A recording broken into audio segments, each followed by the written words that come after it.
A live view of the Falcon 9 rocket and Dragon spacecraft set to launch Polaris Dawn, space's 5th Dragon mission flying civilians to orbit, and overall our 14th human spaceflight mission since 2020. Our 4-person Polaris Dawn crew is getting ready to head to space in just under 3.5 hours from now. This mission marks one more step toward our ultimate goal of making humans multiplanetary. Good evening. I'm Kate Tice, Senior Quality System Engineering Manager here at SpaceX in Hawthorne, California. And I'm Jessie Anderson, a Senior Manufacturing Engineering Manager. Welcome to the webcast for the Polaris Dawn mission. The Polaris program is a first-of-its-kind effort to rapidly advance human spaceflight while continuing to raise funds and awareness for important causes here on Earth. The goal is to demonstrate important operational capabilities that will serve as building blocks to further human space exploration. Polaris Dawn is the first mission in the Polaris program. The program will consist of up to 3 human spaceflight missions that will demonstrate new technologies, conduct extensive research, and ultimately culminate in a flight of SpaceX's Starship with humans on board. The Polaris Dawn crew will orbit Earth for up to 5 days before splashing down off the coast of Florida, and they will be performing some incredible firsts in space, including the first ever commercial spacewalk in our newly designed EVA spacesuits. The spacecraft will also attempt to soar higher than any Dragon mission to date, and if successful, break the altitude record set by Gemini 11 a half a century ago. The Polaris Dawn crew will also be the first to test Starlink laser-based communications in space. In addition to those incredible firsts, the crew will conduct a wide range of research in microgravity designed to advance both human health on Earth and our understanding of the impacts on health during future long-duration spaceflights. We'll be going into more detail about all of that later on in the show. All of the Polaris missions will be commanded by Jared Isaacman, an accomplished pilot and astronaut who led Inspiration 4, the world's first all-civilian mission to orbit that helped raise more than $240 million for St. Jude Children's Research Hospital.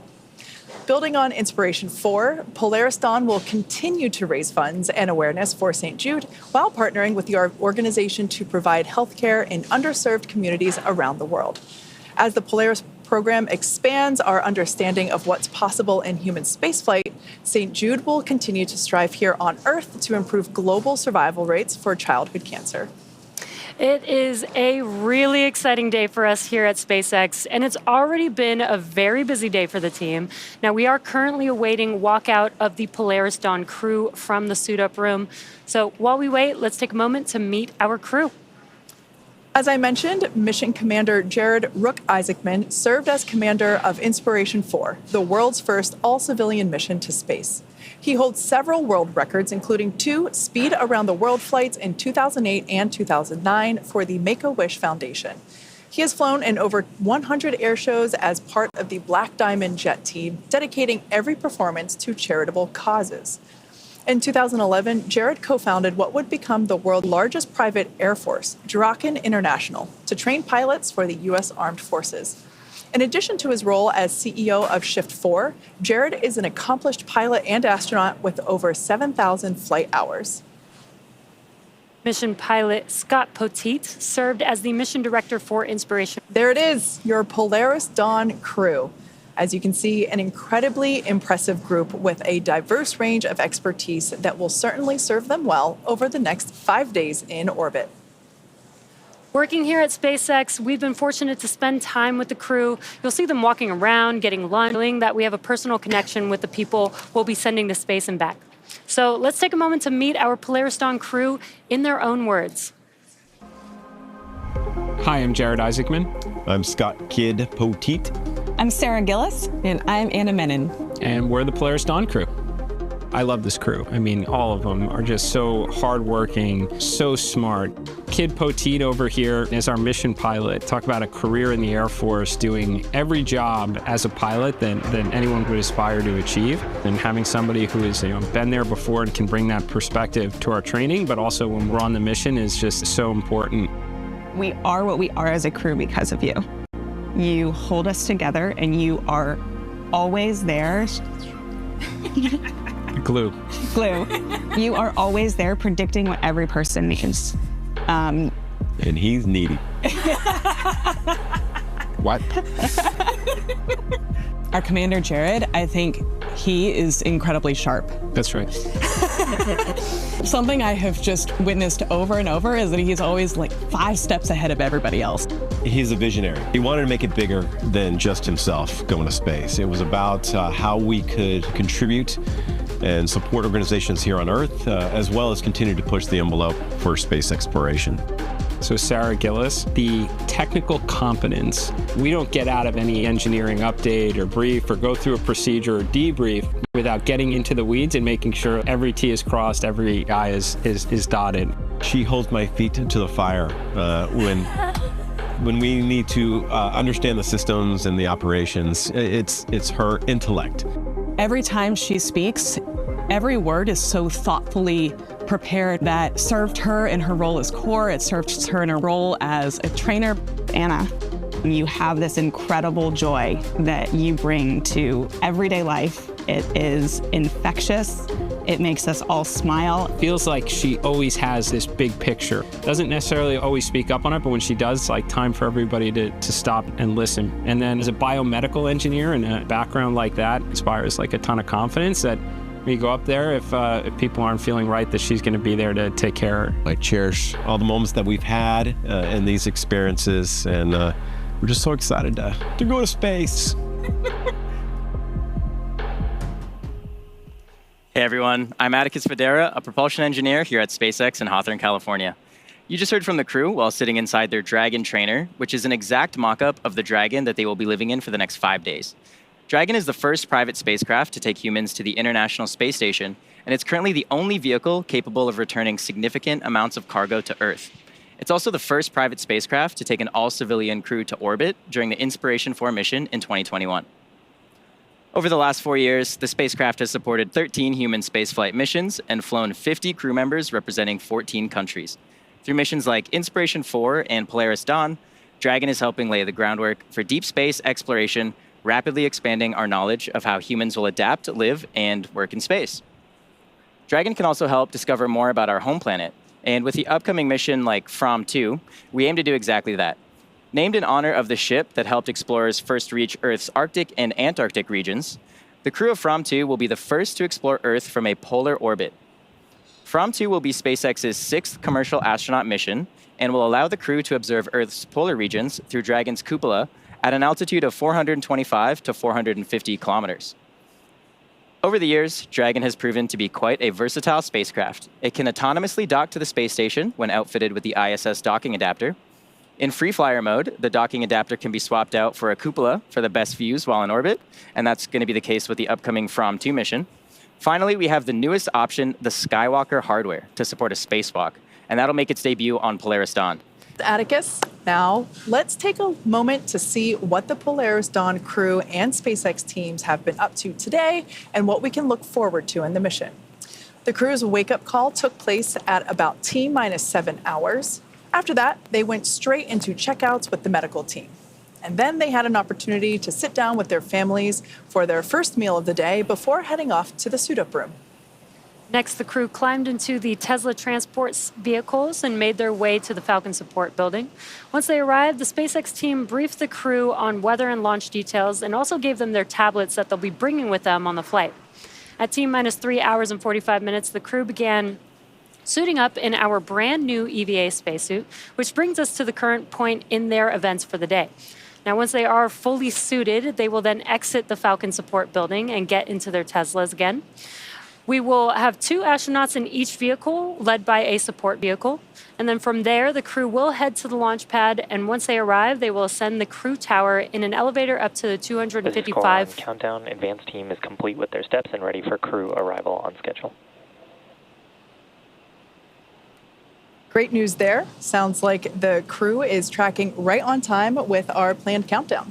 Yeah. Now, after they take that elevator, they'll actually take the stairs up the last 10 feet to the 265-foot level, and that's where the crew access arm is located.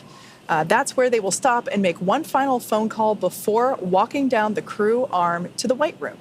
And the white room is their last stop before climbing into the spacecraft, a process known as crew ingress. During ingress, the SpaceX team will run a series of checks to ensure the suits, seats, and vehicle interactions are all functioning properly.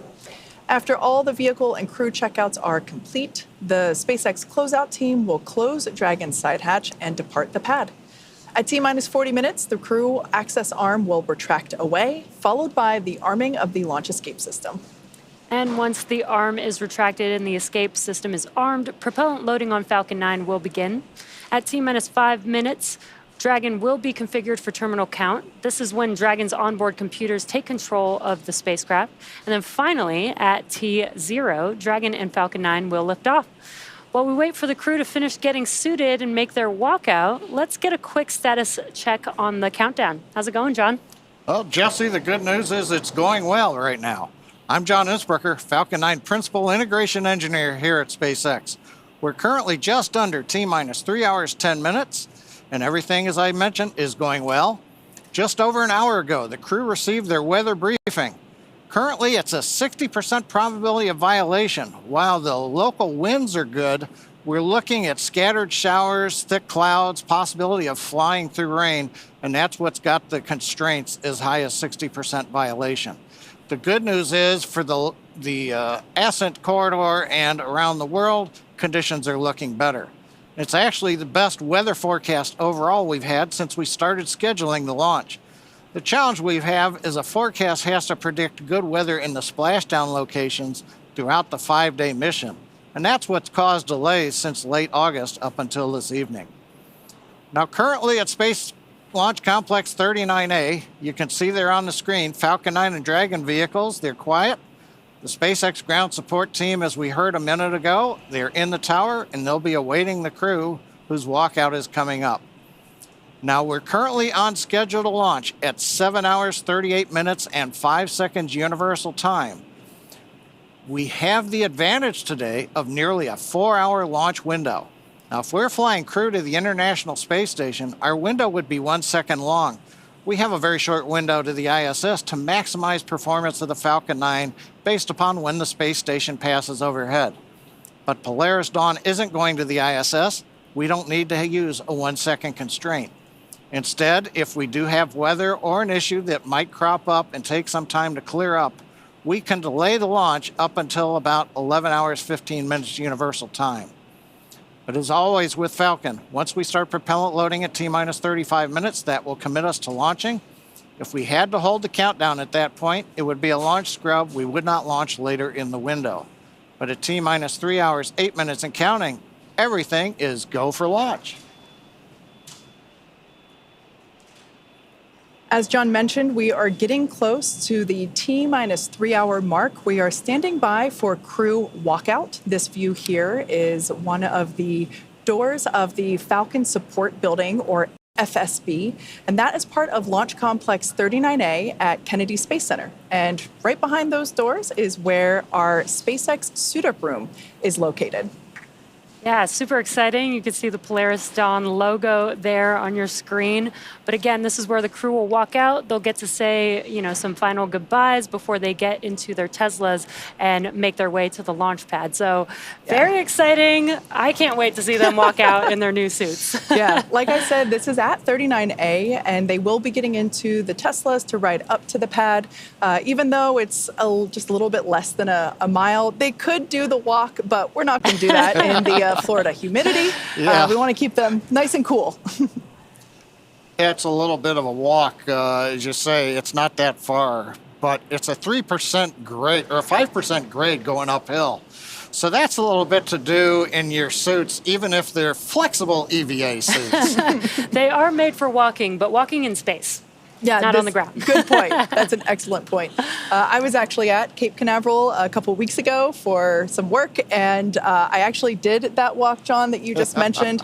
Now, I did it kind of in the middle of the day, and there was definitely a grade. I didn't know it was 5%, but it was more than I cared for. Now, we are standing by for the walkout of the Polaris Dawn crew. We are expecting our 4 crew members to emerge from those doors there on your screen. These are the same doors cars that you have seen other crews emerge out of, including the Inspiration 4 crew that was also commanded by Jared Isaacman. So it's gotten a bit of a facelift since then, so it might look a little different, but it's the same Falcon support building and the same suit-up room that we use to allow time and checkouts for the suits to be put on and make sure that everything fits properly before getting in the cars to head up to the pad. Yeah, right. Kate, you talked a bit about the mobility of the suits and some of the upgrades we've made for these EVA suits. I'm hoping we get to see some of that mobility just with the walkout here and with the crew just getting ready to get in their Teslas. These suits are really an amazing feat of engineering. The engineering that went into the joints and just the mobility of the hands and the wrists, we're really going to get to see just an excellent view of all of that. It's pretty exciting. I can't wait to see that. Yeah, just like the IVA suits are an extension of the spacecraft, this is going to be even more so. This is essentially, EVA suits are basically a spacecraft in itself. So I really can't wait to see them in these suits. We're very excited for you all to see them as well. This will be our first look at the crew today. While they have done many rehearsals and practices, in fact, there they are now. Our Polaris Dawn crew, SpaceX's 5th all-civilian crew to fly on Dragon. Wow, they just look so cool, don't they? They really do. They came out with their visors down, which I thought was really awesome. And now they got their visors up, raising the roof Some there. nice dance This is moves. Core on countdown. Crew walkout is on schedule. Yeah, and you can see even just with how they're waving and moving their arms around, really the IVA suits are not capable of doing that type of motion. So you can really see that even though the suits do look similar, as we've said, there's quite a few upgrades that have gone into these suits. Yeah, I'm personally looking forward to seeing if the astronaut lean back move will look any different than what we've seen with the IVA suits. So yeah, at first glance, they might not look super different from the intravehicular suit or IVA suit that we've seen before. And oh, look at this great view of mission specialist and medical officer Anna Menon there on the far right-hand side of your screen. To the left of her is Sarah Gillis, also a mission specialist. To the left of her, but in a different vehicle, is our pilot, Kid Poteet. And on the very left-hand side of your screen, of course, is Commander Jared Isaacman. This is like one of my favorite views, getting to almost be inside of the cars with them, but getting to see the crew in their suits. Again, they use these vehicles to help keep cool air flowing through their suits as well, so they can connect their umbilicals into these vehicles as they make their way to the launch pad. But they also get to listen to, hopefully, at least a song on the way to the launch pad. It's only going to be about it's like 5 one minutes. song. Yeah, pretty short playlist. But they do get to pick, even though it's a short ride, their one song that they get to listen to is chosen by each of the crew members. So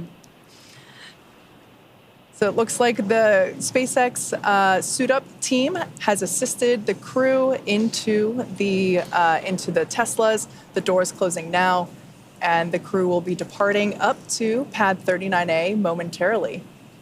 I love this view. They all look so excited. Great color palette here, too, with the white of the suits and the white of the Teslas. Looks great. What I'm curious, we haven't seen a shot of license plates, because a lot of time the Teslas have some kind of a slogan or a saying spelled out on the plates. Unique to the mission, yeah. Yeah, I'm not sure if they've got anything for this one. Yeah, I guess we'll see, because they are now making moves. You can see the support vehicle leading the way with the 2 Tesla vehicles, bringing the Polaris Dawn crew on their way to the launch pad. This is Core on countdown. Crew transport to the pad is in progress. We can see music is clearly going on as we got some conducting there momentarily. Very excited crew heading to the pad here. Yeah, just like Jesse mentioned, there is still cool nitrox or nitrogen oxygen air mixture flowing into their suits. That's what we saw the suit up team assisting with, helping to plug them in. So helping make sure that everyone stays comfortable in this short ride up to Pad 39A. Some big smiles there. They're cruising. And you could already see the launch pad right there. You could see how close it was. Very short drive. Again, just enough for one song. Yeah. Now, like we said, the team has performed rehearsals, in fact, a full dress rehearsal where we simulated everything with the launch countdown up to T0. So while the Polaris Dawn crew has put these suits on and has ridden up to the pad in the dark, they've never done it on launch day before. And the feeling of standing next to your spaceship as it, is getting ready to have propellants loaded on board, it just must much be such a different experience. And Jared's feeling it for the second time, so I'm very excited to see his reaction in particular. I like how he told them, take less stuff. But yeah, I wonder what he's told them about this, because when they walked out of the FSB, when we saw them, and oh, by the way, they were right on time, so schedule's looking good. Anna was out. She was very excited. First one out the door. I'd be the same. But yeah, when they came out the FSB, they're on the south side, so they can't see the rocket until they actually start to go up the grade, up the pad. So I wonder what their thoughts are as they finally see it all illuminated, going, this is it, it's not a rehearsal.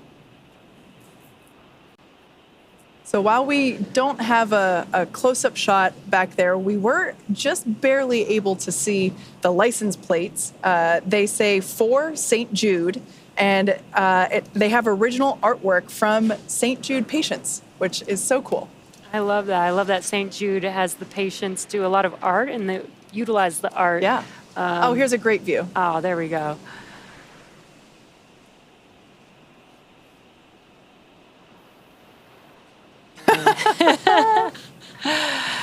Oh, yeah, some thumbs up. Our commander and pilot have stepped out of their vehicle with some waves and thumbs up.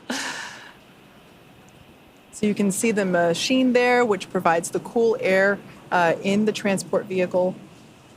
The next step will be for them to take a look at their rocket and spaceship, and then they will enter the elevators and take that up to the 255-foot level. After that, they'll take a flight of stairs up the remaining 10 feet to where the crew access arm is located. Right now you can see there's a team with them helping assist them with anything that the crew needs.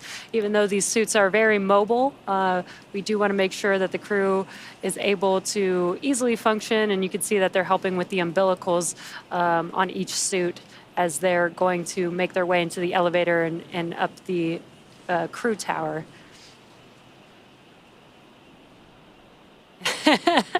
And some excited waves and smiles there. The crew is going to, they're walking over to be able to check out their vehicle, as Kate was saying. And a little bit of a lean back. There's a lean back, yeah. Not quite as much as the IVA suits, but it is a bit of a challenge where they are, because they're on the side of the vehicle with the strong back, and that'll recline a little bit. Countdown crew have arrived at the pad. Yep. And the core keeping track for us on the countdown net, telling us as major events have happened. Again, we're still right on time. But yeah, when they lean back, kind of got an obstructed view of the Falcon 9 with the Dragon on top, because the strong back kind of is in the way. But that's just the price of coming up on the elevator side.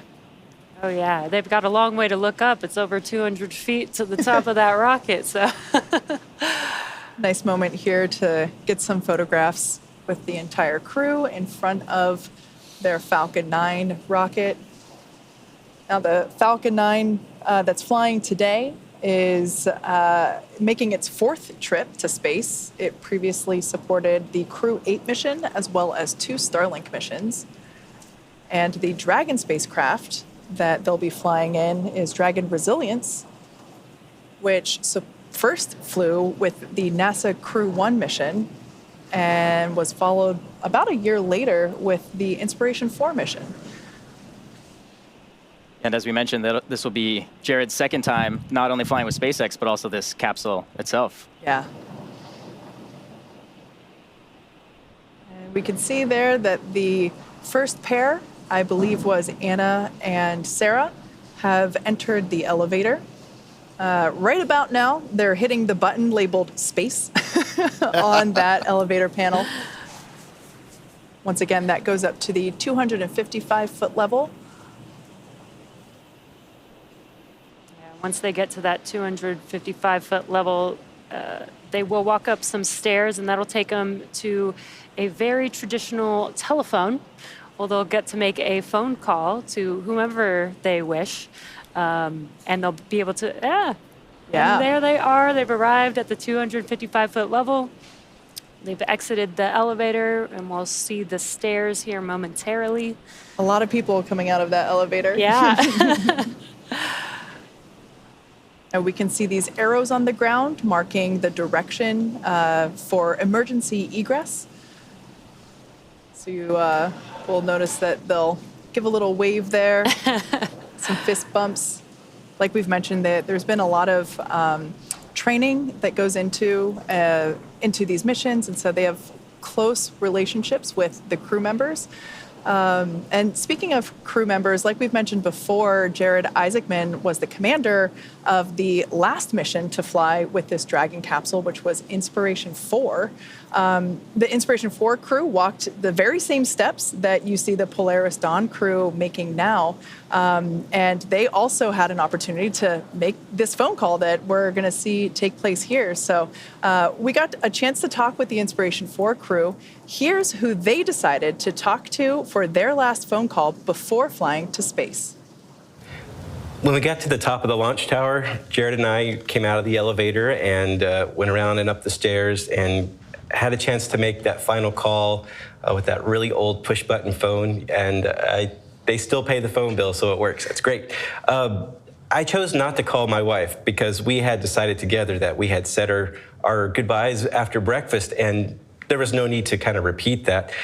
So what am I going to do to make the most of this moment? Well, I decided to pay it back towards my friend Kyle, who gave me the seat to begin with. And I was so glad that he kept his phone on. So when I called his number and they dialed it for me, and I picked up the phone and said, "Hey, Kyle, how are you doing?" And he just started cracking up. He was really excited that I gave him a call and said, "What are you calling me for?" And so, well, I figured I'd give you a call before I get launched off this rock. And he really appreciated that moment. It's another way to include those people that support you along the way. So yeah, I called my friend Kyle, and I think it was the right choice. I hope he appreciated it. For me, that last phone call before leaving the Earth was something that I knew would be significant. And I'm in a situation where my parents have passed away. I'm divorced. I have no kids. And my first, idea was to talk to somebody who had influenced me, somebody that I looked up to. And so I asked to talk to Michelle Obama. And I was really fortunate that we had connections to be able to make that happen. But that phone call is a personal moment, so nobody else gets to share it. So instead of me having that phone call with Michelle Obama at that moment before leaving the Earth, where it would have been just between me and her, we moved it to the day before, so that my entire crew could have this experience of talking with her, which was the right decision. She was amazing. And then that left me with the opening of okay, well, who am I going to talk to? And I talked to my brother Langley, which was really great because I didn't know it at the time, but he has early onset dementia. And so this was very special to have that moment with him. Well, and all of my kids fell in love with Langley and started calling him Papa Langley, and spent a lot of time with him. He was absolutely fantastic with them. Yeah. Yeah. I chose to call my mom, my brother, and my sister-in-law. And my brother and sister-in-law are actually aerospace engineers. And so they had been such a big part of my journey because after a long day of training, I would be studying and I would call and say, what does this mean? And it also really bonded us even more. It was just been such a special journey, all of us together. And then getting to talk to them from the launch pad. I remember my mom just telling me that she was proud of me. And then I just remember hanging up because it's kind of in that moment, you shift from the day of launch. There's just so many exciting moments where you're surrounded by people cheering you on. But then after you hang up and you turn towards the rocket, you're just very mission focused. Like, okay, we're doing this now. What a great way to summarize that. We're doing this now. And here they come down the crew access arm. This is basically their final approach to the Dragon spacecraft. This access arm will lead them into the White Room, which is an environmentally controlled room. Helps keep it environmentally stable for the crew and the spacecraft. Oh, love the heart symbol there. This is so exciting to see our 2 SpaceX employees making their way down the crew access arm, getting ready to ingress Dragon. Yeah, but first, before they do that, they are going to be handed a Sharpie. In fact, it's right there. And they're now going to add their name to quite an esteemed wall of signatures.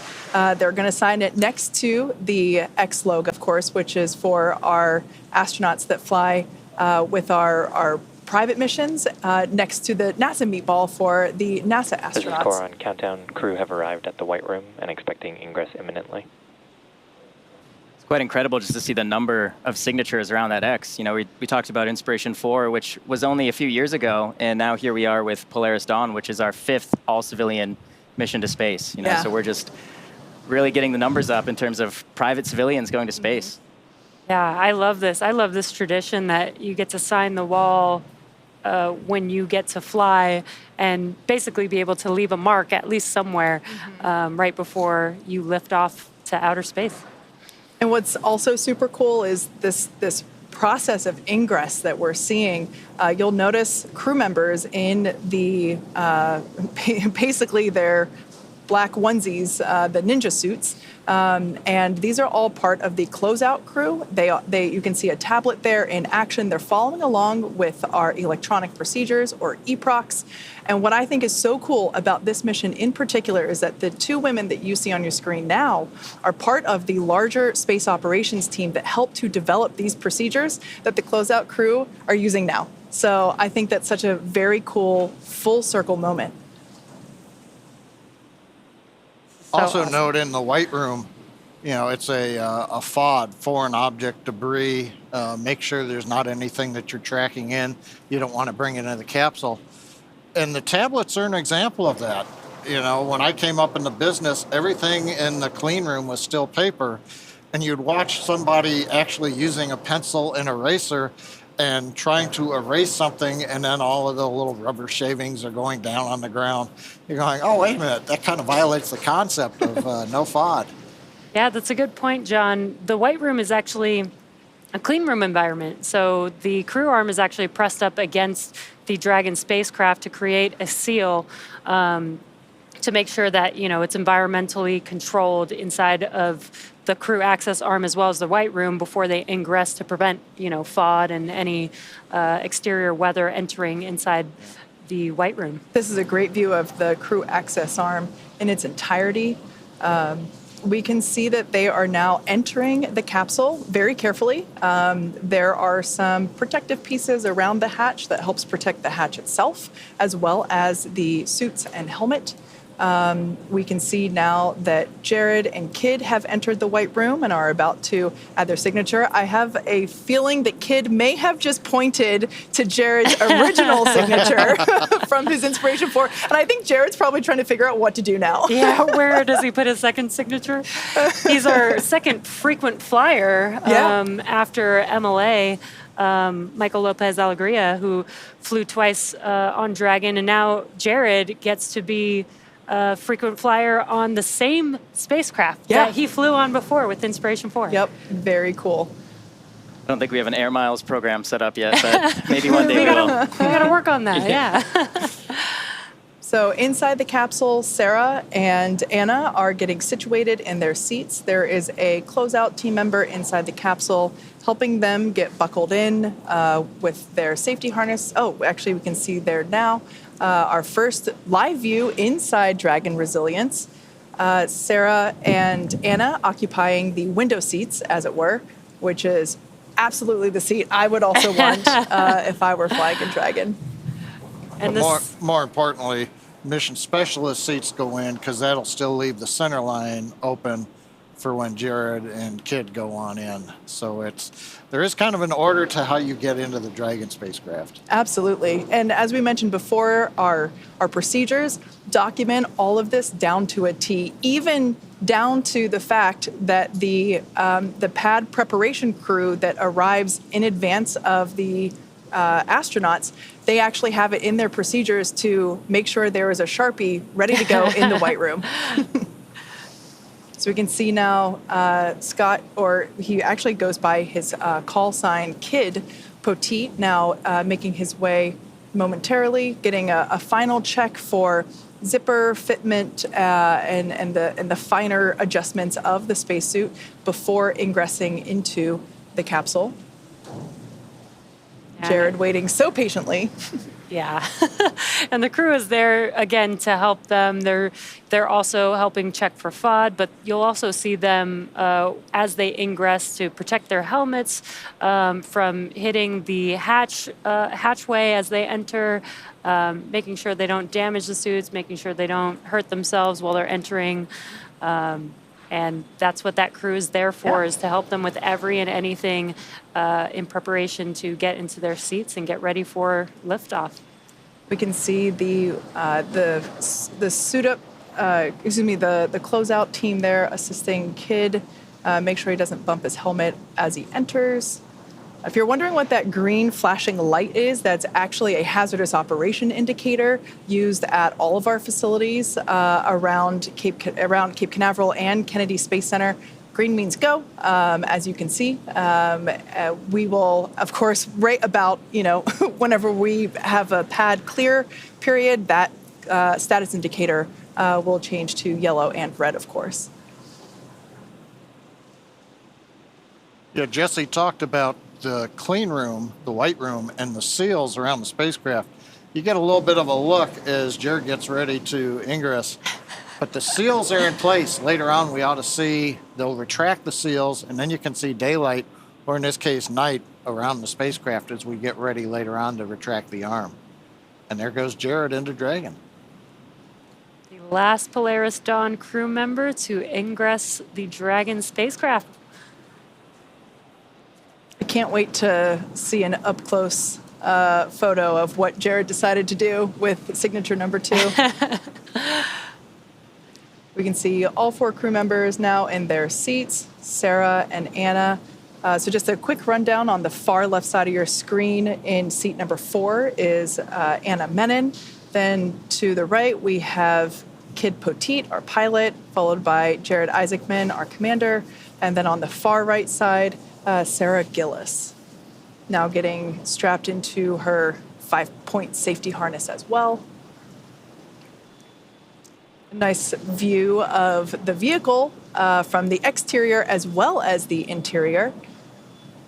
For those of you that have just recently joined us, this is pad 39A. This is personally my favorite launch pad in the world. It's where many shuttle missions took off, as well as many Apollo missions, including Apollo 11. This is where humans first left for the moon from. And Kate, as we look at this view, we talked about they went up to the 255-foot level and then 10 feet up and across the arm you see on the right, and now in the capsule. You go back to the shuttle days, just to give you an idea of the size of Falcon 9 with Dragon. Shuttle, they got off at the 195-foot level and then entered the shuttle. So the actual 255 and higher, that pretty much was to give everybody an overview looking down on the entire shuttle stack. So if you wonder how big the Falcon 9 is, it's taller than a space shuttle.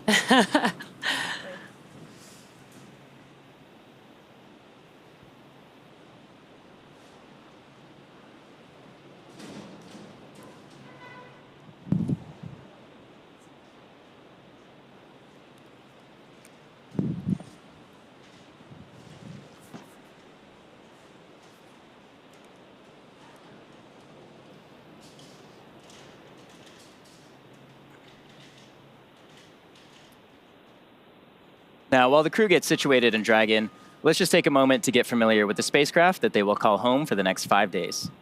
Designed to be the safest spacecraft ever flown, the fully autonomous Dragon stands nearly 27 feet tall and 13 feet in diameter. Dragon is capable of carrying up to 7 passengers, but for today's mission, it's carrying the 4 members of the Polaris Dawn crew. The crew will spend the majority of their time in the pressurized section, which is the top portion of the spacecraft. This area allows for the transport of people and environmentally sensitive cargo. Dragon's trunk, which sits just below the pressurized section, not only carries unpressurized cargo, but also supports the spacecraft during ascent, and it remains attached to Dragon until shortly before re-entry into Earth's atmosphere. And as you can see there, half of the trunk on the left is covered in solar panels, and that provides power to Dragon during flight. The spacecraft is equipped with 16 Draco thrusters, which are used to orient the spacecraft during the mission. Each Draco thruster is capable of generating 90 pounds of force in the vacuum of space.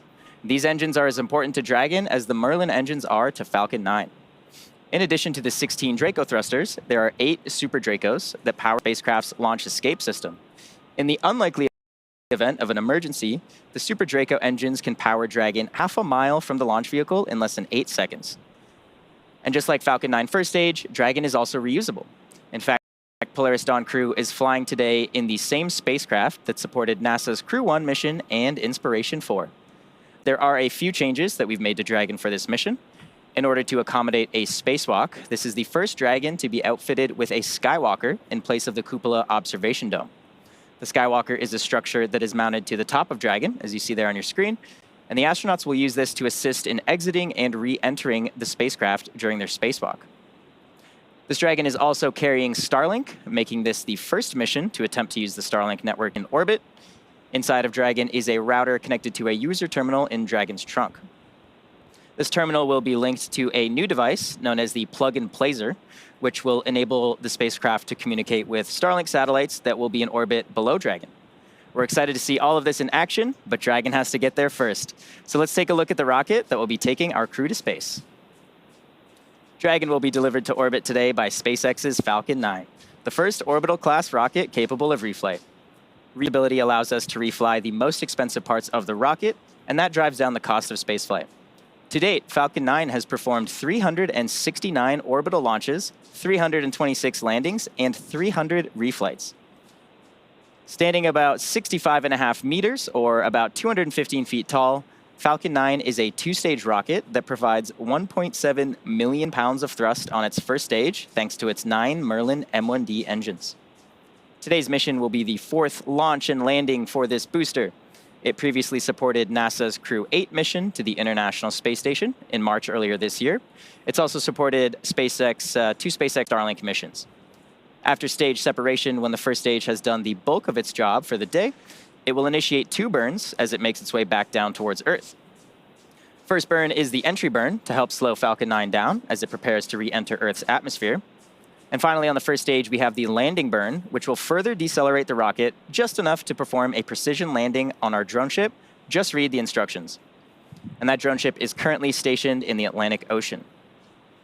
The Falcon 9 first stage is equipped with 4 landing legs made of state-of-the-art carbon fiber with an aluminum honeycomb.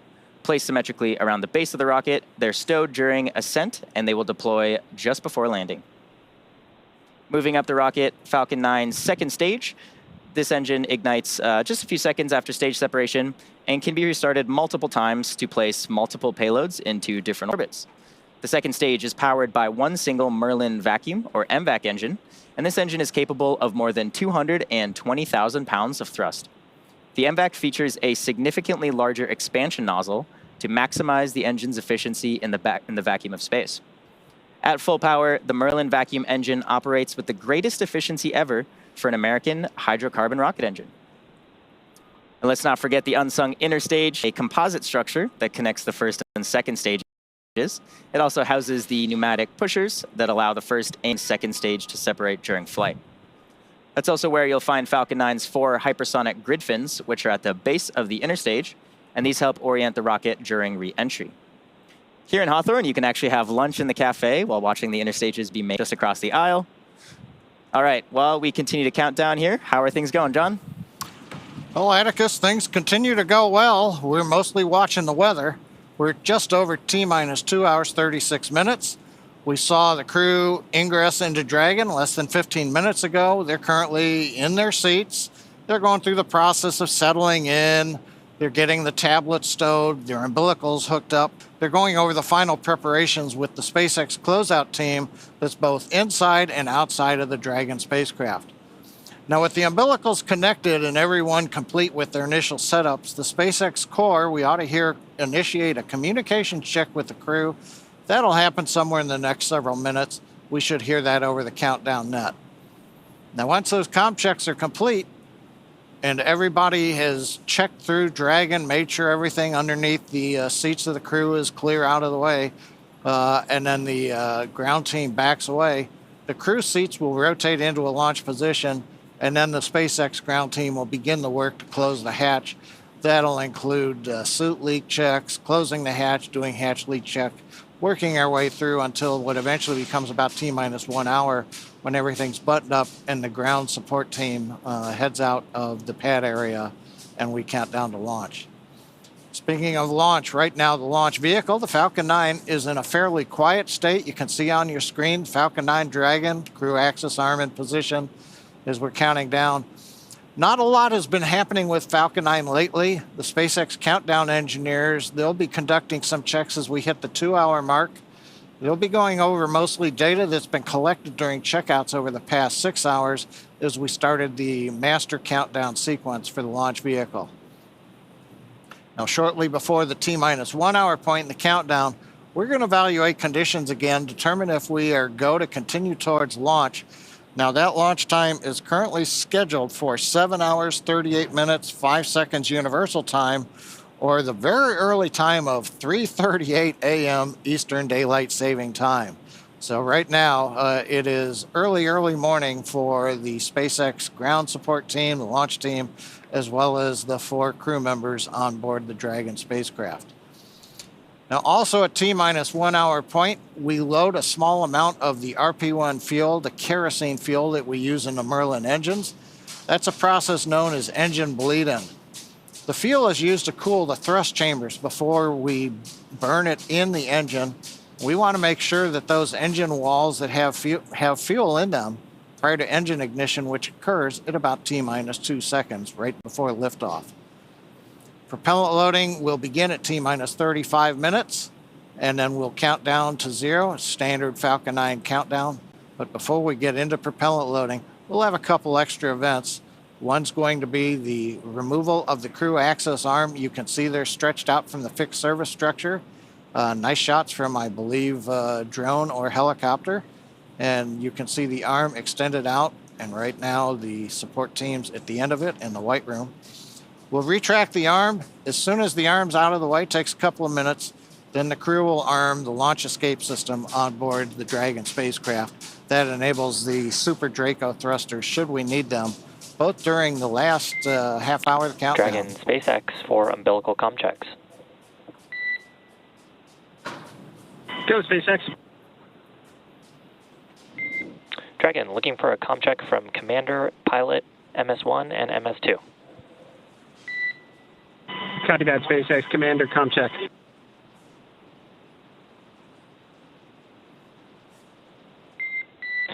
Pilot, comm check. MS-1, comm check. MS-2, comm check. Core has you loud and clear. Umbilical comm checks are complete. Please report when you are ready for seat rotation.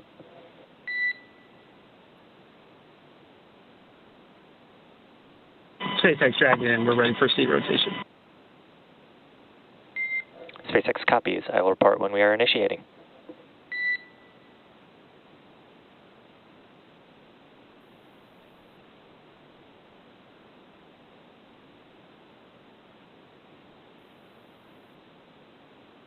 As you just saw and heard, the Polaris Dawn crew members inside Dragon, they've completed their umbilical comm checks. There you see a view looking through the hatch into Dragon. You can see some of the crew inside their white suits, and then the black-garbed SpaceX ground support team getting out of the way right now as we get ready for seat rotations. Now, we heard the comm checks. That's umbilical. The spacecraft is hooked up through electrical lines, And that's how they're getting communications up to the crew and back down to the core, the mission director, the launch director. And that comes through umbilicals in their suits. So they've got those hooked up, they've checked out, and so that's the landlines. That's one of the ways that the SpaceX mission and launch teams and crew can talk to each other.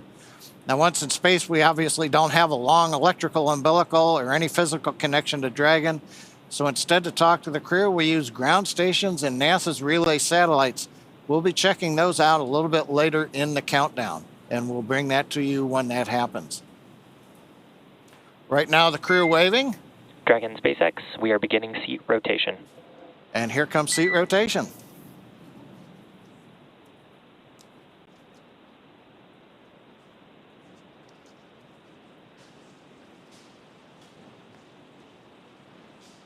So the ground team out of the way, you can see the seats rotating into the launch position. This allows them to take the roughly 3.5 to 4 G's acceleration lying back. That makes it a little easier for the heart to pump blood up to the brain without having to fight the acceleration vector as we head up into space. First stage ride, pretty simple, 3.5 G's. Second stage, about the same, a little bit more, but something that's easily tolerated. And of course, the crew has been trained on it. Dragon, seats are in the launch position. There you go. SpaceX, we show the same.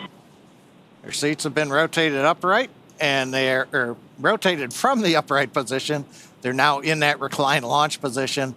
That'll also let them more easily see the displays, which are right in front of them, be able to access the displays panels, and of course, as we just talked about, tolerate the acceleration as we head to orbit. Now they're about to begin. Next up is initiating suit leak checks. Make sure the spacesuits are in proper working conditions before liftoff. We want to do that. Then we get into side hatch closure. We've got to make sure the seats are good first, because once we do the hatch closure, then we do a leak check of the entire spacecraft through that hatch. With that successful, as I mentioned, we've got some simple launch escape system checks, mostly just cycling through some conditions. The closeout team will then depart from the pad between T-minus 1.5 hours and 1 hour. And as I mentioned before, once we get through that launch propellant load and go for launch pull, we will then retract the crew arm. We'll tell the crew to close and lock their visors. They'll arm the launch escape system, and then we'll move into propellant load at T-minus 35 minutes. The good news right now, T-minus 2 hours, 28 minutes, 35 seconds counting. The view there on the screen from the helicopter showing Falcon 9 and Dragon with the access arm in position. All systems continue to be go. The only thing we're looking at right now is weather. As we get farther into the count, that'll give us a little bit better idea. Currently, the ground winds are looking good. Upper altitude winds are looking good. The big thing we're looking at is just whether or Dragon, not... you are go for 4.100 Section 2 suit leak check preparation. Copy that, SpaceX, tapping into Section 2, 4.100. We're getting really good comms talking to the crew. It's nice to hear, you know, the crew and the ground talking up to them. But as I mentioned, things are going good right now. Weather's the one thing we're looking at. We get a little farther in the count, we'll see whether or not we have thick clouds, whether or not we have an issue with rain showers. Keep fingers crossed. Around the world is ready to support the flight, but we've just got to get the weather. And like I always say, we all like to talk about the weather. We can't do a thing about it. Yeah, you bring up a good point, John, and that has been such a tricky element of this mission so far is the weather. And it's not just the weather at Florida that we're looking at, it's also weather for where Dragon will splash down in 5 days' time.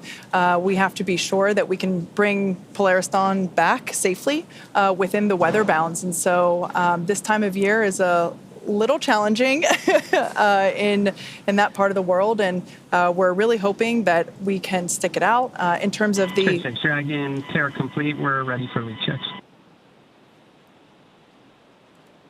All right, sounds like we're going to be stepping into the suit leak checks here momentarily. Copy. You are go for Section 3 suit leak check. Copy that, SpaceX. Go for Section 3. So these leak checks, you can see that the crew have brought their visors down into the closed position. At this point in time, we're going to inflate the suits to a certain pressure, hold at that pressure for a couple of minutes, and measure the amount of decay or pressure loss over that period of time. Based on our simulations and our rehearsals, the folks on console know the acceptable amount of pressure for these suits. So they're going to basically take this reading and make sure that everything looks good for all 4 crew members. If we see some sort of pressure decay, it might mean that the helmet isn't fully closed or the zippers are not fully zipped shut. So we do this leak check before closing the hatch, just in case if one of those things occur. And you can see that the suits are starting to inflate. We saw them very mobile without the inflated suits. You'll see them kind of get a little bit more rigidity in those new EVA suits with the pressure inside of them. But still looks like they can move their arms and hands pretty easily so far. Yeah. So we can see the closeout crew standing by as we execute this suit leak check. Like I mentioned, if the suit leak check doesn't check out for one of the crew members, then one of the closeout team members will go in to assist, make sure that there's no FOD in the visor closure or make sure all the zippers are in the right place. Kate, it also looks like you see a bright light on the left-hand side of the screen. In anticipation of a successful leak check, I think they're starting to do the close-up inspections of the seal around the hatch. In the past, that sometimes you get even something as small as a human hair trapped in there, and you can detect that. So they're starting to get a quick look just to make sure that the cleaning steps where they may want to pay special attention. Yeah, that's a great point. The hatch that they are now inspecting is the side hatch. This hatch is only going to be used right now and when the crew returns in about 5 days. The hatch that will be utilized for the spacewalk or the extravehicular activity will be the forward hatch, which is the circular hatch located at the top of Dragon. That is the same hatch that is used in order to dock with the International Space Station. So we're very excited for that spacewalk. It's the first time that any commercial entity has done one, and we're really excited to open that hatch. And Dragon, we see 4 healthy suits.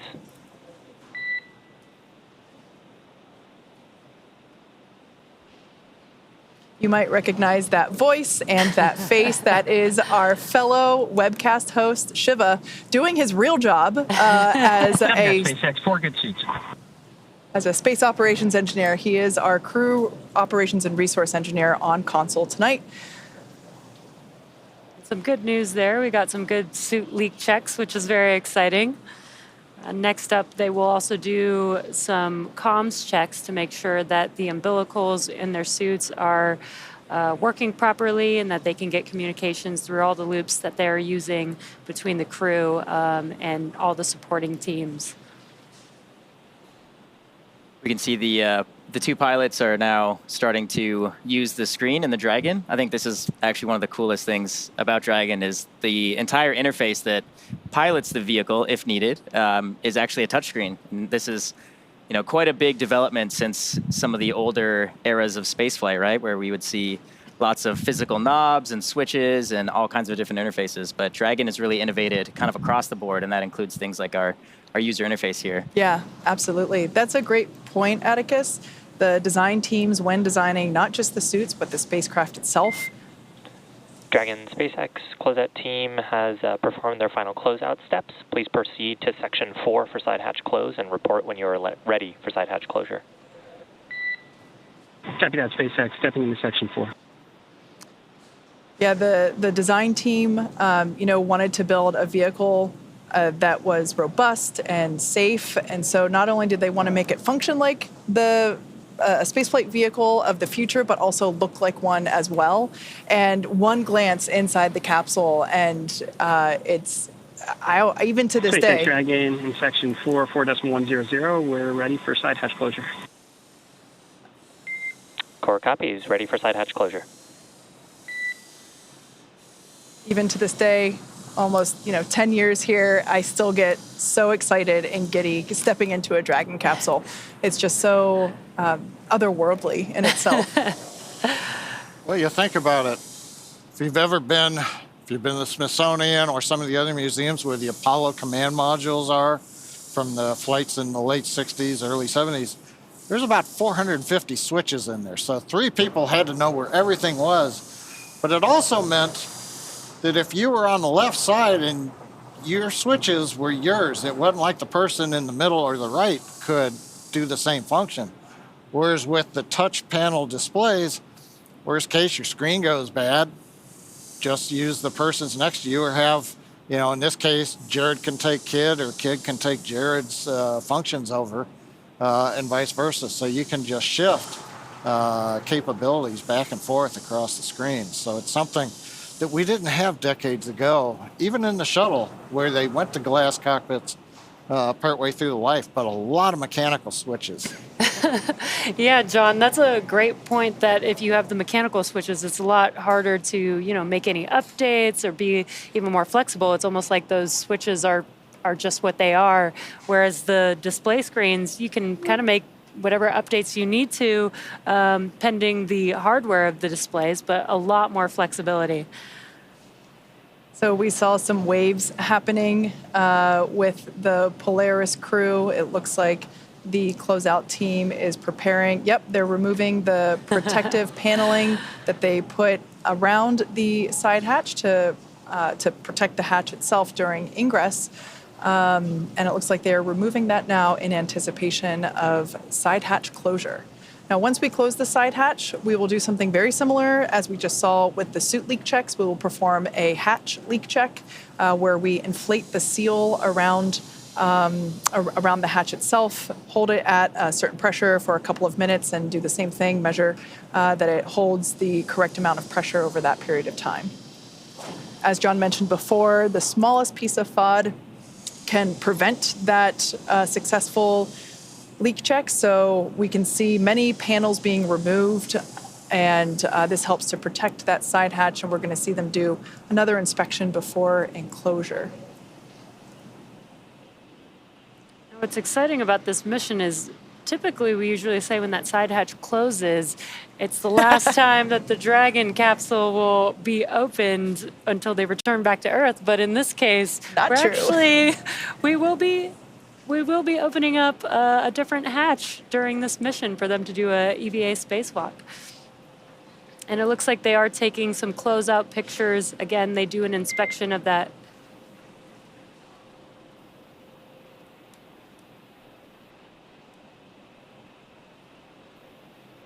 Dragon SpaceX, comm check over Tidris. Dragon has you loud and clear on Tidris.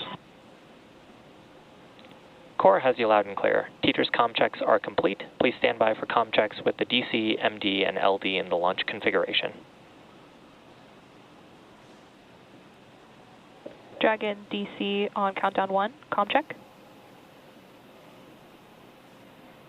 Dragon has you loud and clear, DC. How many? DC loud and clear. Stand by for comm checks with MD.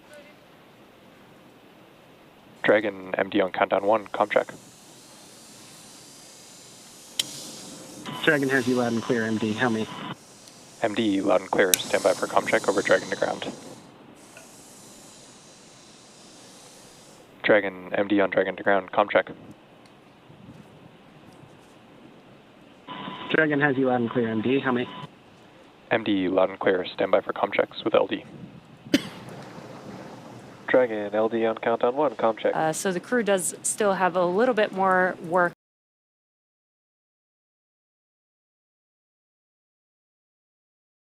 Hatch is physically looks like it's closed, but we will not confirm that as closed until they have completed that leak check. And you could also see the crew on your right-hand screen. Although they are patiently waiting for T0, this is their time where they get to maybe relax a little bit. They've had a lot of events and a lot of activity throughout this morning for them.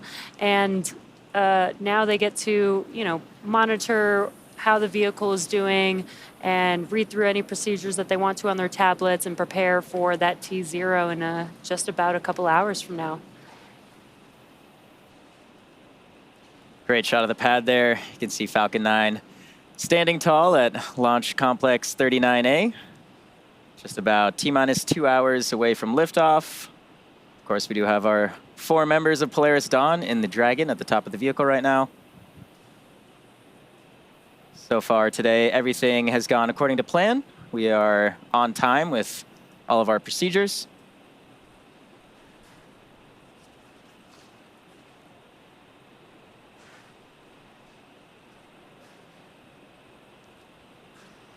And there we have it. The crew has taken their last breath of fresh air until they splash down in 5 days. The side hatch is now closed, one of the last major milestones for the crew before liftoff.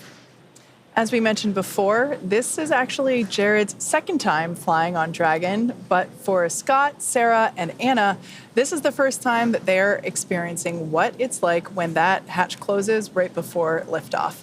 And since we can't get their thoughts on what they're feeling right now at the moment, let's hear what the Inspiration 4 crew... Dragon, we are commencing health check for the launch escape system. Expect a momentary flight computer state change, followed by a transition back to pad hatch closed.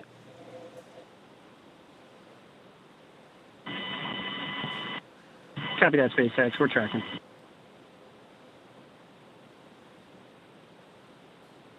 That was just a quick update for the crew to let them know that the health checks will begin momentarily and that they can expect just a state change of the computers that are displayed on their touch screens. Now, Jared has experienced this before. As we mentioned, he was the commander of Inspiration 4, which actually flew in this very same Dragon capsule on its last mission, Dragon Resilience. Now, that side hatch of Dragon Resilience is closed, and I'm sure they're all very excited to, as we said before, hurry up and wait. They've got 2 more hours before they get to liftoff, and we can't really ask them what they're feeling right now, but we were able to ask Jared's Inspiration 4 crew, what they had to say about their experiences flying in this same capsule. I remember when they closed the hatch because the engineer, Maddie, she's actually now one of my best friends, but one of the last things she said was, bye, have fun in space. And I found out 2 years later that the reason that she said have fun in space was because my little brother had asked her to say that. He wanted to pass on that message to us. And so I loved it in the moment. And then years later when I found out, I was just so excited. It was just such a special moment because we'd worked so hard and we really took our time. Mm-hmm. And I just remember just feeling how lucky and grateful I was.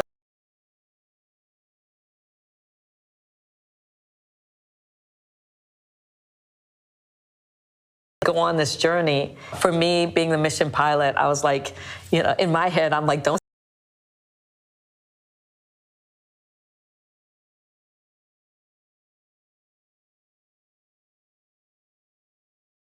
mess this up. An orbital crew that's going to be breaking down new barriers to let more people go to space. And so that sense of awe and responsibility kind of swept over me for a little while. And that's important. But at the same time, it's exciting and it's fun. We've trained so long and so hard with some really great people, and now we're here in that moment ready to go.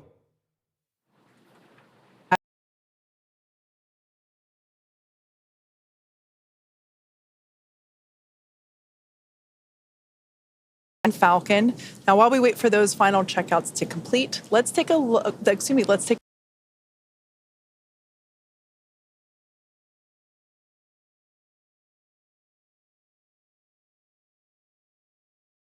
I think like a lot she'll be watching astronauts someday. It's thousands, tens of thousands of people are going to go to space someday, and you don't have to be a test pilot. You could be a doctor, a nurse, someone in the healthcare field, someone building the software that runs on the spaceship. And it's just so many possibilities for a future that's going to have, tens of thousands, maybe hundreds of thousands of people in space in the not too distant future. It's just so awesome to think about. You know, with Inspiration 4, I always said it's hard to look at any one piece of the mission and have some extra excitement or enthusiasm because it all matters. It has to go right, every phase of it. Everything we do for months or years leading up to the mission itself and coming home, it all matters. And I'd say that that's no different with this one. If anything, it's even more so because there's so much we're trying to accomplish. But I'm very eager and excited to see that moment when we arrive on orbit and kind of the reaction on the face of my other crewmates who will be going to space for the first time. It's like a really special moment where a lot of emotion comes together when you've arrived on orbit. And they've worked really hard and very deserving for this opportunity, and I'm eager to see it, you know, kind of. Next up is mission pilot Scott Kidd Poteet, who previously served as mission director for the Inspiration 4 mission.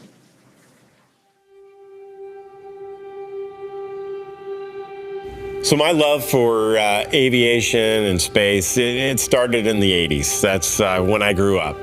The movies The Right Stuff and the original Top Gun had come out. I was certainly inspired by those movies.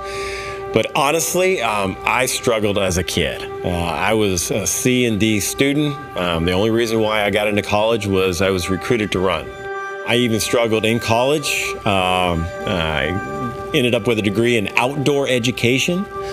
But I had an opportunity to go in the back of a KC-135 to watch some refueling F-16s in the air. I was totally inspired, puked the entire time, but I wanted to be a fighter pilot. I served in the Air Force for 20 years flying F-16s. When I retired in 2016, I thought that was the end. Space was never something that I thought I could achieve.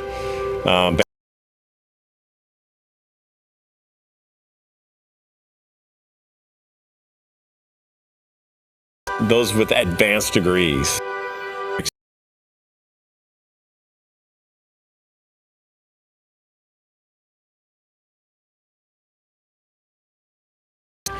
Compartmentalizing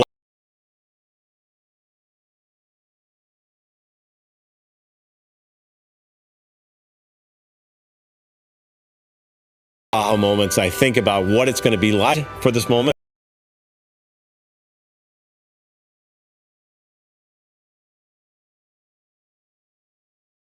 9,500 miles an hour in a very short few minutes. Anything is possible. I never dreamed I would be in the seat. There are plenty of smarter, more intelligent individuals that should be in the seat.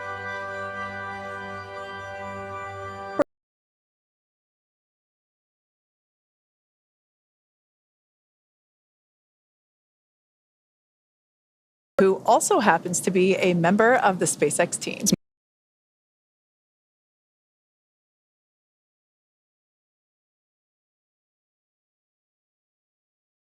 I was born in California, running a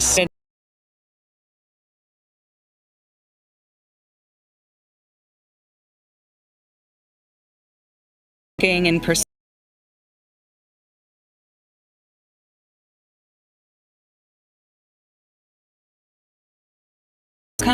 but along that is bringing back and launching Bob and Doug was so massive. Like, that's the first time we returned launch capability to the US. Like, this is so big, and it was such an immense team effort to get Dragon to the point of flight for the first time. And then for me personally, then taking that and transforming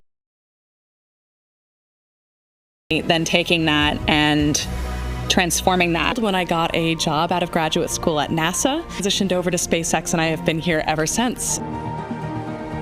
On launch day, I think I will have a lot of things on my mind. I think one piece will be intense focus, remembering all of the work and the learning that we have gone through, thanks to SpaceX, to execute every piece of this mission to the best of our abilities. I will also be thinking about the massive team that it took to get to this moment, and probably honestly feeling a lot of gratitude. And then thirdly, I think I will be trying to memorize the moment. I think it's going to fly by, and I think I will try really hard to memorize the sounds, the feelings, the thoughts, the experiences in the rooms around me so that I can freeze it in my mind and someday look back and recall what it felt like to be there. My name is Anna Menon, and I am one of the mission specialists as well as a medical officer on the Polaris Dawn mission. The Polaris Dawn crew has not only gone through the same SpaceX training as our NASA astronauts, but they also had to train to perform an EVA, or a spacewalk. For basic SpaceX training, they were trained on everything from orbital mechanics to how to live in microgravity. They also ran through numerous simulations of what the full mission will look like while seated inside of our Dragon training spacecraft. In addition to ensuring they are familiar with SpaceX's Falcon 9 rocket and Dragon spacecraft, the crew went through an extensive training regimen to build their physical endurance and mental toughness, ensuring they are well-rounded and prepared for spaceflight and for the first ever commercial spacewalk. From scuba diving to skydiving, we had an opportunity to talk to the crew about some of the rigorous training that they went through. Here's what they had to say. The bulk of the training has been rightfully focused on the EVA, or the spacewalks. In a development program, you don't know what you need to train to. Like, how can we run pressurized operations, simulate microgravity, but also have like a simulator that's powered, with hatches to get in and out of, so we don't have to submerge that in a pool. We looked at a suspension system solution where we can set up a physics model that allows you to pressurize the suit, put on a harness, and then a hoist will lift a suited crew member up. And you can basically use one finger and you press down and your whole body will move up, just like in space. It allowed us to really put into practice the different piece-by-piece steps that are necessary to complete this operation safely. One aspect of our training has been scuba diving. The buoyancy allows us to kind of experience a different environment. The lack of communication is a challenge associated with scuba diving. You rely on alternate forms of communication. You'll use different hand signals to communicate, like I'm okay, you're okay. So I would say scuba diving has a ton of great training lessons that are directly applicable to our spacewalk. I have to say, I think the max fun here was the skydiving we did at the Air Force Academy. That was some of the best training ever. When I dropped out of that airplane, sitting in the airplane as I was going up, I felt those nerves, all of that rush of emotions that comes with, recognizing that you are about to do a really high consequence operation. And you're standing out, leaning into the wind, out of an aircraft, and then you just let go and you fall. It was incredible training, some of the most memorable training we've done.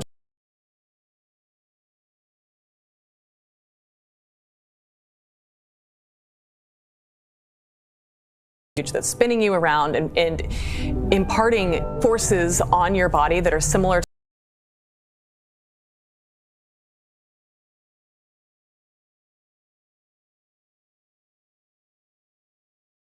Passion is climbing a mountain. Those are all good.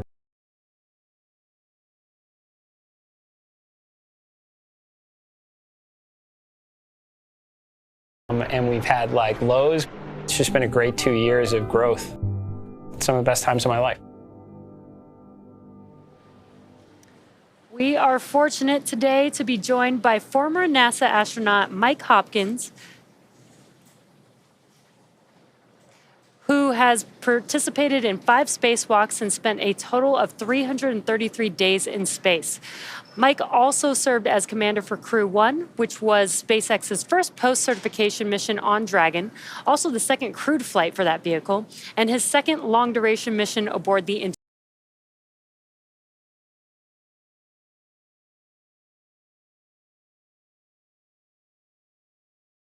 videos brings back a lot of great memories from our time, and it was also, Sarah and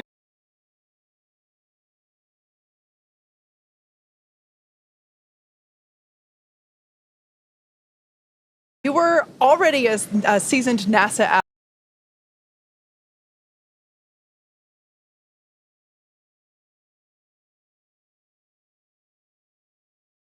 First of all, my first mission was on the Russian Soyuz, and so all of the training was actually in Russia, 50 plus years, and so the training program for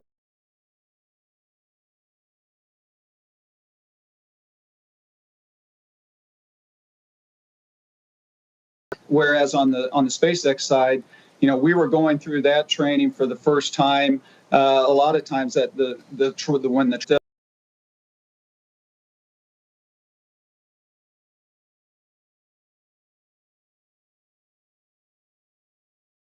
SpaceX gave us was perfect.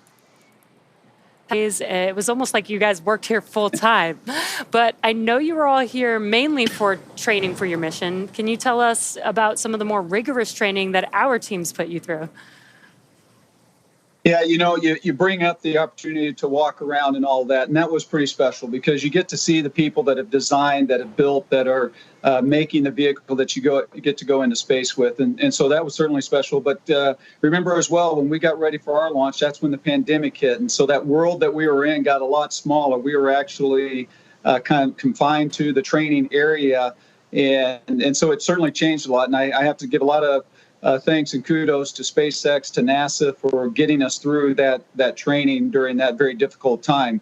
Some of the more rigorous training that we went through, you've got the emergency situation. So you've got the depress scenarios, you've got the fire in the capsule scenarios. And so we had situations where as a crew of 4, we would be in shirt sleeves like this, and then we would have a fire scenario. So you have to then get your emergency mask on, and then you have to get into your suits.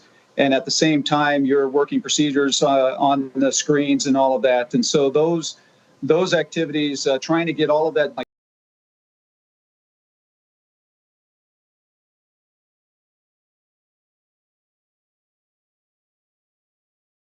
rewarding. Wow, that's incredible. Now, Mike, out of the 4 of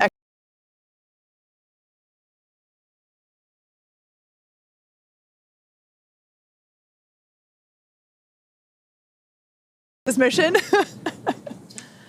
Okay, well, hopefully I can get to 700 kilometers above the Earth. The Polaris. Is that similar to how it's done on the ISS? Yeah, it sure is. In fact, what they're going to go through that period of time where they're actually going to be in the capsule and it's going to be at a lower pressure.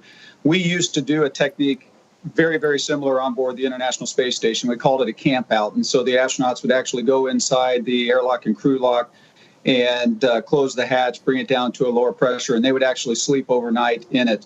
The protocol that we use now is a little bit different, where we don't sleep in the airlock the night before, but in the morning we get in there, we do put on a mask, we breathe oxygen, we then close the hatch, bring it down, get into our suits, and continue the pre-breathe there to the point where we're actually doing some exercise. And it's kind of funny, we call it exercise, but if you're ever watching the video and you see us during this pre-breathe, it's a very slow exercise. We're just kind of kicking our legs at about that speed, but that's also helping us get the nitrogen out of our blood and help prevent that decompression sickness. We want to avoid that, and that's why we go through the protocol that we do.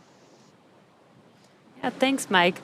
During the EVA, the Polaris Dawn crew will be wearing our newly designed EVA spacesuits. Building a base on the moon and a city on Mars will require thousands of spacesuits, so the development of this suit and the EVA performed on this mission are important steps towards a scalable design for spacesuits on future long-duration missions. Let's take a look at the making of the suits our crew will be wearing during the first ever commercial space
To date, previous Dragon crews used a different spacesuit called an IVA, or intravehicular activity suit, which have been worn on all SpaceX human spaceflight missions.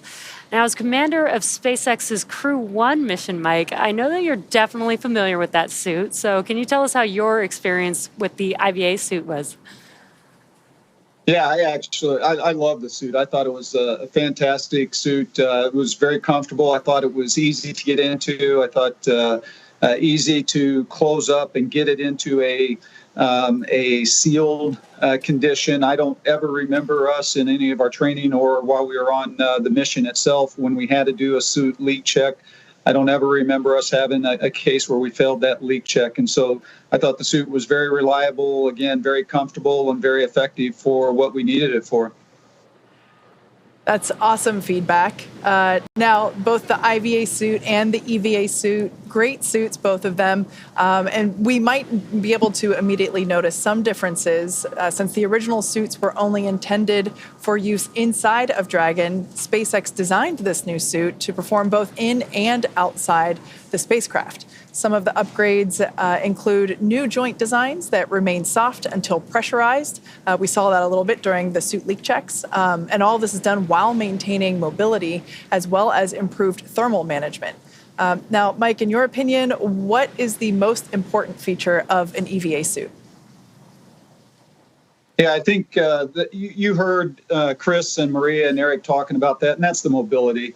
When you're out on the spacewalk itself, you want as much mobility as you can get. And of course, the IVA suits, they're really designed to help keep you alive in the event of emergency and get you back down to Earth. And so from a mobility standpoint, you need just enough to be able to do what you can on the controls with the screens and all of that. And so you don't have to have as much of that mobility. And so with the suits the new suits, the EVA suits that you guys have designed, that just ability that you can't believe how hard just the shoulder rotations and how much you need to use your hands and grip, the difference that it makes when you have the good mobility with it. And I also got to tell you, I really love the HUD that you have inside that gives you a little bit of that information. That I would love to be able to try out that suit. Yeah, Mike, in addition to the new mobility that the suits have, the new suits also have a feature upgraded helmet with an exterior coating that acts like a sun visor, as well as the team added a camera and heads-up display, like you mentioned, to provide some quick glance information to the astronauts on the status of their suits. Now, our team likes to incorporate feedback from the crews wearing our suits. Yeah. Mike, can you talk a little bit about that process and maybe how you were able to help provide some feedback?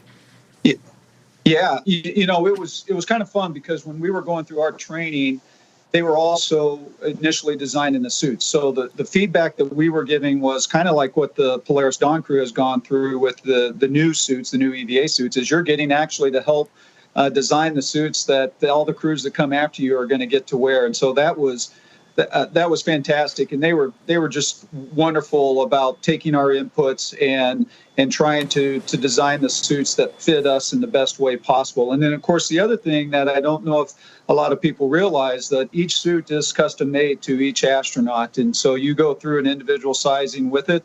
And so not only did we get to help design the suits, but then you get to have that feedback to try and make your suit fit you as well as you can. Well, it's clear that a lot of work goes into both EVA and IVA suits. For these EVA suits, I am definitely looking forward to seeing them in action in just a few days. We'll be broadcasting that live, that spacewalk as well. But until then, let's take a look at how the actual EVA suit came together. EVA stands for extravehicular activity, and it's any sort of operation in space where a human is getting out of the spacecraft. So in the case of Polaris Dawn, we're going to be testing the mobility of the suit. We're going to see if the in-space operation matches the training we've done here in Hawthorne. There's really a lot of different things that can happen during an EVA, and this is the first step for Dragon and SpaceX. When I first started working at SpaceX, I never thought I'd be training a crew to do an EVA. It's brand new, it's so unique, we've never done anything like this before, and so we wanted to make sure we had the best possible training program for this mission. We want to see if we can train a spacewalk on Earth in a way that's representative of what it feels like in space. Even though only 2 people are going to be going outside during this first EVA, all 4 crew will be in EVA suits going down to vacuum. Dragon was always designed to vent to full vacuum, but we've never taken full Dragon capsule down to vacuum, and this will be the first time we do it in space. We actually put crew into a chamber at Johnson Space Center in Houston and had them live the exact profile that they will experience, and making sure that no one actually experienced decompression sickness.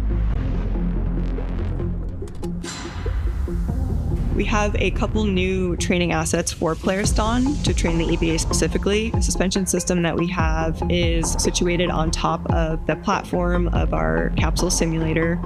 The lines drop through the hatch. They attach to a single crew member inside the capsule. We can lift them up and get them situated so that they can egress the capsule and perform their tasks at Skywalker, the mobility aid. The Skywalker, what's amazing to me is a lot of people are going to think it's a metallic structure just bolted to the top of Dragon, but a lot of development effort, testing went into the Skywalker. So we actually used similar technology as we have in the Super Draco chambers to apply a thermal barrier coating to the outside of the Skywalker. That is going to be a really, really amazing mobility aid on the front end of Dragon.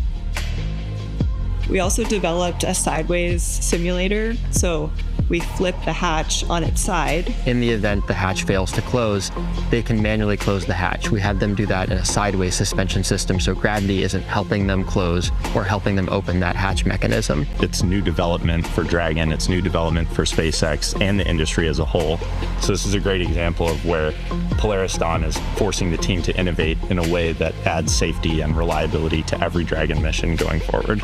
That's this huge challenge for us to go solve, but that's also an opportunity for us to solve the problems that we have to go figure out anyway for our larger goals, like putting people on Mars.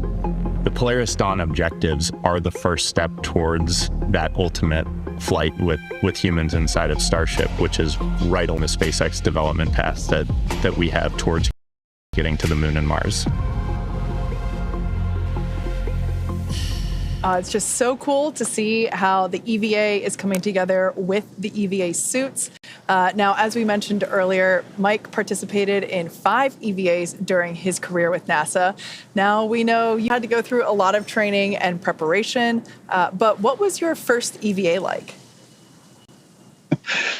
Yeah, it was not planned. It was one of those scenarios where we had a part on the outside of station had failed, and it turns out this was in December of 2013. So it was right before Christmas on the 21st when we went out the door for the first time to repair this pump module. And there is nothing quite like it when you look out that hatch for the first time at the Earth, 250 miles below you, going by at 17,500 miles an hour. There is a ton of emotions that you're going through that you have to process. So it is an experience like none other. Yeah, Mike, you talked about doing a repair for your first EVA. What other kinds of activities did you typically perform during your EVAs on the International Space Station?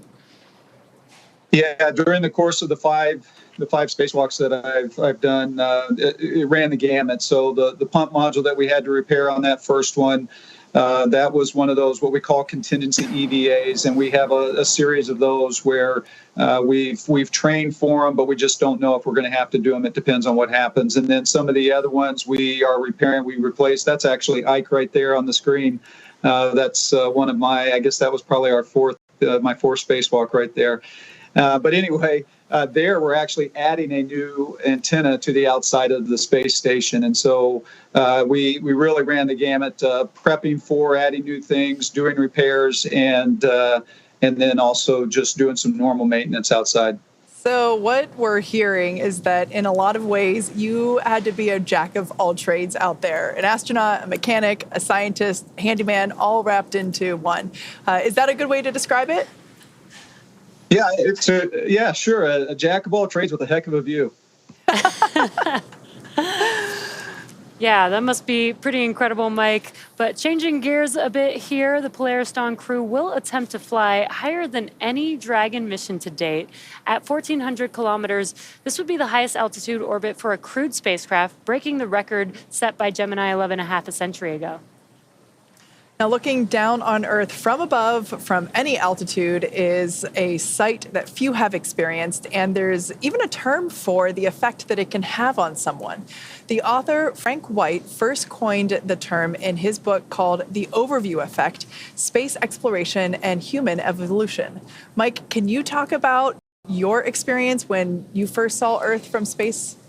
Of course, I was in the Soyuz, as we were talking about earlier, and every astronaut, when they first get into space, they experience the feeling is a little bit different. And so when I first got into space, I had that feeling like I was falling.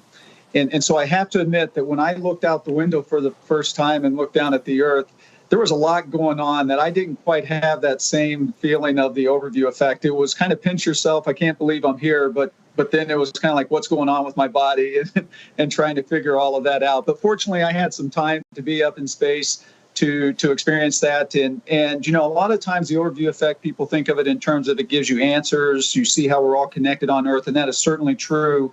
But it also, for me, left me with a lot of questions. When you look down at the Earth and you realize there's so many places around this Earth that you don't know about, you don't understand the people, the culture, the language, and so sometimes it gives you questions as much as it gives you answers. Yeah, Mike, that must be a feeling, the feeling of falling for your first EVA, but you've done 5 EVAs. So did that feeling ever change? Did you feel more comfortable, or did it ever get routine, after the 4th or 5th time? Well, yeah, I would never say that it got routine, but you certainly get more comfortable with it. It's always, you still always have those emotions, that intensity. I will tell you that on my last spacewalk, as I was getting ready to come back into the airlock, I just grabbed onto the rail that's around the airlock there, and I just kind of tried to take it all in, and knowing that this was probably the last time that I was going to go outside in space. And so it is certainly a special moment. And as you do it more often, I think it gives you an opportunity to kind of absorb more each time. What incredible views. Now, after you returned to Earth, after that first time in space, what kind of impact did that experience have on you when you ultimately came back to land? Yeah, when you get back to Earth, you certainly miss being in space. You miss that experience. You miss the floating. But I would tell you that there's one of the things that it did for me of coming back to Earth was it made me appreciate all of the little things. For example, the first weekend I was back, I was standing outside in my backyard and it was raining, and I was just experiencing the rain, because when you're up in space, there's no weather. It never rains. There's no wind. There's no snow. It's just always the same. And so all of those little things, when you don't have them, that makes up what life is like down here on Earth, it makes you appreciate it that much more. Wow, Mike, thank you for sharing that very intimate experience that you had when you came back to Earth. It has been such an honor to have you with us today, but we will see you back here again for our live EVA coverage in just a few days. Yeah, I'm looking forward to it. Thank you for letting me be a part of this, and go Polaris Dawn. Awesome, Mike. See you in just a couple of days. Now, for those of us who have not experienced the overview effect firsthand, here's a little more on the phenomenon itself. The overview effect is that sensation or that feeling that you get when you see our whole world from the perspective of being outside of it. It ranges the whole spectrum from like how delicate the Earth may appear because, it's only this thin blue line that separates this habitable atmosphere of our home planet to, the vacuum of space. It's hard to comprehend what the impact is going to be when I first see Earth from space. It just reminds us of how fragile our planet is. One of my roles on this crew is to shoot as much footage as we possibly can so we can bring it back and share it with the world. The big picture awareness that you gain from that sort of perspective when you were, journeying amongst the stars and see our entire planet as we know it there outside of your window, and kind of the philosophical and the many different emotions that it provokes inside of you when you see it that way. We have barely begun our journey to explore the worlds around us. And that hit me right when I saw the moon rise around Earth and saying, like, come on, it's been 50 years. We got to get back there, and we got to get to Mars, and we got to figure out how to get out of our own solar system and try and figure out what this is all about. There's so much incredible footage that crew members have taken from space and that you see from satellites. I think it's one of the things I'm looking forward to most on the mission is getting to see the Earth from that perspective. I can't wait to share what that experience is, but I guess I'll have to let you know once I get back. In addition to the science and supplies going up on the Polaris Dawn mission, the crew is also taking along some personal items for their 5-day trip around planet Earth. We caught up with the crew during training to get a little more insight on what each of them are planning to take to space. What am I going to bring to space? I've thought long and hard about this one. A book that I co-authored about a mama dragon that ends up training and flying to space. My dad's necklace, jewelry for my wife, watches. I have a Thunderbird watch and a fighter weapons school watch. I don't know, it's one of my takeaways after Inspiration 4 was it's kind of like camping, you brought too much. One of my actual debrief points was bring less.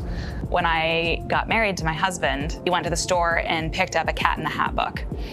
For our entire wedding, all of the ceremony was taped in this book, all of our vows were taped in the book, and then it got passed around and all the speeches got added to the book.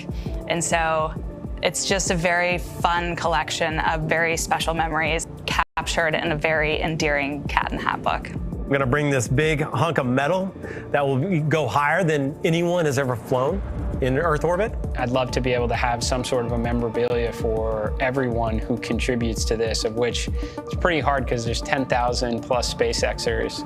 I guess I wish I could bring something for everyone who's made a difference in this program. I will, in particular, get to read this story from space to my kids here on Earth, as well as some of the brave kids of St. Jude Children's Research Hospital. And I think that connection moment while I'm up there floating in space is something I'm just really excited to have the opportunity to have. And we actually have something super cool here with us, a copy of Kisses from Space, just like the one that the Polaris Dawn crew will have flying with them. Anna actually penned this book as a love letter to her kids. And you can actually get one for yourself from major publishers, as well as from penguinrandomhouse.com. The proceeds from this book will benefit St. Jude Children's Research Hospital. And it's just a gorgeous illustration and just such a lovely story. Yeah, my niece is literally going to love this book. I can't wait to get a copy and read it to her. Yeah, I hope Anna is willing to sign copies of it because I'm sure she's going to get flooded with requests when she comes back down to Earth. Yeah, definitely. That will be so awesome. Yeah. So with that, let's get a status update from John Innsbrucker, who's been listening in on the countdown. Well, the clock is just inside T-minus 1 hour and 16 minutes, and we're continuing to count down to the first launch opportunity. Now, the Polaris Dawn crew, they're sealed in the Dragon spacecraft. We've done the comp checks, soot leak checks. They were successful. The side hatch is closed. It passed its leak check. And at T-minus 90 minutes, the ground support team has left the pad. So it's just the 4 crew members on top of Falcon 9 inside of 39A. Now, currently, the launch teams are not working any significant issues on Falcon or Dragon. The biggest thing we're watching right now is the weather. We're expecting another update in about 15 minutes. As mentioned earlier, we are red for cumulus clouds. The good news is the boundary layer is dissipating, and we are fingers crossed that the weather will stay more than 10 nautical miles away and give us a chance to launch right on time. Other weather, everything else is looking good. The ground winds are good. The upper altitude winds, we're releasing balloons that go up to 90,000 feet.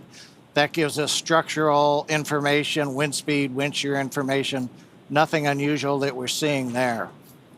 So pretty much just fingers crossed, the weather officer will give us good news coming up at about the T-minus 1 hour evaluation point. So with that, Kate, we're just crossing our fingers for the weather. Thanks so much, John. Love to hear the good news about the progress, and we will keep our fingers crossed about the weather conditions. Now, Polaris Dawn is the first of 3 planned missions in the Polaris program that will conduct extensive research, scientific research, to expand our knowledge of humans adapting, living, and working in space. Much of this research is also intended to improve life here on Earth. And like all science and research, it begins with collecting tons of data, and that process started well before today. Let's take a look. We are in the Houston SpaceX office today. We are here for our what we call L-30 or launch minus 30 days data collection for all of the research that we're doing on our mission. We have about 40 experiments, and a number of those require data collection pretty close to launch date. And so we are doing all of that data collection today, as well as doing some refresher training just to make sure we're really sharp on all of our procedures when we go to flight. There's a lot of steps for each one of these science experiments. They're beneficial for not only improving and enhancing healthcare here on Earth, but it helps us continue this progression with space exploration. What Kid and Anna are doing with the endoscope up through the nose and looking down at the vocal cords, I mean, that is not something easy to perform, in a hospital environment, let alone in space. They certainly stand to learn a lot from it. Reestablishing someone's airway, that's worthwhile to know if we're going to Mars someday. But I think that's a tough one to perform in space. But you got 2 really highly motivated individuals that are going to try and conquer it. In space, there's inflammation. We don't have the impact of 1G pulling on that fluid. So we need to better understand what that inflammation looks like. And once we have a better understanding, we can develop the procedures and the equipment necessary to handle any type of triage situation. When we stepped into this virtual reality scenario, I think Kid and I liked it a lot because they're flying a spacecraft on Mars to kind of gather like hand-eye coordination, motor skills, some cognitive abilities now, and then they're going to compare it to post-flight as opposed to whether or not we can successfully land on Mars. One of the unique things of our missions, they're 3 to 5 days length. You maybe can't study the super long duration things, but what you can study is what happens immediately when you get up there and how soon these things start to take place. So this big problem in the astronaut community is called SANS, and it's where the astronaut's eyesight and ocular health start to degrade over time. So they will be wearing a contact that actually makes them look like a cyborg. It has little coils that can measure the interocular pressure, and then we can start testing countermeasures that might actually be able to prevent some of those negative effects. We are doing an experiment called GVS disorientation, and this experiment, we wear a set of electrodes that sends electricity essentially through our brain between our inner ears and stimulates a disorientation and an imbalance to train astronauts' adaptation to different G environments and hope to quicken that readaptation. One of the things that we're doing with ultrasound is we are going to be collecting imagery of our veins and identifying whether there's actually bubbles forming when we are changing cabin pressure. It's very possible that nitrogen will bubble out into our blood. If we see bubbles, it will be completely normal and okay if we do see bubbles, but we are hoping to capture that on ultrasound. In order for us to become multiplanetary, we've got to overcome some of these challenges associated with space exploration on longer duration missions. What we gather on orbit in a zero-G environment, in a vacuum, will help us continue this cause in furthering space exploration.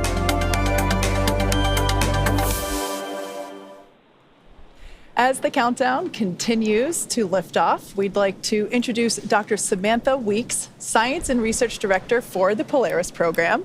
Dr. Weeks, call sign Combo, is a retired United States Air Force colonel with over 2,200 hours flying fighter jets, including 105 combat hours. Welcome. Thank you so much for having me here today.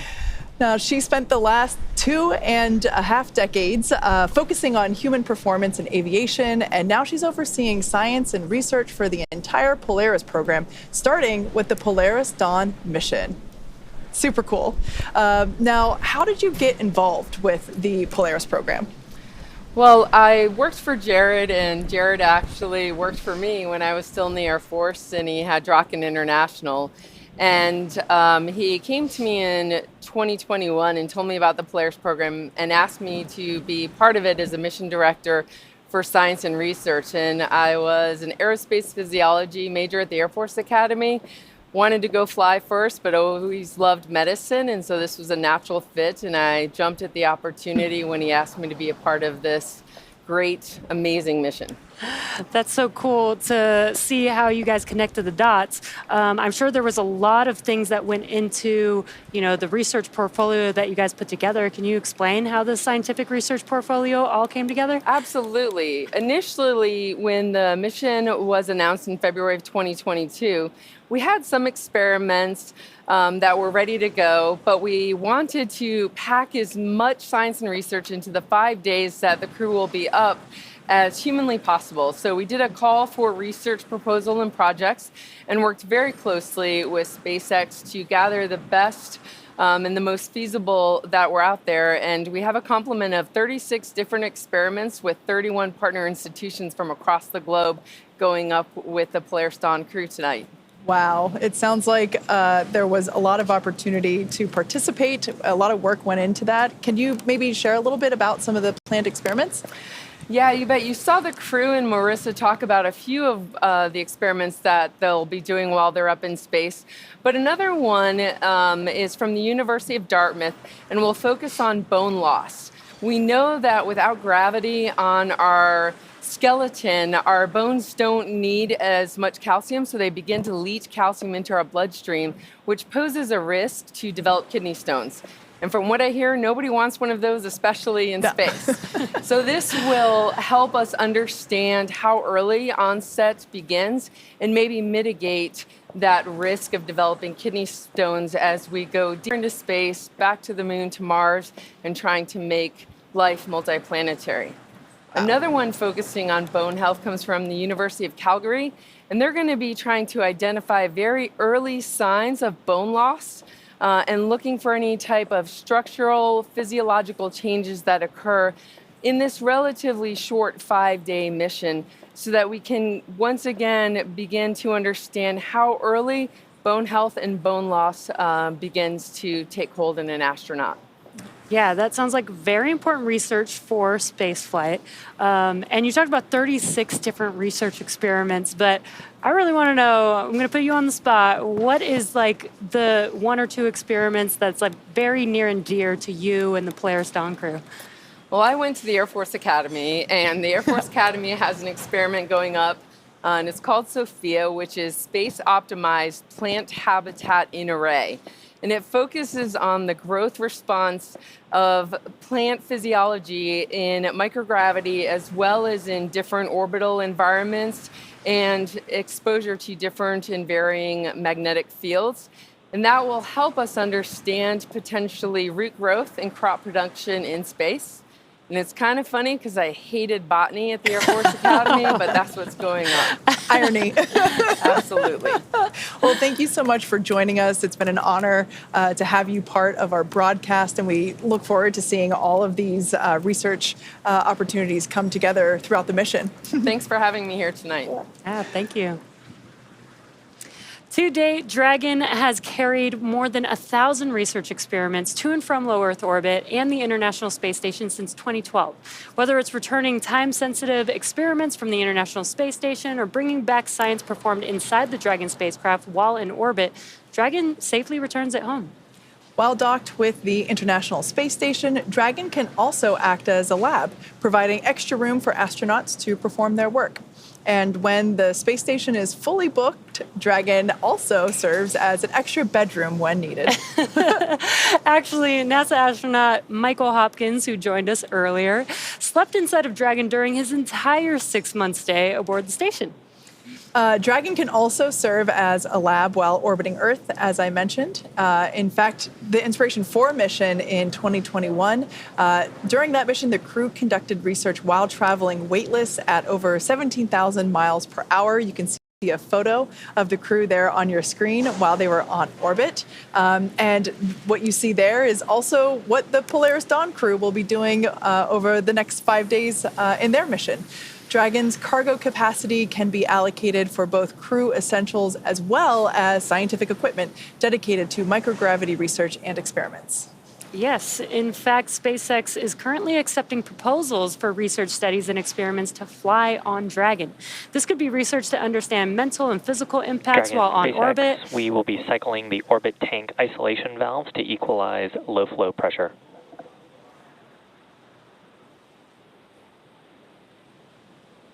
Copy that, SpaceX.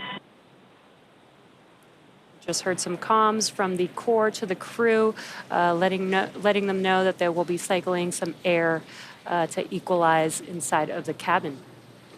So this could be research to understand mental and physical impacts while on orbit, exploring how to improve training, physical fitness, and mental well-being, or advancing medical care with the exploration of just-in-time training and tools. Now, the selected research study groups will have access to SpaceX's crewed Dragon missions, opening up opportunities for researchers that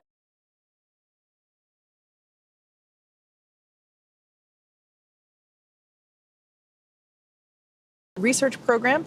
Visit spacex.com/human spaceflight/research. Now, as we mentioned at the start of the show, there are a number of firsts that are going to occur on this mission. The first commercial spacewalk and possibly reaching the highest Earth orbit ever flown for a crewed spacecraft, which will break the altitude record set by Gemini 11, which happened half a century ago, which is wild. Yeah, the Polaris Dawn crew will also be the first to attempt to use the Starlink network in orbit. Dragon is carrying what we are calling a Starlink plug-and-placer. Inside Dragon is a router connected to a user terminal in Dragon's trunk. This terminal will be linked to the new plug-and-placer device that is mounted on board. All of this will be responsible for establishing and maintaining a laser communications link with Starlink satellites, which will be in orbit about 200 kilometers below Dragon. Using this hardware, Dragon will attempt to talk to Starlink the same way Starlink satellites talk between themselves, with lasers. No one has ever flown a laser communication system on a human-rated spacecraft before, so there is a lot to be learned here. If this works, plug-and-placer could provide the first high-speed internet experience for people traveling in space. This technology will also help here on Earth by facilitating healthcare access and connectivity to underserved communities around the world. The Polaris program is donating Starlink to St. Jude Global Partners in 5 countries. Strong, reliable internet will help support the St. Jude Global mission by providing partners greater access to online medical conferencing, case and imaging sharing, and diagnostic assistance. Hospitals and foundations that are part of the pilot program will be able to provide better care to patients thanks to high-speed, low-latency broadband internet. The first countries selected to receive Starlink include the Philippines, Brazil, Chile, Peru, and Mozambique.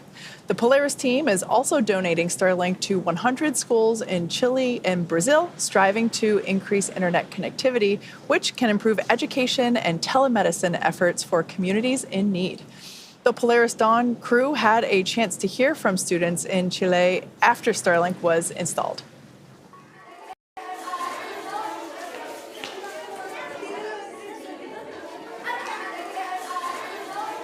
¿Por qué los hombres van al espacio?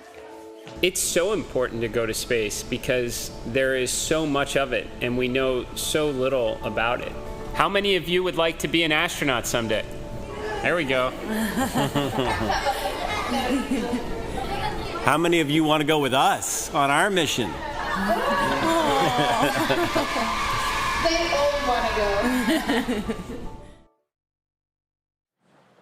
Starlink is also enabling the rapid development of SpaceX's Starship vehicle, which just completed its 4th flight test in June.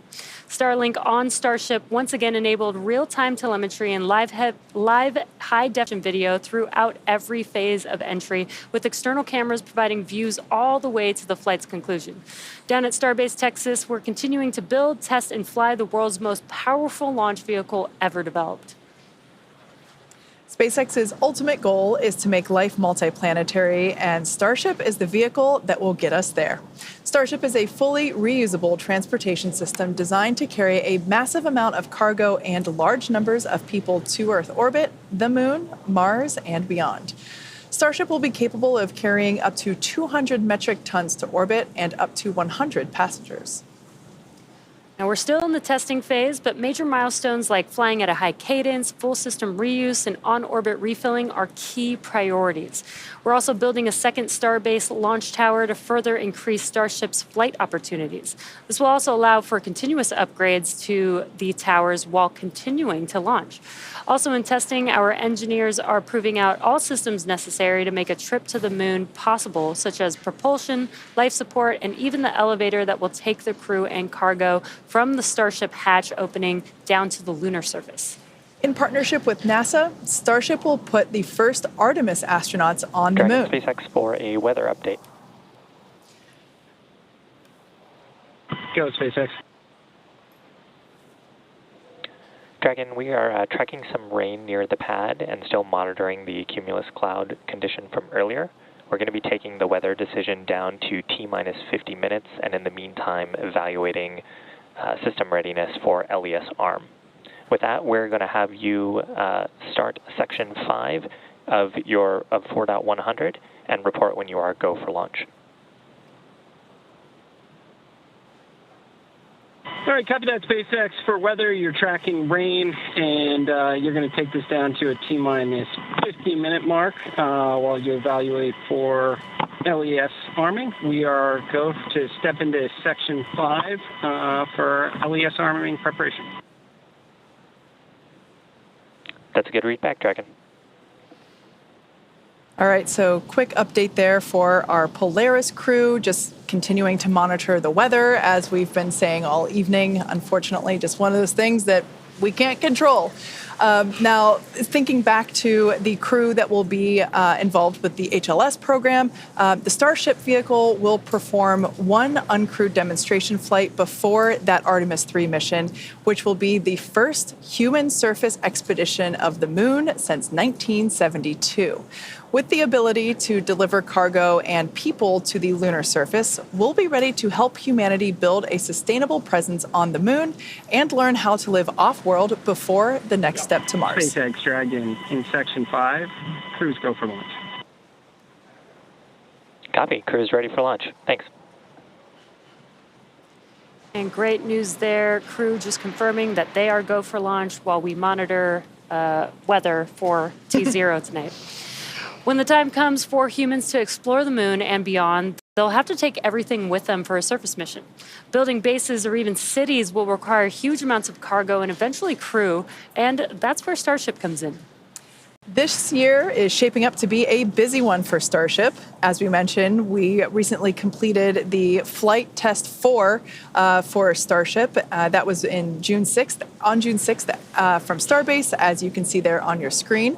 Super Heavy booster lifting off successfully there and completed a full duration ascent burn. Starship executed another successful hot stage separation, powering down all but 3 of Super Heavy's Raptor engines and successfully igniting the 6 second stage Raptor engines before separating the vehicles. Following separation, the Super Heavy booster successfully completed its flip maneuver and boost back burn to send it towards the splashdown zone. The booster's flight ended with a landing burn, so exciting, and soft splashdown in the Gulf of Mexico 7 minutes and 24 seconds into the flight. The landing was caught by both the onboard camera, as you can see there, as well as one of SpaceX's marine buoys. Meanwhile, Starship's 6 second stage Raptor engines successfully powered the vehicle to space and placed it on the planned trajectory for coast. Starship made a control entry, successfully making it through the phases of peak heating and maximum aerodynamic pressure, demonstrating the ability to control the vehicle using its flaps while descending through the atmosphere at hypersonic speeds.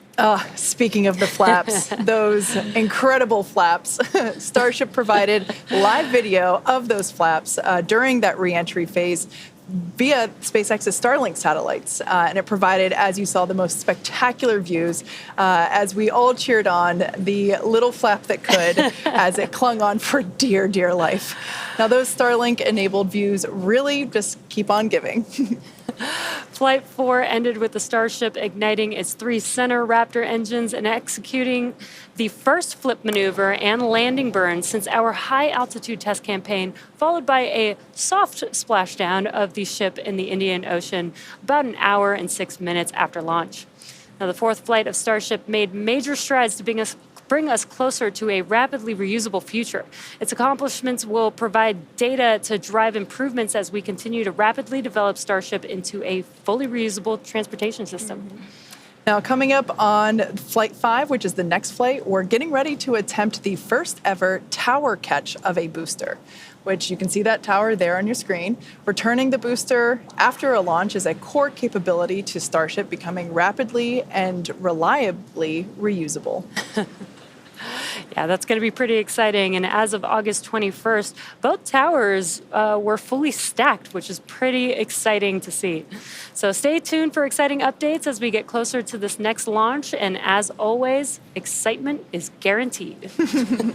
Now, for those that recently joined us, as you can see on the clock, we're about T-minus 53 and a half minutes away from liftoff. We did hear from the crew operations and resource engineer that we are awaiting a final weather update at T-minus 50. That's 50 minutes, so in just 3 minutes from now. Weather has been a watch item all evening, in fact, for like the last 2 weeks.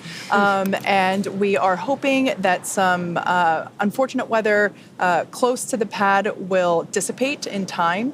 There is a couple of rules that we're watching, trying to hope that that weather clears out from the 10 nanometer range. So we are standing by for that final update from the launch weather officer. But as you can see on your screen, Polaris Dawn crew is pretty comfy in their suits and in their seats. Yeah, they are patiently waiting. They did give the go that they are ready for launch if we do proceed to T0. And again, we do have a couple opportunities for T0 if weather does not look good for the initial T0 that we're planning for right now. Yeah, that's right. But we are standing by, like we said before, just a couple minutes for that final update. Basically a go, no-go update from our weather officer. It's a little deceiving because this view here, these inky black skies, you can't really tell what the weather is or isn't around the pad. Of course, pad 39A here on your camera. And if I were Jared in the capsule, right, hearing that, you're in the capsule, you've done a successful suit leak check, you've done a successful side hatch leak check and closure, and he has flown in this capsule once before. This is Dragon Resilience. This is, of course, the capsule that took the Inspiration 4 mission on its, couple-day mission around planet Earth. And, if I were Jared, I would be really impatient at this point and just like... Yeah, we're listening in right now. The launch team is talking to the launch weather officer. They're trying to look in the crystal ball and figure out, do we think things may clear up in 51 minutes enough, keep the clouds, everything away more than 10 nautical miles from the pad? Or should we go to the second T0, which is at 9 hours, 23 minutes universal time, just under a 100-minute delay if we have to wait? They're asking the LWO questions. We have the propellant load and launch go-no-go poll coming up at 50 minutes, or at 45 minutes. So everything's coming together right now. So we're going to listen in just a little bit more and see whether or not we roll the dice and proceed to 0, hoping that the little cells that are popping up dissipate in 20 to 30 minutes and give us a clear launch to space, or if we decide we're going to delay a bit.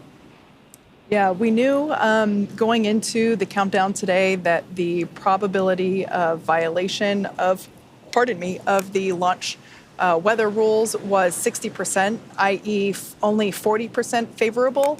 So we knew that there was a chance here, but in the event that, the clouds parted, or rather just stayed away out of those 10 nautical miles, we wanted to try and take advantage of the opportunity if it presents itself. So we're keeping our fingers crossed. And really hoping for that opportunity. And of course, we're talking about launch weather, but something that we've been looking at for the last couple of weeks is not only the launch weather, but also the booster downrange recovery weather, as well as the ascent phase abort scenario weather patterns. Want to make sure that if Dragon, for some reason, has to activate the launch escape system during the ascent phase, that all that weather along that corridor is clear, and the weather 5 days from now to make sure that there is a viable path for safe crew return when their mission is done. So it's a lot going on. Yeah, there's a lot to look out for. And again, we are trying to make this call prior to propellant loading starting on the vehicles. That will be important for us to be able to hold if we decide to go to the additional T0 opportunities that we have. We'd like to make that call before we start loading propellant. Exactly. So we're now under T-minus 48 minutes. We are standing by for the final update from the launch weather officer.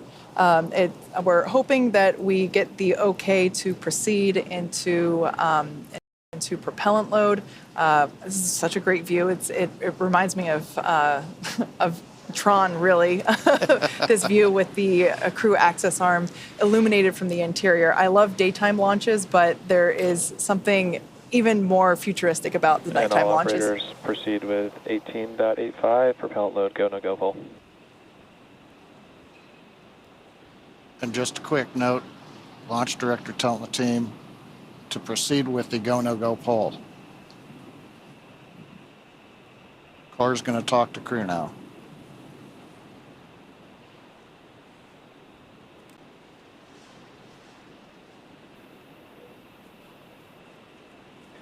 Dragon SpaceX for weather update. Go SpaceX. Dragon, we're still watching weather. It seems that the T01 opportunity is going to have the best chance of getting us to a launch today. So we're going to be pressing into the propellant load. Go, no go, pull.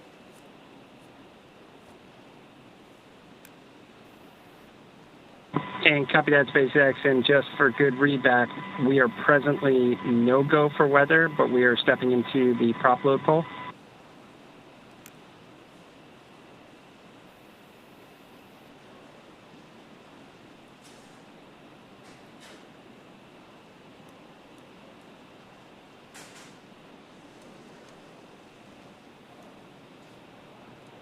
And stand by, Dragon. We're just confirming.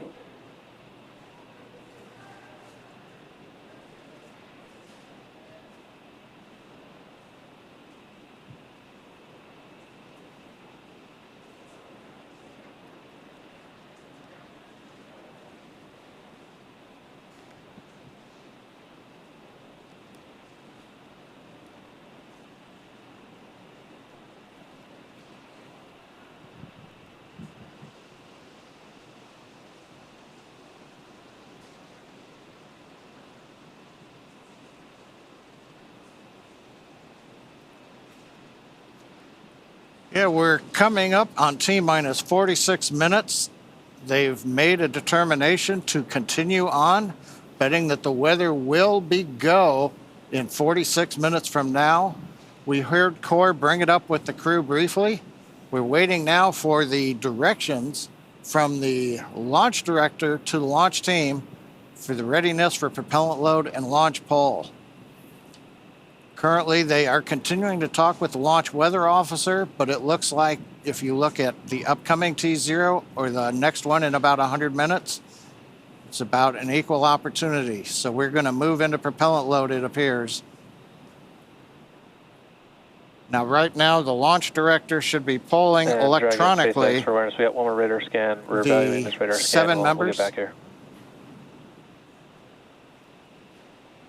Copy that, SpaceX. We're standing by.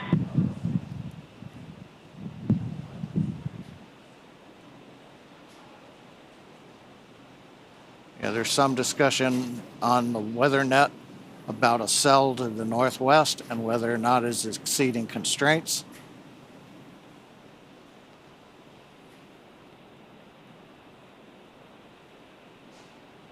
Electronic poll has been completed. If we do continue with the countdown. Dragon SpaceX, we're getting meteorological input that we should waive this attempt given the last radar scan. So we're going to pause the clock here and move to our second T0.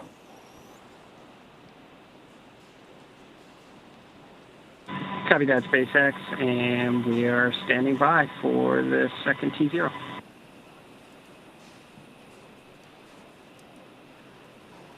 Okay, we're T-minus 44 minutes and 30 seconds, and we have paused the clock for the moment. We got a last-minute update. One cell right at around the 10 nautical mile border had popped up on the radar returns. We have to get all the weather clear within 10 nautical miles of the launch pad in order to be able to launch Falcon 9 with the crew on the Dragon.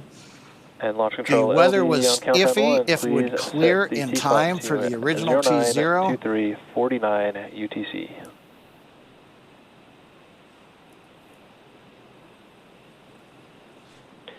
And LD, that's 09:23:49 UTC. That is correct. Launch director confirming the planned new T0, 09:23:49, I believe, universal time. That would be at 5:23 a.m. on pad 39A. And the clock is counting to 09:23:49 UTC. As you can see on the webcast screen now. Dragon SpaceX launch T time has been moved to 09:23:49 Zulu. Stand by for seat rotation, after which you will remain in the capsule with the side hatch closed. Please confirm when you are ready for seat rotation.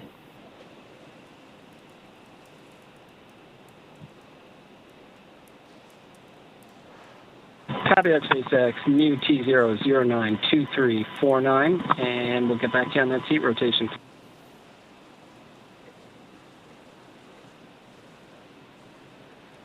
We just heard the core. SpaceX Dragon, we're ready for seat rotation. SpaceX copies. We will report when initiating.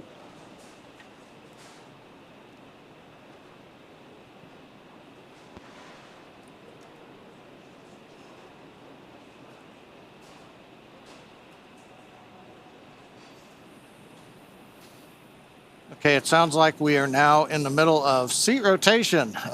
With the delay, you see on the screen, we're T-minus 2 hours, 27 minutes. There's a view inside the capsule. They're working on their tablets, getting their updated clock.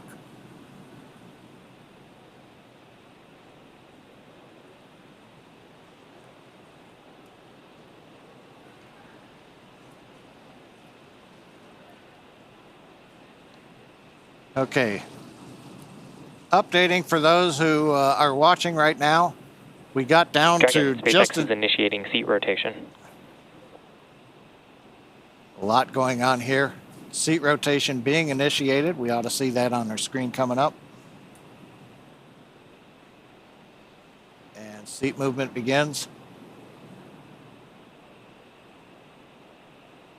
That'll make it a little easier on the crew as we wait for the launch window opportunity number 2 to arrive. They'll be back into a more regular seated posture, and then we'll get back through seat rotation a little bit later on. But right now, inside 2.5 hours now to the planned T0. As we mentioned as we started the webcast, we had 3 opportunities. We've had to wait. Seats are in the upright position. Copy that, SpaceX. We show the same. We had to wave off the first opportunity just as we got inside T-minus 45 minutes. The weather forecast was iffy at best, and we have elected to go for the second of the 3 T0 opportunities.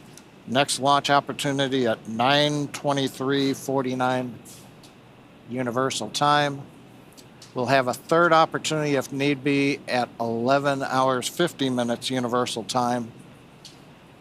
We don't know what the weather forecast is. It's fairly dynamic as a tropical boundary layer has come ashore in Florida.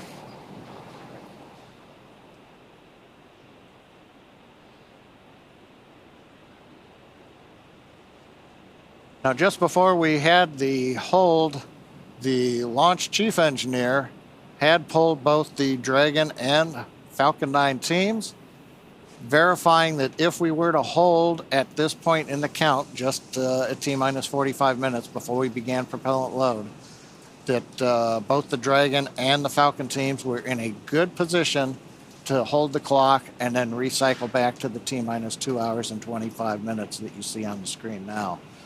So we had not taken any irreversible steps. In fact, as you just saw, the crew rotation back to a vertical position, give them a little more comfort. They will remain inside the Dragon capsule as we continue to count down. Everything is good for Dragon, as well as for the Falcon 9 team. We had not begun loading propellant into the Falcon 9, and so we were able to hold the clock and wait till we get closer, and then we can resume the final checks and the propellant load of Falcon 9. Hopefully, fingers crossed, for a launch coming up in 2 hours and 24 minutes. And of course, we'll be continuing to watch the weather throughout the early morning in Florida. As I mentioned just a moment ago, it is dynamic conditions. The concerns we had were not winds. It was twofold. A shower was passing over the launch pad that was just had rain in the ascent trajectory, but we expected the rain shower to dissipate. The bigger problem is there are frontal boundaries north and south of the launch site, and we were then seeing cells popping up, and that made us a little concerned that they may still be around at T0, and we would then have had to scrub for the day. So the good news is we are still counting down for launch. We're going to wait 2 hours and change and see how things go. And with that, Kate, Atticus, Jesse, we got close. So close. But we're still here with another chance. Yeah, but we're not out of the fight yet. Obviously, we would have preferred for weather to cooperate, but the safety of the crew is the top priority. So we're unfortunately going to have to wait around just a little bit longer. SpaceX Dragon for T0 clock. Go, Dragon. Yeah, SpaceX, just wondering when we should expect a reset on our T0 clock.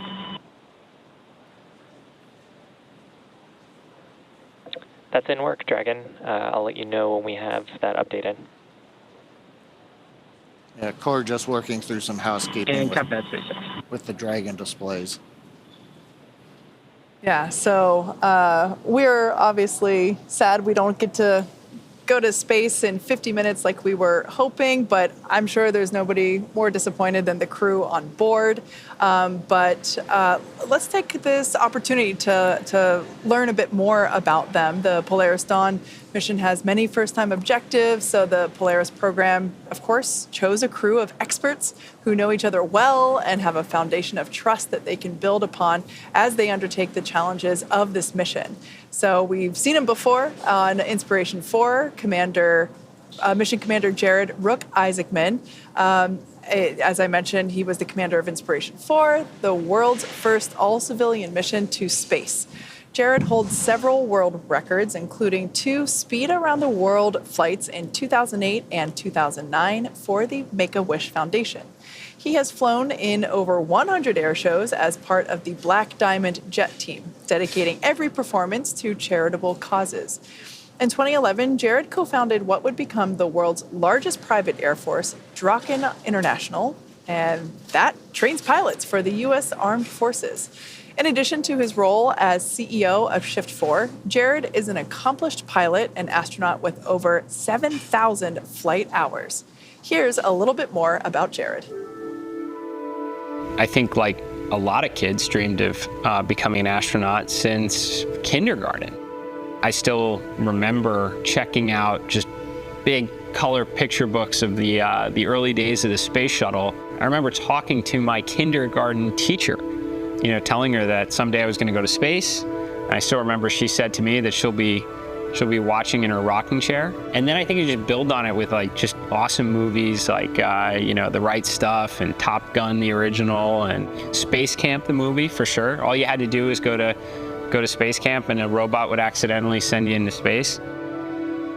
If you are thinking about or dreaming about being an astronaut someday, it is totally possible. You do not have to be one of the lucky few struck by lightning. Organizations like SpaceX and others in commercial space are making it possible where hundreds, thousands, tens of thousands of people are going to go to space someday, and you don't have to be a test pilot. You could be a doctor, a nurse, someone in the healthcare field, someone building the software that runs on the spaceship. And it's just so many possibilities for a future that's going to have, tens of thousands, maybe hundreds of thousands of people in space in the not too distant future. It's just so awesome to think about. With Inspiration 4, I always said it's hard to look at any one piece of the mission and have some extra excitement or enthusiasm because it all matters. It has to go right, every phase of it. Everything we do for months or years leading up to the mission itself and coming home, it all matters. And I'd say that's no different with this one. If anything, it's even more so because there's so much we're trying to accomplish. But I'm very eager and excited to see that moment when we arrive on orbit and kind of the reaction on the face of my other crewmates who will be going to space for the first time. It's like a really special moment where a lot of emotion comes together when you've arrived on orbit. And they've worked really hard and very deserving for this opportunity, and I'm eager to see it, kind of firsthand. My name is Jared Isaacman, and I'm the commander of Polaris Dawn.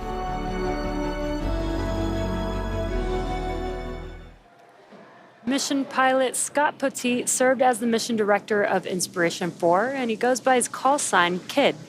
A retired U.S. Air Force Lieutenant Colonel, Kid served for 20 years in roles that included commander of the 64th Aggressor Squadron, Thunderbird No. 4 demonstration pilot, U.S. Air Force Weapons School graduate, operational test and evaluation pilot, and flight examiner. Kid is a command pilot with over 3,200 flying hours and has logged over 400 hours of combat time. Following his Air Force career, Kid served in various roles, including VP of Strategy at Shift 4. Let's hear from our mission pilot himself, Scott Kid Poteet.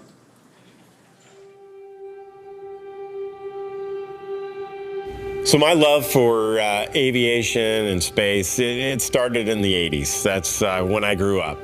The movies The Right Stuff and the original Top Gun had come out. I was certainly inspired by those movies. But honestly, I struggled as a kid. I was a C and D student. The only reason why I got into college was I was recruited to run. I even struggled in college. I ended up with a degree in outdoor education. But I had an opportunity to go in the back of a KC-135 to watch some refueling F-16s in the air. I was totally inspired, puked the entire time, but I wanted to be a fighter pilot. I served in the Air Force for 20 years flying F-16s. When I retired in 2016, I thought that was the end. Space was never something that I thought I could achieve. Based on my academic background, traditionally in the 80s with the shuttle program, it was astrophysicists, engineers, test pilots, those with advanced degrees. There are moments where you were like, oh my gosh, this is real, this is happening. And it brings me back to my Air Force and fighter pilot experience in combat. Compartmentalizing what's going on, being very acute to every little detail. Throughout this entire training process, we have these aha moments. And when I have these aha moments, I think about what it's going to be like when it is liftoff. And I think I will be in that very intense moment of being aware of all the details around me, all the senses, watching all the parameters of the rocket, staying very focused on the mission. I'm not nervous. I'm intensely excited for this moment. I'm a fighter pilot, so I enjoy the thrills of thrust and the acceleration that we're going to experience going from 0 miles an hour up to 17,500 miles an hour in a very short few minutes. Anything is possible. I never dreamed I'd be in the seat. There are plenty of smarter, more intelligent individuals that should be in the seat, but I've been blessed to have this opportunity. I'm going to take advantage of it.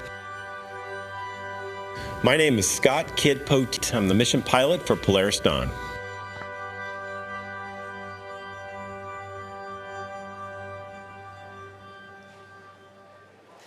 Mission Specialist Sarah Cooper Gillis is a lead space operations engineer at SpaceX, responsible for overseeing the company's astronaut training program.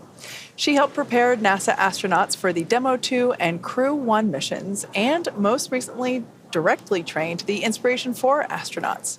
Sarah is an experienced mission control operator who has supported real-time operations for Dragon's cargo resupply missions to and from the International Space Station as a navigation officer and as a crew communicator for Dragon's human spaceflight missions. In 2015, while studying at the University of Colorado Boulder, Sarah started an internship at SpaceX and then moved into the astronaut training program full-time after graduation. Here's a bit more about Sarah. So I cannot technically claim that I am a Boulder, Colorado native as much as I would love to. I was born in California, but I moved to Boulder when I was about 2 or 3 months old. And that's where I went to college as well. I went to the University of Colorado at Boulder, and then eventually started as an intern at SpaceX. I would say I didn't always dream of going to space. I think my interest really changed in high school, and I thought human spaceflight was fascinating.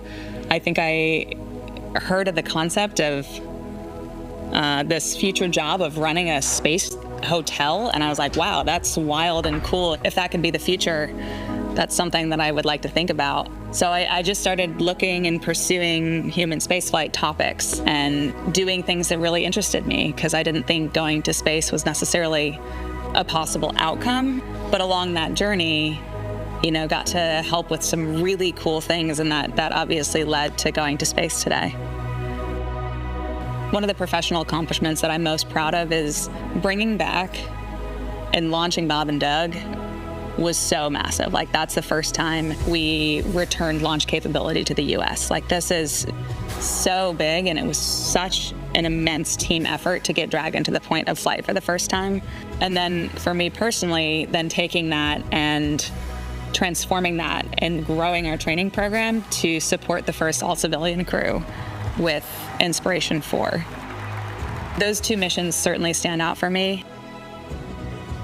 When I sit in the spacecraft, I think more than anything, what is going to go through my mind is just seeing all of the components that came together to make this machine, and all of the people that made those components and tested those components, being supported by the thousands of people at SpaceX that are making this possible and dedicating their lives to safely flying people to space and back. My name is Sarah Gillis, and I am a mission specialist on the Polaris Dawn mission. And rounding out the Polaris Dawn crew, mission specialist and medical officer Anna Walker-Menon, who also serves as a lead space operations engineer at SpaceX, where she manages the development of crew operations and works in mission control as both a mission director and crew communicator. During her time at SpaceX, Anna has led the implementation of Dragon's crew capabilities and developed critical operational responses to vehicle emergencies. Prior to SpaceX, Anna worked for 7 years at NASA as a biomedical flight controller for the International Space Station. She received her bachelor's degree in mathematics and Spanish from Texas Christian University and her master's degree in biomedical engineering from Duke University. Let's hear a little bit more from our other SpaceX team member, Anna Walker-Menon.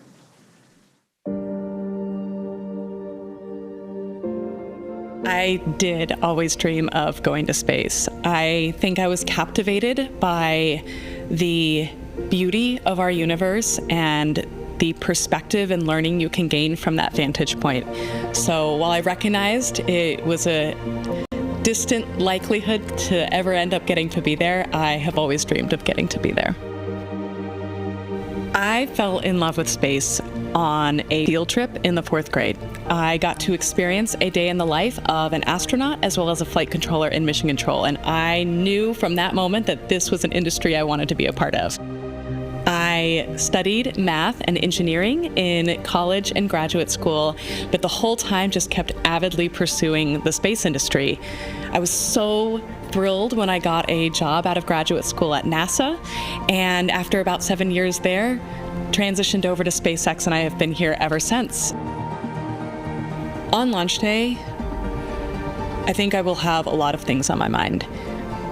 I think one piece will be intense focus, remembering all of the work and the learning that we have gone through thanks to SpaceX to execute every piece of this mission to the best of our abilities.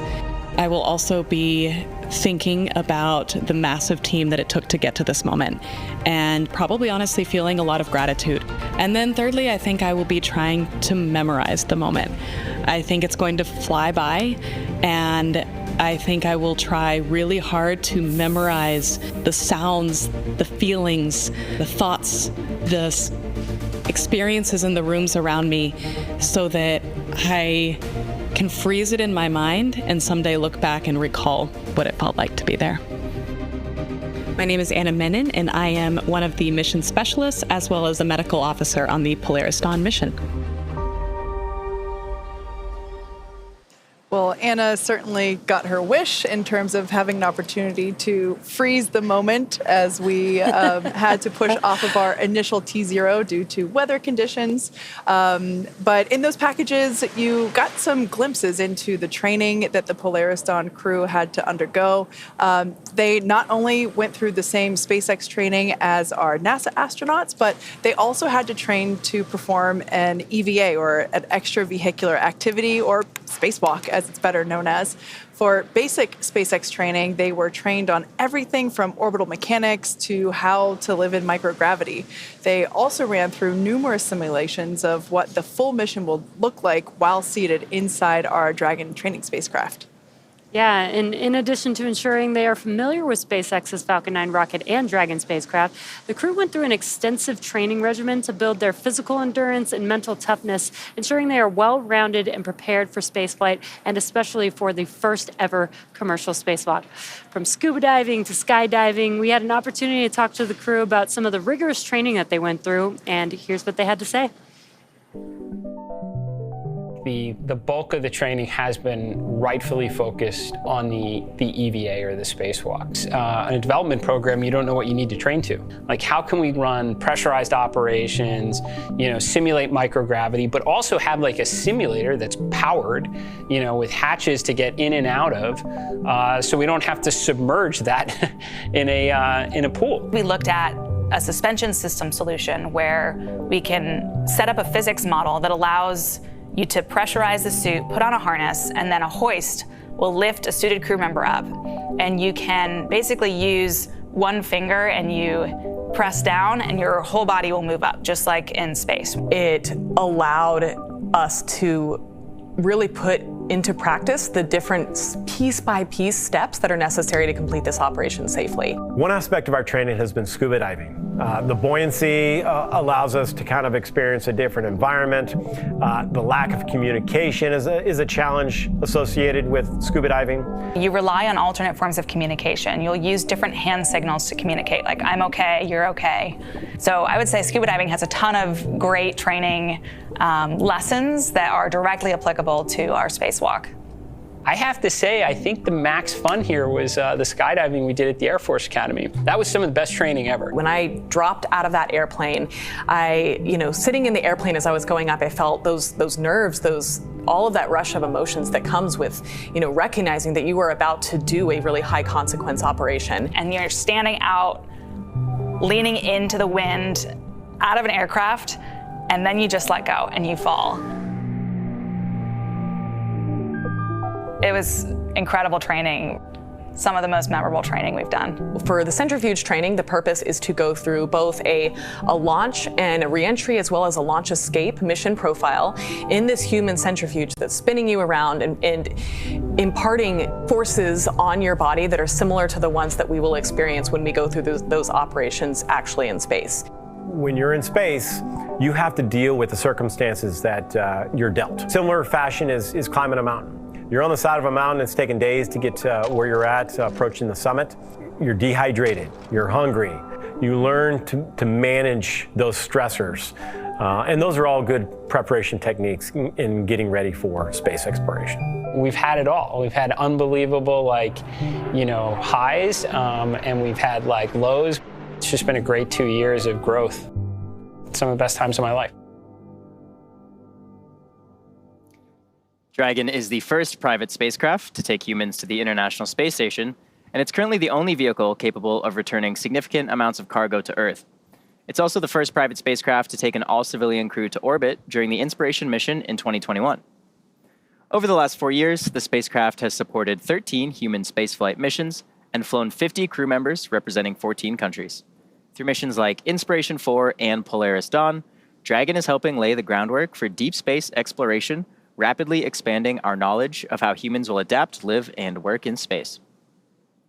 Dragon can also help discover more about our home planet. With upcoming missions like From 2, we aim to do exactly that.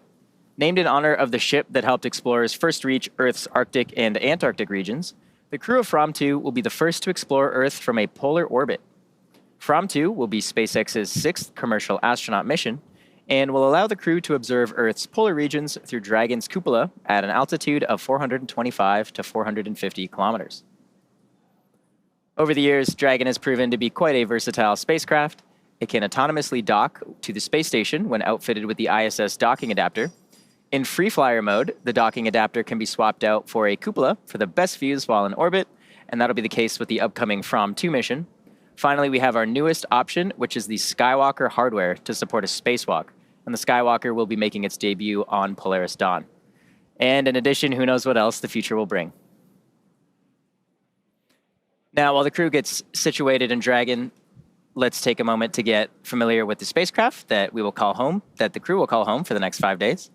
Designed to be the safest spacecraft ever flown, the fully autonomous Dragon stands nearly 27 feet tall and 13 feet in diameter. Dragon is capable of carrying up to 7 passengers, but for today's mission, it's carrying the 4 members of the Polaris Dawn crew. The crew will spend the majority of their time in the pressurized section, which is the top portion of the spacecraft you see there on your screen, and this allows for transport of people and environmentally sensitive cargo. Dragon's trunk, which sits just below the pressurized section, not only carries unpressurized cargo, but also supports the spacecraft during ascent, and it remains attached to Dragon until shortly before re-entry into Earth's atmosphere. And as you can see there, half of the trunk is covered in solar panels on the left side, and that's to provide power to Dragon during flight. The spacecraft is also equipped with 16 Draco thrusters, which are used to orient the spacecraft during the mission. Each Draco thruster is capable of generating around 90 pounds of force in the vacuum of space, and these engines are just as important to Dragon as the Merlin engines are to Falcon 9. In addition to these 16 Draco thrusters, there are 8 Super Dracos, and these power the spacecraft's launch escape system. In the very unlikely event of an emergency, the Super Draco engines can power Dragon half a mile away from the launch vehicle in less than 8 seconds. And just like the Falcon 9 first stage, Dragon is also reusable. In fact, the Polaris Dawn crew is flying today in the exact same spacecraft for NASA's Crew 1 mission, as well as Inspiration 4. That said, there are a few changes that we've made to Dragon for this mission. In order to accommodate a spacewalk, this is the first Dragon to be outfitted with a Skywalker in place of the cupola observation dome. The Skywalker is a structure that is mounted to the top of Dragon, as you can see there, and the astronauts will use this to assist in exiting and re-entering the spacecraft during their spacewalk. This Dragon is also carrying Starlink, making this the first mission to attempt to use the Starlink network in orbit. Inside of Dragon is a router connected to a user terminal located in Dragon's trunk, and this terminal will be linked to a new device known as the Plug and Placer, which will enable the spacecraft to communicate with Starlink satellites that will be in orbit below Dragon. Now, we're very excited to see all of this in action, but Dragon has to get up there first. So let's take a look at the rocket that will be taking our crew and Dragon to space. Dragon will be delivered to orbit today by SpaceX's Falcon 9, the first orbital-class rocket capable of reflight. Reusability allows us to refly the most expensive parts of the rocket, and that in turn drives down the cost of spaceflight. To date, Falcon 9 has performed 369 orbital launches, 326 landings, and 300 reflights.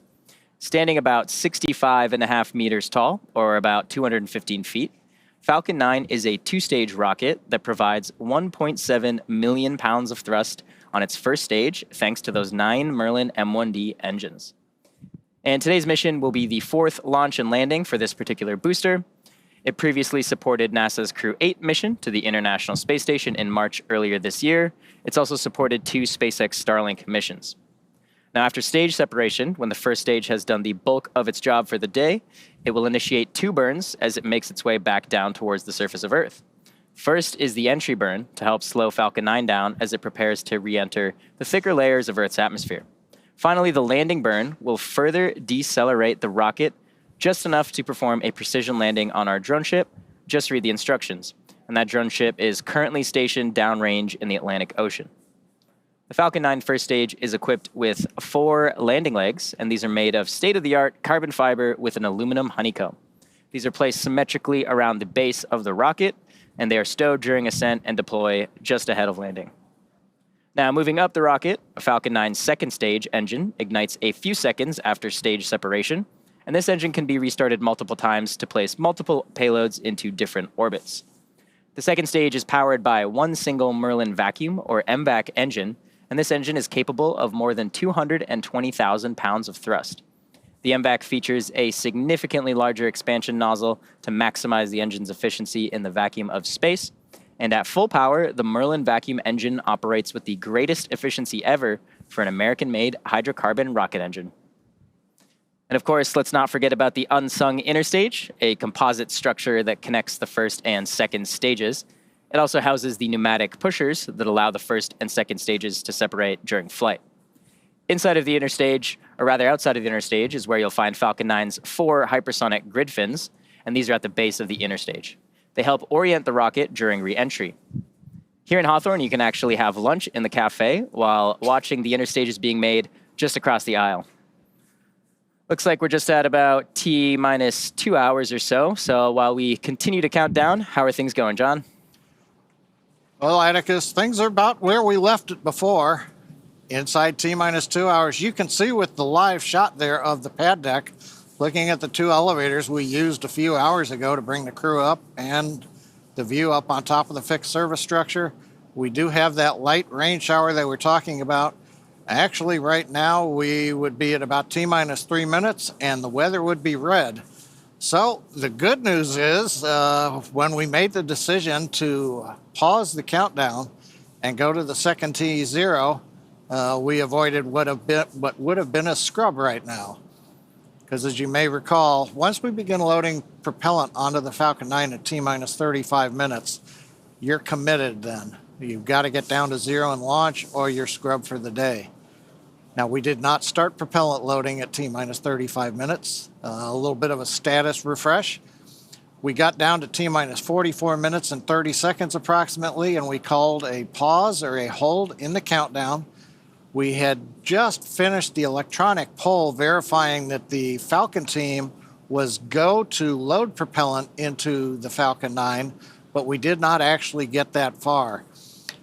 All evening or early morning, as the case may be, at Kennedy Space Center, we've been watching the weather. The launch weather officer had advised the team that a frontal boundary had come ashore in Florida. That was creating scattered cells that would pop up and occasionally violate the cumulus cloud rule, or in this case, as we just saw with the pad deck view there, or up on top of the fixed service structure, we were getting rain showers with rain higher up in the atmosphere than we would be allowed to fly through. So we continued to count down, fingers crossed, heading for that first T0, which was planned for 7:38 Universal Time. Inside T-minus 1 hour, it was still very uncertain whether or not the weather would cooperate for that first T0. The team took the decision down as far as they could inside of T-minus 50 minutes. trying to get the last little bit of information. But just as we thought we were going to press on and go with the original T0, we saw a cell pop up on the radar map that exceeded conditions. We looked at that and decided to go ahead and hold the clock. We heard the Corps then go back up, talk to the crew, tell them that we were held, and then we recycled to the second T0. Now we have 3 T0 opportunities. The first one is now passing us by as we get ready at 7 hours and 38 minutes universal time, 10 minutes from now, and that would have been a scrub. The next one that we are aiming for is coming up at 9 hours, 23 minutes, 49 seconds universal time, just under the 2 hours you see there on the countdown clock. There is a third opportunity if we need it at 11 hours, 15 minutes universal time.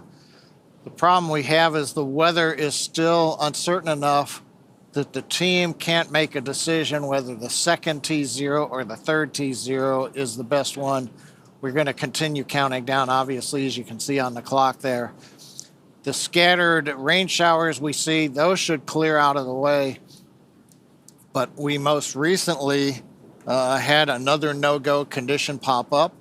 The surface electric field, essentially the measure of how the atmosphere is electrically charged, has violated criteria. We're going to continue to watch that. We think that one will clear.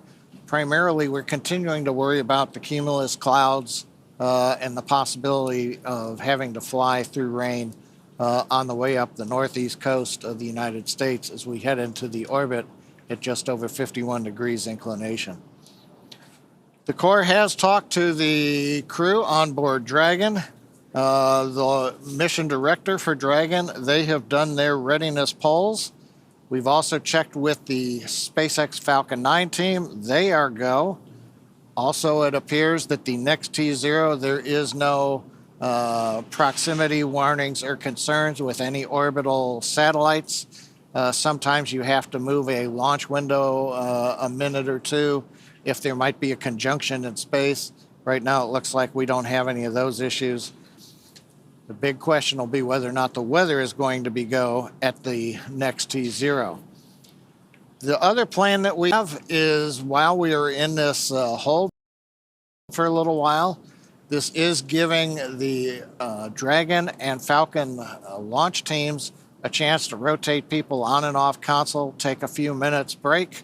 It's been a long early morning for the team. Everybody continues to have support.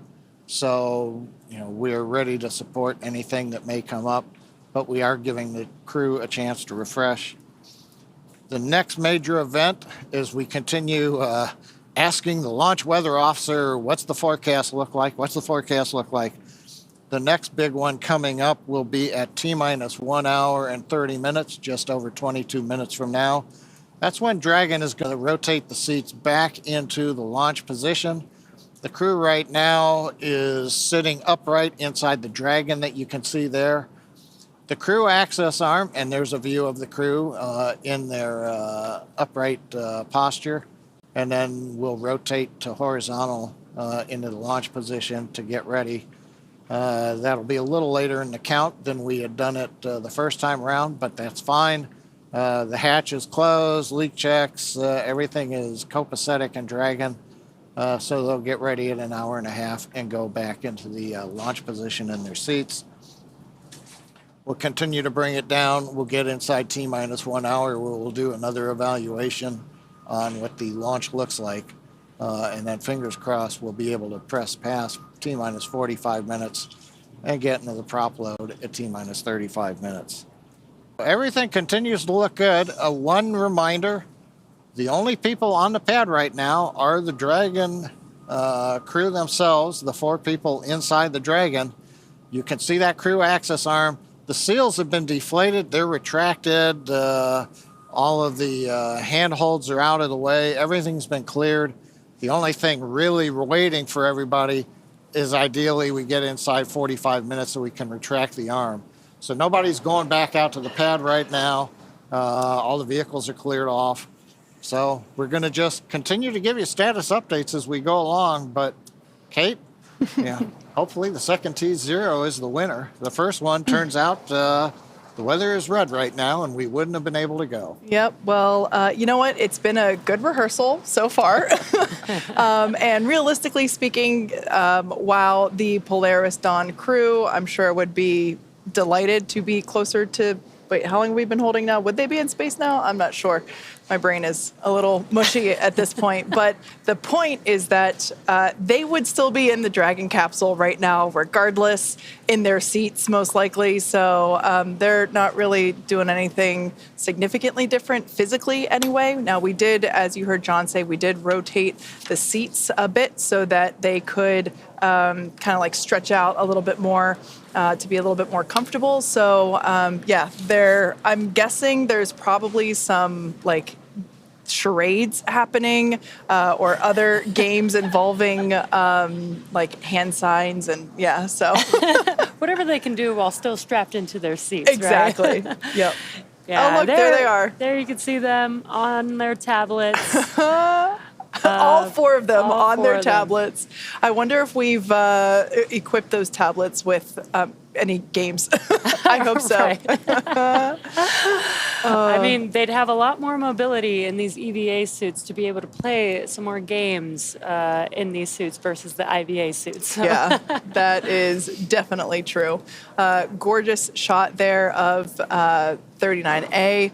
Like we mentioned before, we are in a not quite a holding pattern because we're still progressing with the launch countdown, but we did have to reset the T0 clock due to weather, and we are fingers crossed that our second targeted T0 time will be more fruitful than the first one. Yeah, we are patiently waiting. It is T minus 1 hour and 49 minutes until our new T0. But yeah, the crew is patiently waiting, relaxing inside of Dragon. And so now during the EVA for the Polaris Dawn crew, they will be wearing our newly designed EVA spacesuits, which we see them wearing in the Dragon capsule. And there you can see the suit on your screen. Building a base on the moon and a city on Mars will require thousands of suits. So the development of this suit and the EVA that's going to be performed on this mission are important steps to a scalable design for spacesuits on future long-duration missions. So let's take a look at the making of the suits our crew will be wearing during the first ever commercial spacewalk.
Love seeing how we have designed those suits from really the ground up. They look similar to the IVA suits, but there's so many enhancements and changes in order to make them suitable for an EVA, and we are definitely looking forward to seeing them in action in just a few days. But until then, let's take a look at how the actual EVA itself came together.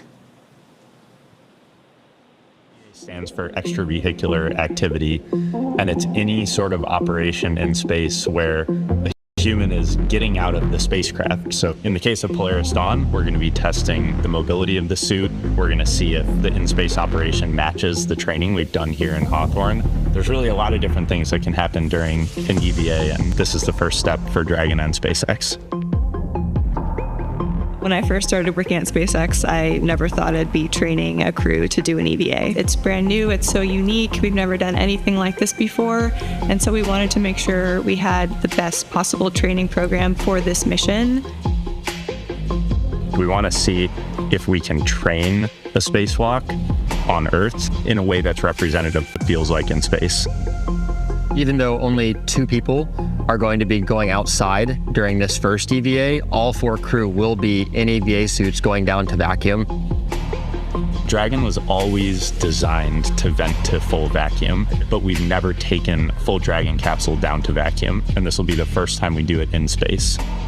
We actually put crew into a chamber at Johnson Space Center in Houston and had them live the exact profile that they will experience, and making sure that no one actually experienced decompression sickness. We have a couple new training assets for Polaris Dawn to train the EVA specifically. The suspension system that we have is situated on top of the platform of our capsule simulator. The lines drop through the hatch. They attach to a single crew member inside the capsule. We can lift them up and get them situated so that they can egress the capsule and perform their tasks at Skywalker, the mobility aid. The Skywalker, what's amazing to me is a lot of people are going to think it's a metallic structure just bolted to the top of Dragon, but a lot of development effort, testing went into the Skywalker. So we actually used similar technology as we have in the Super Draco chambers to apply a thermal barrier coating to the outside of the Skywalker. That is going to be a really, really amazing mobility aid on the front end of Dragon.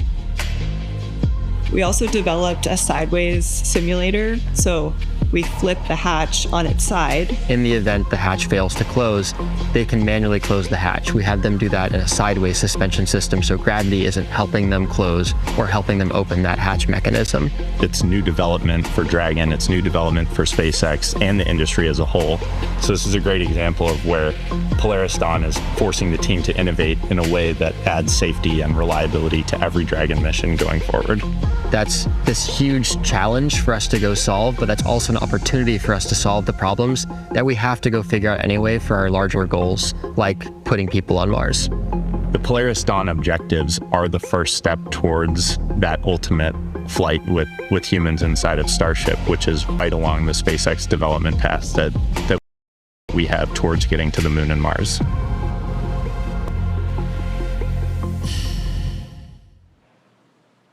It is so exciting to see not only development of the EVA suit, but the EVA operations as well, and how so much has specialized for this mission with the goal of having the ability to open that top hatch and have Jared and then Sarah go out and test the mobility of the suit and the functionality. And to me, it's just so cool to be able to see the design and the planning that went into all of that to make what is about to happen.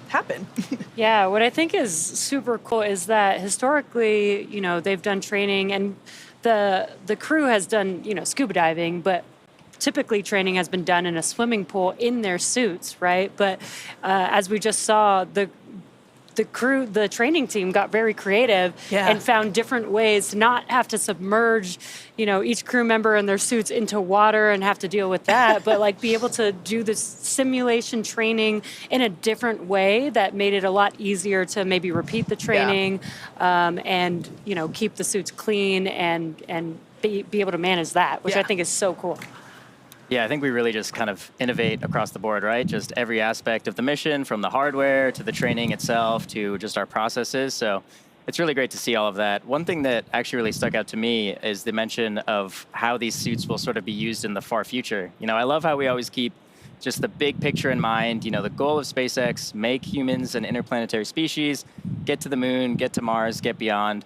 And so we really incorporate that into all of these sort of stepping stone missions, right? Like we're pushing the boundaries, we're doing this first EVA, we're developing these suits, but maybe in a few years, who knows, we're going to be having thousands of people in these suits doing work all over the place on the moon, on Mars. It's just so inspiring and incredible to sort of be a part of that story and get to hear about some of that from the crew. Yeah, and these suits, they look cool, but they're super functional. And thinking about what the future suits, the functionality that those suits will carry is like, I think that's a good point of just like the far future, what will that look like is very, very cool. Well, you talk about the far future, and it may be because it's going on 1 a.m. here, and we've got another hour and a half. But in the near future, my question is, Halloween's coming up in the United States. Anybody want to make a mock-up suit and go around trick-or-treat? Maybe your kids, It's like, hey, do you want to dress up in an EVA suit? I bet we're going to see a lot of those this year, huh? Yeah, the different style suits for the costume. You don't have to just stick with the white and the gray. You could use some colors. A little bit like on Apollo lunar suits, where they would use different colored stripes to distinguish the commander, because in the photos, you're always going, who are we looking at? That's so-and-so and that's so-and-so. Yeah.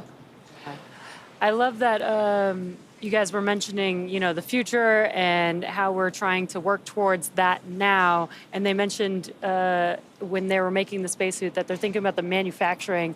Obviously, I've been in manufacturing for almost my entire engineering career, so I love manufacturing. But I love that we think about that in the beginning stages of the design. I think that's so important because design for manufacturability will make things a lot easier if you start with that versus, designing something that may be functional but is really hard to manufacture and having to go back and make those updates and changes.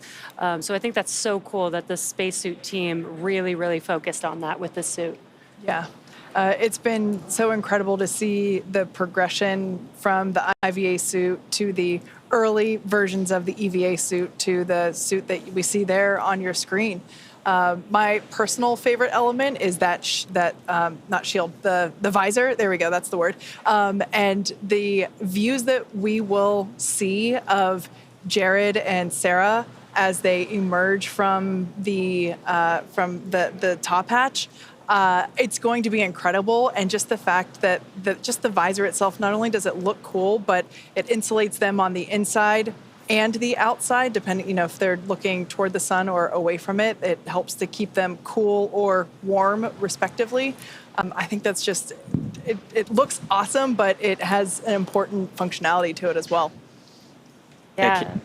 Kate, you mentioned the moment that Jared and Sarah are going to exit the capsule, and we heard a little bit about that experience from Mike on his multiple EVAs, and a little bit about the overview effect. I think traditionally the public hasn't really had a live view into these events, so it's truly a very unique, very historical and special event that we're also going to be live streaming for the public. We're going to see their first overview effect. We're going to see them have that experience and kind of get to be along for the ride with them. So pretty exciting. That is so cool. We will have our own overview effect. That's an excellent point. Yeah, there's a camera inside of their helmet, so we'll actually get their personal perspective of that, at least for Jared and Sarah exiting the vehicles, but also we'll get to see Anna and kids, point of view from their camera too. There's also a camera located on the Skywalker structure, so we'll also be able to see Earth/space with Jared/Sarah somewhere in that photo or video, which will be so cool. Another one I'm interested, we've heard, for example, the Inspiration 4 crew talk about their thoughts. Jared comes back. He flew the first time into relatively low Earth orbit. So he saw his overview effect, but the Earth that close kind of fills up everything. Now he's going to be 1,400 kilometers up. Yeah, not doing the EVA right there, but he's going to look out through the windows. And Pete Conrad, when they went up on Gemini 11 in 1966 to just below where Jared and team are going, Pete was, he was out loud. The Earth is round. It looks different from this high. So it's like, okay, Jared, compare and contrast for everybody else who's stuck down here on Earth. What's it really like? Could you tell you are 1,400 kilometers up versus being, 250 kilometers or so the first time around on Inspiration 4? Yeah, and even just the different viewpoint of having the cupola versus not, and, being able to stretch your arms out and not hit the domed structure would certainly be an experience. Although it's one of those things where it's like when you get on the roller coaster, you're told keep your hands inside the ride at all times. We know they have certain motions they're going to be doing to test out the mobility of the suit, but I hope they'll have an opportunity to just chill for a minute in the time that they are up there, because they're going to be seeing some incredible views. Yeah, that's going to be super exciting. We'll get to watch them live the whole time. Again, as Atticus mentioned, we'll have live coverage, but also, they do have an EVA. It will be scheduled. They will need to follow some procedures. Obviously, the EVA is for a test. It's to test the EVA suits, but we do have some margin in there. So they might be able to get, if they're able to complete their test, they might just be able to get a minute or two to themselves to be able to enjoy that view. Now, we are excited to watch that with them live whenever the EVA is actually happening. But for those of us who haven't experienced the overview effect personally, firsthand with our own eyes, here's a little bit more info on that phenomenon. The overview effect is that sensation or that feeling that you get when you see our whole world from the perspective of being outside of it. It ranges the whole spectrum from like how delicate the Earth may appear because, it's only this thin blue line that separates this habitable atmosphere of our home planet to, the vacuum of space. It's hard to comprehend what the impact is going to be when I first see Earth from space. It just reminds us of how fragile our planet is. One of my roles on this crew is to shoot as much footage as we possibly can so we can bring it back and share it with the world. The big picture awareness that you gain from that sort of perspective when you're, journeying amongst the stars and see our entire planet as we know it there outside of your window, and kind of the philosophical and the many different emotions that it provokes inside of you when you see it that way. We have barely begun our journey to explore the worlds around us. And that hit me right when I saw the moon rise around Earth and saying, like, come on, it's been 50 years. We got to get back there, and we got to get to Mars, and we got to figure out how to get out of our own solar system and try and figure out what this is all about. There's so much incredible footage that crew members have taken from space and that you see from satellites. I think it's one of the things I'm looking forward to most on the mission is getting to see the Earth from that perspective. I can't wait to share what that experience is, but I guess I'll have to let you know once I get back.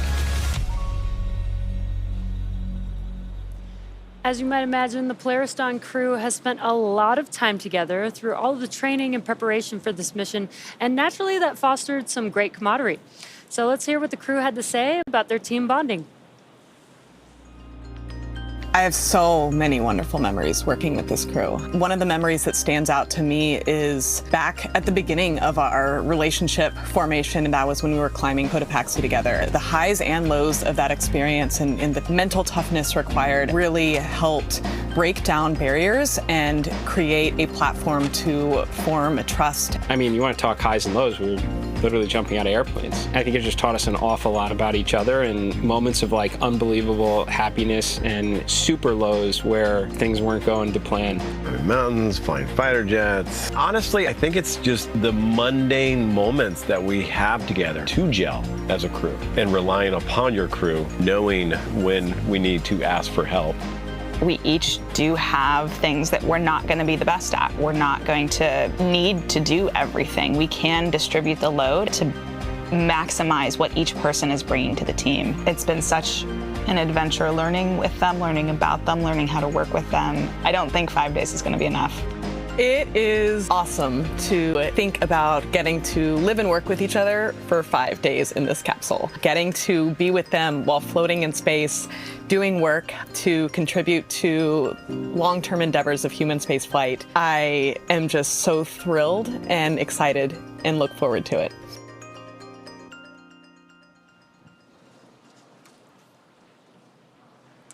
Now, there are science and supplies going up on the Polaris Dawn mission, but also the crew is taking along some personal items for their 5-day trip around the planet. We caught up with the crew during training to get a little more insight on what each of them are planning to take to space. What am I going to bring to space? I've thought long and hard about this one. A book that I co-authored about a mama dragon that ends up training and flying to space. My dad's necklace, jewelry for my wife, watches. I have a Thunderbird watch and a fighter weapons school watch. I don't know, it's one of my takeaways after Inspiration 4 was it's kind of like camping, you brought too much. One of my actual debrief points was bring less. When I got married to my husband, we went to the store and picked up a Cat in the Hat book. For our entire wedding, all of the ceremony was taped in this book, all of our vows were taped in the book, and then it got passed around and all the speeches got added to the book. And so it's just a very fun collection of very special memories captured in a very endearing Cat in the Hat book. I'm going to bring this big hunk of metal that will go higher than anyone has ever flown in Earth orbit. I'd love to be able to have some sort of a memorabilia for everyone who contributes to this, of which it's pretty hard because there's 10,000 plus SpaceXers. I guess I wish I could bring something for everyone who's made a difference in this program. I will, in particular, get to read this story from space to my kids here on Earth, as well as some of the brave kids of St. Jude Children's Research Hospital. And I think that connection moment while I'm up there floating in space is something I'm just really excited to have the opportunity to have. So as you can see here on your screen, the Polaris Dawn crew, the seats have rotated back into the launch position. So that is a good sign. Everyone remains comfortable, buckled into their seats. We're now just under an hour and a half until the next launch opportunity. And we are keeping our fingers crossed that the weather cooperates better this time than it did last time. So we saw a little bit there about what these 4 individuals are taking with them into space. I think Jared's advice was kind of interesting. Take less.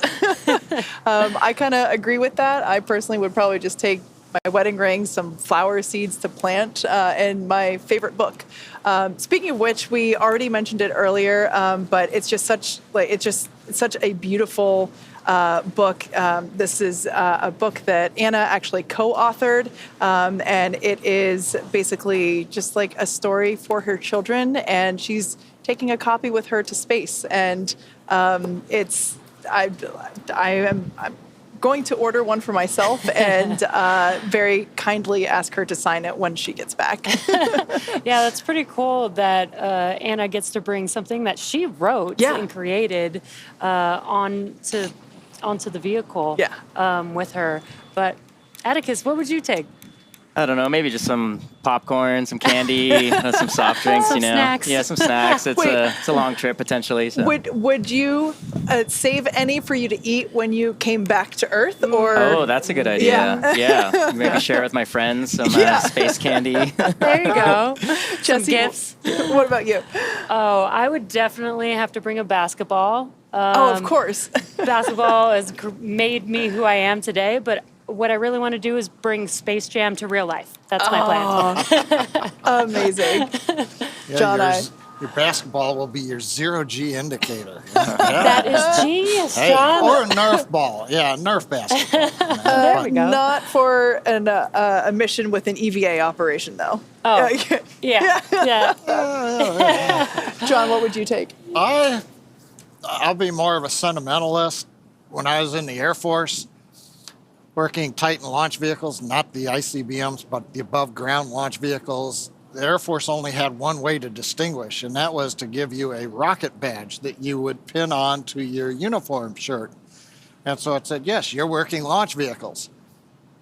Well, I've had that since 1980 when I started working launch vehicles, and it's actually been to space and back on a Falcon 9 first stage.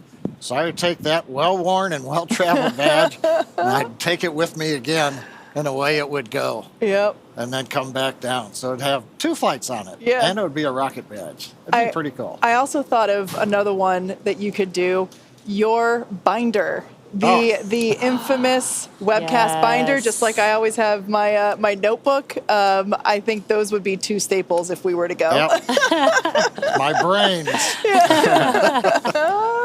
Who knows, maybe we'll do a webcast from space one day, right? We'll have some of our own employees up there, maybe broadcast live. You never know, right? That could be cool. Anna and Sarah are making the way for us to go up there. So that could be a thing. Yeah. We heard earlier that kid puked the whole time during his training. That would be me, 100%. I can barely ride in the back of an Uber. Oh, man. Yeah, it's a little bit more spicy than an Uber on the way up to space. It's okay. I will hold down the fort here while you guys go. It's only 4 Gs. Only 4 Gs. Yeah. Anyway, we are continuing to count down to the next launch opportunity for the Polaris Dawn crew. For those of you that have just recently joined us, all 4 of our crew members are inside that Dragon capsule there on your screen. They are the only ones left at the launch pad. The closeout crew have departed the pad, and we unfortunately had to reset the countdown clock just past, I think it was like T minus 48 minutes. So unfortunately, there was a last minute radar scan that showed basically non-conforming weather requirements, and so we had to stand down and basically reset for our next opportunity, which is coming up in just an hour and 22 minutes. So the crew has remained in the Dragon capsule. Folks here for mission control are cycling through, getting an opportunity to stretch their legs, get some refreshments or some food, and really get refocused as we come back into almost right where we left off. Yep, so as the clock continues to count, we're just at about T-minus 1 hour and 20 minutes. So far, everything with Falcon 9 and Dragon are being reported as healthy. But in the meantime, John, can we get a further status update? Well, thanks, Atticus. T-minus 1 hour and 22 minutes, as you just saying. Everything is kind of in abeyance for the moment. We're waiting to get more information on weather. You can see a view of Dragon spacecraft on top of Falcon 9 at Launch Complex 39A on Kennedy Space Center. Lights are on in the crew access arm, but it doesn't mean anybody is in the arm. And you can see there on the screen the crew. We rotated their seats back into the launch position at T-minus 1 hour and 28 minutes, just about 7 minutes ago. Currently, we're slowly moving up on T-minus 1 hour where things start to pick up. Update. And here comes the weather update. Go, LB. All weather rules just cleared about 30 seconds ago, so we have a green range for weather rules, and we'll have our SpaceX meteorologist fill you in for the next T0. That's great to hear, and standing by. And Dragon SpaceX weather officer here. We did violate a number of launch rules for that cumulus that popped up at that initial T0, so made a good call there from the whole team, SLD 45 and all. And we are tracking a much better POV for this next T0. The elbow is tracking a 35% chance of violation, and if everything holds as it currently looks for another 20-30 minutes, we should be able to step that POV down. But overall, looking good for this next launch attempt. And copy that, Weather Officer. That's really great to know. 35% presently for POV and should be stepping down in the next 20 minutes or so. Good to hear.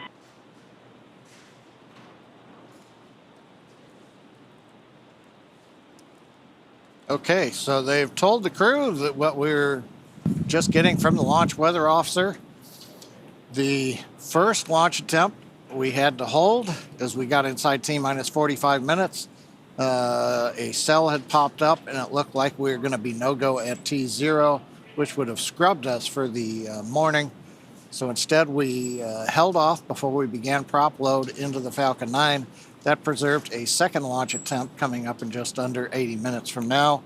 That T0 is planned for 9 hours, 23 minutes, 49 seconds universal time, or 5:23 and 49 seconds a.m. Eastern Daylight Saving Time, just about an hour or so before dawn there in Cocoa Beach, Florida.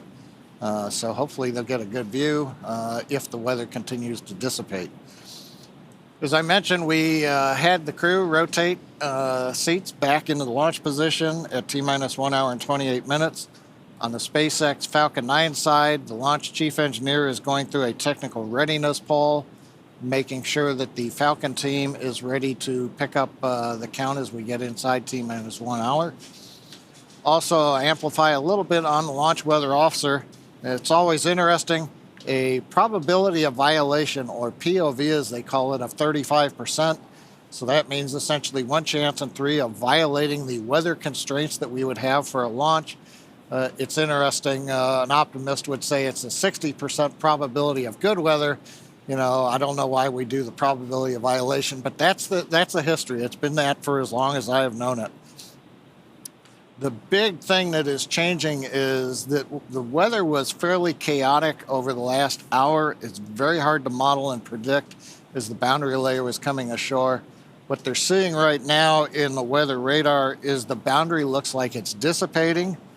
And as the Corps told the crew and the weather officer amplified, we ought to know more in about 20 minutes as we get down close to T-minus 1 hour, in which case the probability of violation may actually decrease, give us an even better chance. Still looking at a variety of things. The rain showers that we saw earlier on the camera lens, making sure that they've dissipated, that we don't fly through rain on the way up.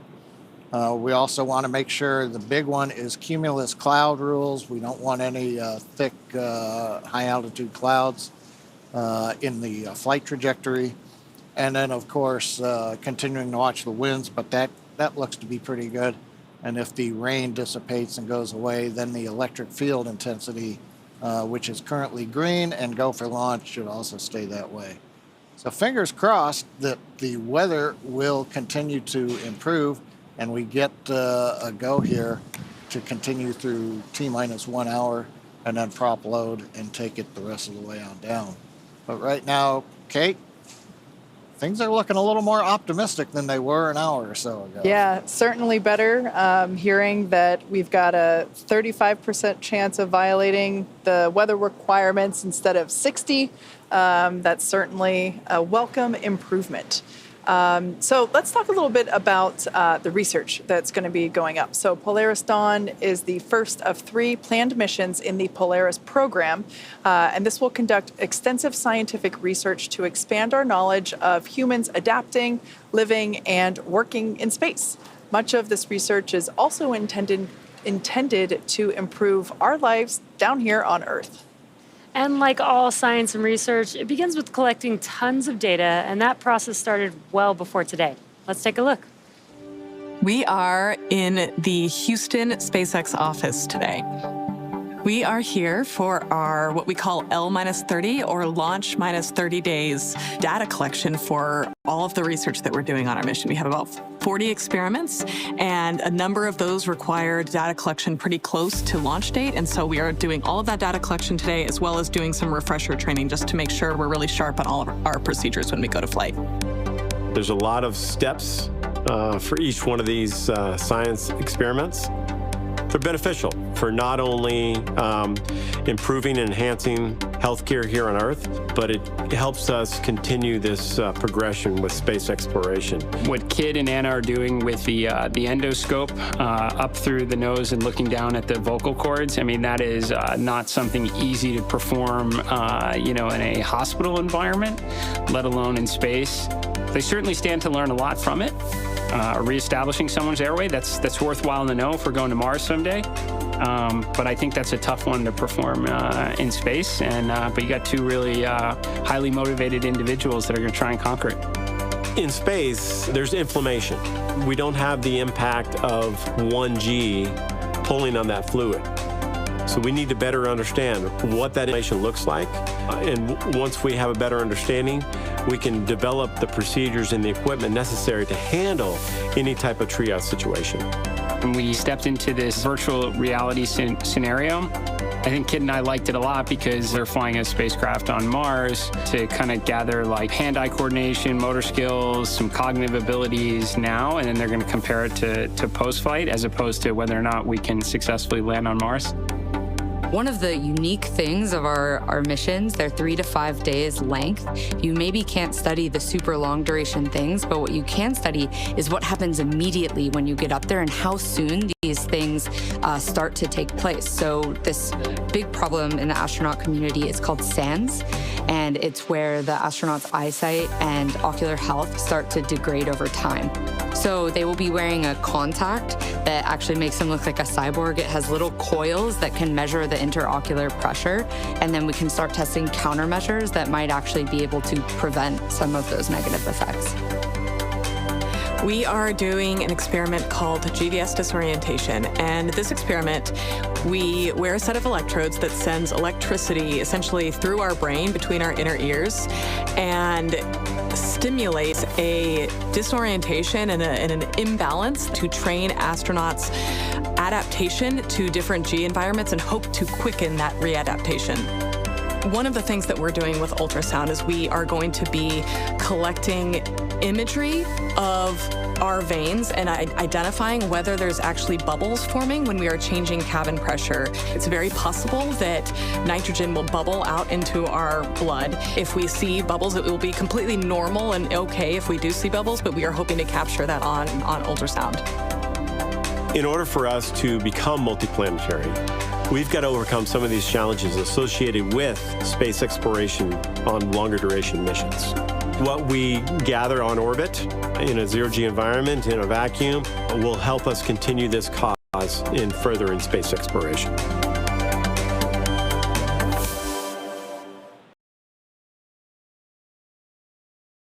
Carried more than 1,000 research experiments to and from low Earth orbit and the International Space Station since 2012. Whether it's returning time-sensitive experiments from the International Space Station or bringing back science performed inside the spacecraft while in orbit, Dragon safely returns at home. While docked with the International Space Station, Dragon can also act as a lab, providing extra room for astronauts to perform their work. And when the space station is fully booked, Dragon also serves as an extra bedroom when necessary. Yeah, exactly, Kate. And actually, NASA astronaut Michael Hopkins, who joined us earlier in the show, slept inside of Dragon during his entire 6-month stay aboard the station. Now, Dragon can also serve as a lab while orbiting Earth. During the Inspiration 4 mission back in 2021, the crew, as you see there, conducted research while traveling weightless at over 17,000 miles per hour, just as the Polaris Dawn crew will be doing over the next 5 days. Dragon's cargo capacity can be allocated for both crew essentials as well as scientific equipment dedicated to microgravity research and experiments. Yeah, and in fact, SpaceX is currently accepting proposals for research studies and experiments to fly on Dragon. This could be research to understand mental and physical impacts while on orbit, exploring how to improve training, physical fitness, and mental well-being, or advancing medical care with the exploration of just-in-time training and tools. The selected research study groups will have access to SpaceX's crewed Dragon missions, opening up opportunities for researchers that might not otherwise have an opportunity to do so. For more information about SpaceX's on-orbit research program, visit spacex.com/humanspaceflight/research. Now, as we mentioned at the start of the show, there are a number of firsts for this mission. The first commercial spacewalk, possibly reaching the highest Earth orbit ever flown for a crewed spacecraft, which, if that happens, it would break the altitude record set by the Gemini 11 mission, which was half a century ago. Yeah, the Polaris Dawn crew will also be the first to attempt to use the Starlink network while in orbit. Dragon is carrying what we are calling a Starlink plug-and-placer. And Dragon, we are cycling the orbit tank isolation valves again to equalize the low flow pressure system.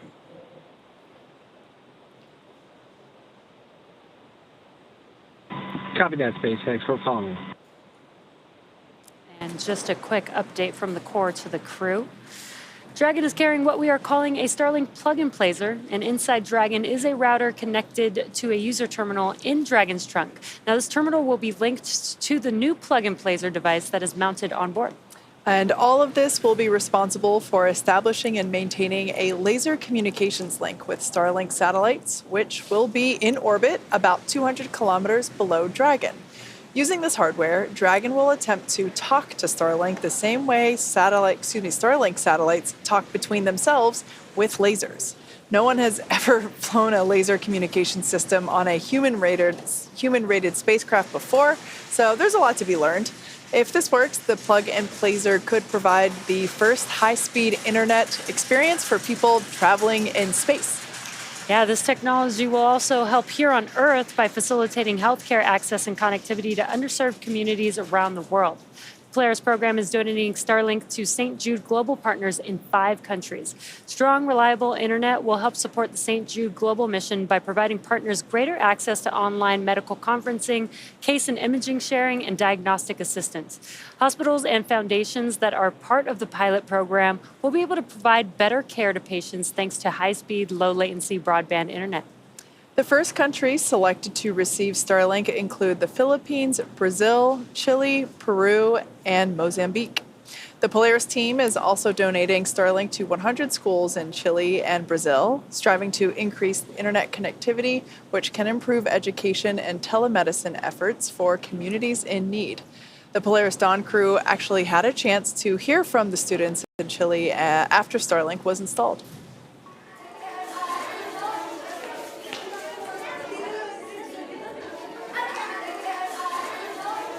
¿Por qué los hombres van al espacio? It's so important to go to space because there is so much of it and we know so little about it. How many of you would like to be an astronaut someday? There we go. How many of you want to go with us on our mission? They all want to go. Starlink is also enabling the rapid development of SpaceX's Starship vehicle, which just completed its 4th flight test in June. Starlink on Starship once again enabled real-time telemetry and live high-definition video throughout every phase of entry, with external cameras providing views all the way to the flight's conclusion. Down at Starbase Texas, we're continuing to build, test, and fly the world's most powerful launch vehicle ever developed. SpaceX's ultimate goal is to make life multiplanetary, and Starship is the vehicle that will get us there. Starship is a fully reusable transportation system designed to carry a massive amount of cargo and large numbers of people to Earth orbit, the Moon, Mars, and beyond. Starship will be capable of carrying up to 200 metric tons to orbit and up to 100 passengers. And we're still in the testing phase, but major milestones like flying at a high cadence, full reuse, and on-orbit refilling are key priorities. We're also building a second Starbase launch tower to further increase Starship's flight opportunities. This will also allow for continuous upgrades to the towers while continuing to launch. Now, also in testing, our engineers are proving out all systems necessary to make a trip to the moon possible, such as propulsion, life support, and even the elevator that will take the crew and cargo from the Starship hatch opening down to the lunar surface. In partnership with NASA, Starship will put the first Artemis astronauts on the moon. The vehicle will perform one uncrewed demonstration flight before the Artemis 3 mission. You are go for section 5 of 4.100. Report when you are go for launch. And copy that, SpaceX. We're stepping into section 5, 4.100. All right, so just the core syncing up with the crew, informing them that we are continuing with the launch countdown. So I was talking about the Artemis 3 program, the Artemis program, specifically the Artemis 3 mission, and how the Starship vehicle, like the one that you see there on your screen, will perform an uncrewed demonstration mission before the Artemis 3 mission. And that will be the first human surface expedition since 1972. With the ability to deliver cargo and people to the lunar surface. SpaceX, section 5, 4.100. Crews go for launch. All right, that is... Copy, crew is go for launch.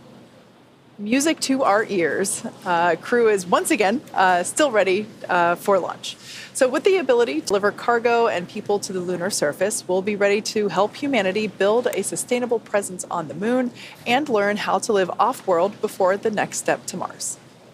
When the time comes for humans to explore the moon and beyond, they'll have to take everything with them for a surface expedition. Building bases or even cities will require huge amounts of cargo and eventually crew, and that's where Starship comes in. This year is shaping up to be a busy one for Starship. As we mentioned, we completed the fourth flight test of Starship on June 6th down in Starbase, Texas, as you see there. The Super Heavy booster lifted off successfully and completed a full duration ascent burn. Starship executed another successful hot stage separation, powering down all but 3 of Super Heavy's Raptor engines and successfully igniting the 6 second stage Raptor engines before separating the vehicles. Following separation, the Super Heavy booster successfully completed its flip maneuver and boost back burn to send it back towards its splashdown zone. The booster's flight ended with a landing burn and soft splashdown in the Gulf of Mexico, 7 minutes and 24 seconds into flight. The landing was caught by both the onboard camera as well as one of our marine buoys. Meanwhile, Starship's 6 second stage Raptor engines successfully powered the vehicle to space and placed it on the planned trajectory for coast. Starship made a controlled re-entry, successfully making it through the phases of peak heating and maximum aerodynamic pressure, demonstrating the ability to control the vehicle using its flaps while descending through the atmosphere at hypersonic speeds. And speaking of those flaps, Starship provided live video throughout re-entry via SpaceX's Starlink satellites, providing most spectacular views. And we all cheered on the little flap that could as it hung on with the last strings for dear life. Now, these Starlink-enabled views, they were incredible, and we're looking forward to having similar incredible views on Polaris Dawn. Yeah. Flight 4 ended with Starship igniting its 3 center Raptor engines and executing the first flip maneuver and landing burn since our high-altitude test campaign, followed by a soft splashdown of the ship in the Indian Ocean about an hour and 6 minutes after launch. The 4th flight of Starship made major strides to bring us closer to a rapidly reusable future. Its accomplishments will provide data to drive improvements as we continue rapidly developing Starship into a fully reusable transportation system. Now, looking forward to Flight 5, we're getting ready to attempt the first ever tower catch of a booster. Now, returning the booster after launch is a core capability to Starship, becoming rapidly and reliably reusable.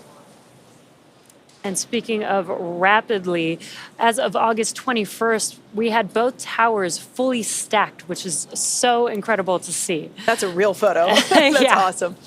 So stay tuned for exciting updates as we get closer to this next launch. And as always, excitement is guaranteed.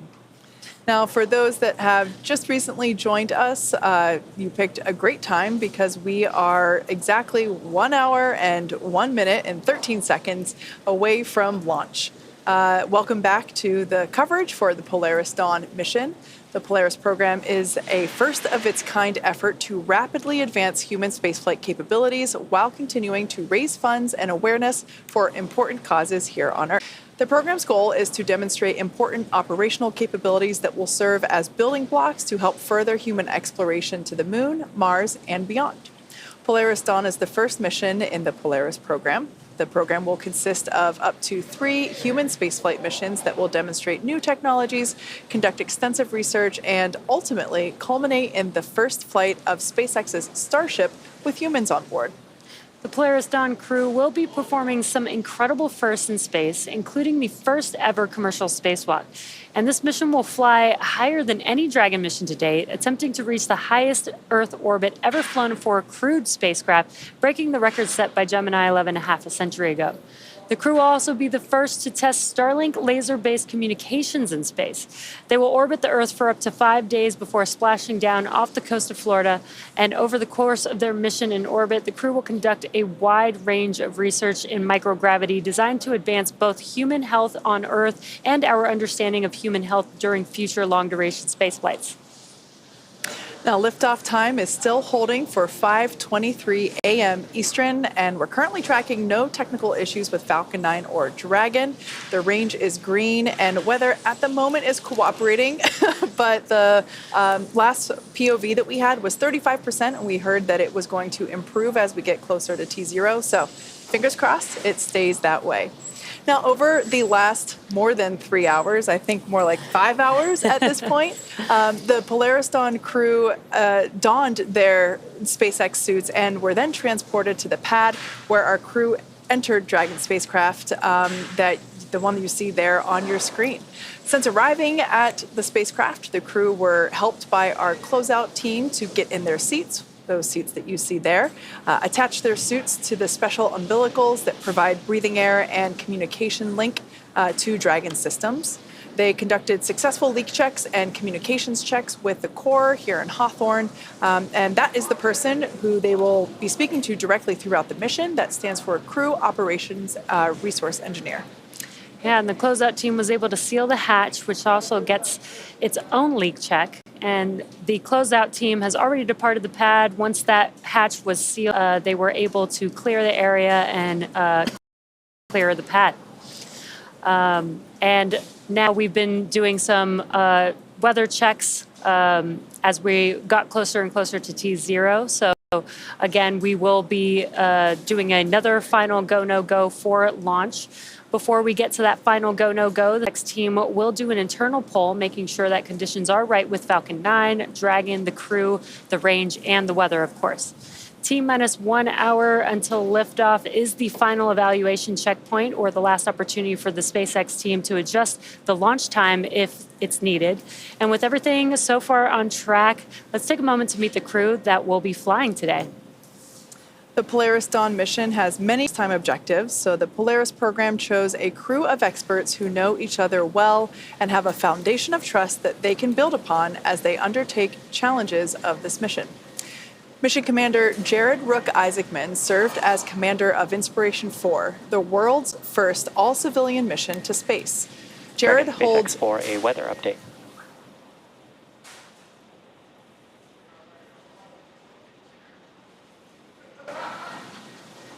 Go, SpaceX.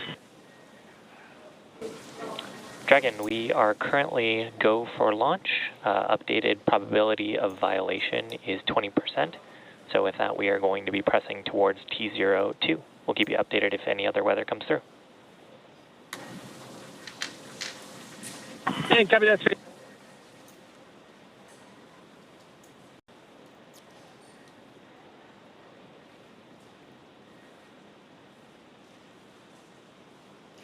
So as we just heard, our opportunity for launching is sounding better and better. The probability of violation for weather rules has decreased from 35% probability to 20%. So that is excellent news. Now, let's talk a little bit about our mission commander, Jared Rook Isaacman. He served as commander of Inspiration 4, the world's first all-civilian mission to space. Jared holds several world records, including 2 speed around the world flights in 2008 and 2009 for the Make-A-Wish Foundation. He has flown in over 100 air shows as part of the Black Diamond Jet team, dedicating every performance to charitable causes. In 2011, Jared co-founded what would become the world's largest private air force, Draken International, and that trains pilots for the U.S. Armed Forces. In addition to his role as CEO of Shift 4, Jared is an accomplished pilot and astronaut with over 7,000 flight hours. Mission pilot Scott Poteet served as mission director of Inspiration 4, and he goes by his call sign, Kid. A retired U.S. Air Force Lieutenant Colonel, Kidd served for 20 years in roles that included commander of the 64th Aggressor Squadron, Thunderbird No. 4 demonstration pilot, U.S. Air Force Weapons School graduate, operational test and evaluation pilot, and flight examiner. Kidd is a command pilot with over 3,200 flying hours and has logged over 400 hours of combat time. Following his Air Force career, Kidd served in various roles, including VP of Strategy at Shift 4. Mission Specialist Sarah Cooper Gillis is a lead space operations engineer at SpaceX, responsible for overseeing the company's astronaut training program. She helped prepare NASA astronauts for the Demo 2 and Crew 1 missions, and most recently directly trained the Inspiration 4 astronauts. Sarah is an experienced mission control operator who has supported real-time ops for Dragon's cargo resupply missions to and from the International Space Station as a navigation officer and as a crew communicator for Dragon's human spaceflight missions. In 2015, while studying at the University of Colorado Boulder, Sarah started an internship at SpaceX before moving into the astronaut training program full-time. And to cap off the Polaris Dawn crew, mission specialist and medical officer Anna Walker-Menon, who also serves as a lead space operations engineer at SpaceX, where she manages the development of the crew operations and works in mission control as both a mission director and crew communicator. During her time at SpaceX, Anna has led the implementation of Dragon's crew capabilities and developed critical operational responses to vehicle emergencies. Prior to SpaceX, Anna worked for 7 years at NASA as a biomedical flight controller for the International Space Station. She received her bachelor's degree in mathematics and Spanish from the Texas Christian University and her master's degree in biomedical engineering from Duke University. And that is our Polaris Dawn crew and the first SpaceX employees to fly on a SpaceX mission. Anna and Sarah also supported Inspiration 4 and actually served as trainers for the crew of that mission. So I can only imagine how incredible and the feelings that they have and how wild it is to experience a launch from the other side of the mission. Now, as the Polaris Dawn crew prepared for this mission, they had a pretty cool opportunity to sit down with a legend of spaceflight, Apollo astronaut Charlie Duke, one of only 4 surviving moonwalkers from the Apollo program. He flew on the Apollo 16 mission to the lunar surface in 1972, and more than 50 years later, he had some great advice for our crew in advance of the first ever commercial spacewalk. We have a launch commit and we have a liftoff. The swing arm is moving back.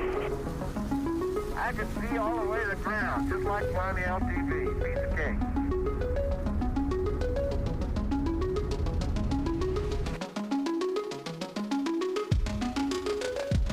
Welcome to our mission control. Thank you very much. We copy you down, Eagle. You got a bunch of guys about to turn blue. We're breathing again. Thanks a lot. What emotions run through your head as you watch that? For Apollo 11, it was really tense. Yeah, the tension in mission control was through the roof.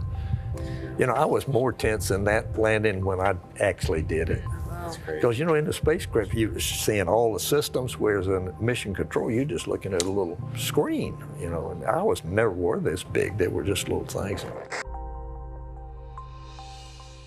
First off, I want to say thank you for inviting me to come out and get a briefing from y'all and maybe throw a little piece of advice every once in a while to you. You're one of the 12 humans in history that has gotten to walk on the face of the moon, and now you're sitting here at SpaceX. I'm curious what your aspirations, your hopes, your dreams are for the future of human space exploration.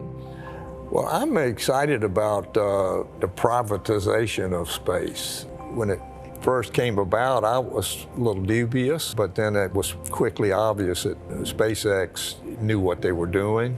And I've been a big supporter of what SpaceX is doing in space, and manned and unmanned launches. I'm impressed with this facility, and the first time I've been here. Well, sir, it is a real honor. It is a real honor to have you here and have this conversation. Polaris Dawn, sir, is the first of up to 3 missions that are contemplated. So we're going to vent down the vehicle and conduct a spacewalk. And we're going to test out a new spacesuit that the engineers at SpaceX here have been developing. It's to learn really as much about this new generation suit that SpaceX has built, and then the entire operation associated with it. I'll be one of the crew members that goes outside the vehicle. Sarah will be as well. And then Kit and Anna are going to be inside the vehicle in kind of supporting capacity and be the eyes and ears of, while we're outside. Is that visor assembly separate from your... The whole thing is integrated. It's all integrated. Yeah, it's a spiral waist zipper that we don and doff the suit. It's important to have a suit that works. I mean, it's mobile and fits. Sir, based on your training experiences, what was the most memorable thing you went through? Let me cover something that's very similar to y'all's, and that's the Trans-Earth EVA. Are you ready, Charlie? Roger, copy. Looks like the old move. Both Apollo 15, 16, and 17 had no problems with the Trans-Earth EVAs.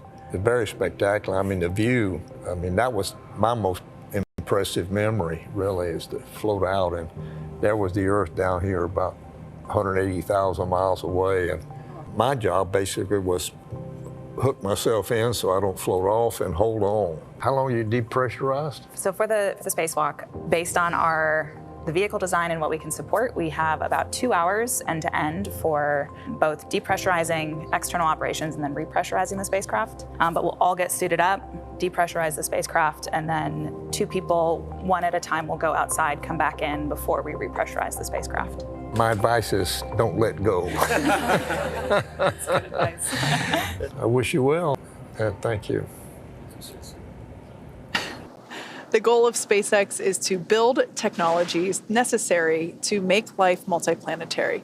And this is the first time in the 4 billion year history of Earth that it's possible to realize that goal. Missions like Polaris Dawn are helping accelerate those efforts by developing and testing technologies that will enable humans to live and work in space, while also improving life for us here and now. I'm a total believer in the SpaceX mission and vision. I think the world is a more interesting place when you can journey among the stars. I believe that a lot of the questions that human beings have asked themselves since the beginning of time are probably out there, and we've barely scratched the surface, and SpaceX is trying to change that. Polaris Dawn has some really ambitious objectives, and the missions that follow it will also as well. And the hopes for all of these is that we will develop technologies and test technologies that will help SpaceX ultimately achieve its long-term ambitions of making human life interplanetary. What's really unique about the Polaris Dawn mission is it's a development mission. So not only are we taking the basic fundamentals of how to live in Dragon and operate the spacecraft, but we're now adding whole new operations for new suits, new systems, a new repressurization system in the capsule. There are whole new procedures for executing the spacewalks. We are doing incredible things, and we are changing the world, and we are making history. The men and women of this organization, the level of intelligence, it's unmatched. And that's why we're so passionate about our mission and about what SpaceX is continuing to do with their vision to further space exploration. There's a lot of things that you can be on either side of debate on, but for sure, it's okay to put a small percentage of our resources in advancing our species, and along the way, completely change the trajectory for humans on this planet in a positive way. And we can try and fix some of the day-to-day problems too. It doesn't have to be this either or, but yet so often it is. We're coming up on T-minus 46 minutes. The launch director and the launch team have conducted their electronic poll. The launch director has also checked with the Dragon mission director for their readiness. Everything continues to look good. We're going to be hearing some instructions from the SpaceX launch director. He'll be making announcements on the control room lockdown and protocols for hold or launch escapes. And he'll also be reminding the team that inside of T-minus 10 seconds, only the computer can abort the launch. Now, once the LD, the launch director, gives these instructions, they will clear the team to proceed with moving the crew arm away from the launch vehicle. You can see the arm is in the access position right now, but once we get... Poll is complete and the team is ready for crew access arm retract, propellant loading, and launch. Both control rooms will go into lockdown at T-minus 45 minutes and remain in that state until the launch escape system is disarmed. All operators are remain at their console and maintain a sterile cockpit until MD confirms successful disarming the launch escape system following orbit insertion or propellant offload in the event of a scrub. For non-urgent no-go conditions, brief the C or LD and they'll approve aboarding the countdown. For urgent issues affecting the safety of the operation, operators shall call hold on the countdown net. Launch control will abort the launch auto sequence immediately and proceed into the launch abort auto sequence. At T-minus 10 seconds, launch control will be hands-off, relying on automated abort criteria for the remainder of the count. Operators advise the launch director whether structural breakup or fire is imminent or occurring per Dragon manual escape flight rules. Launch control, you may proceed with arming the crew arm for movement.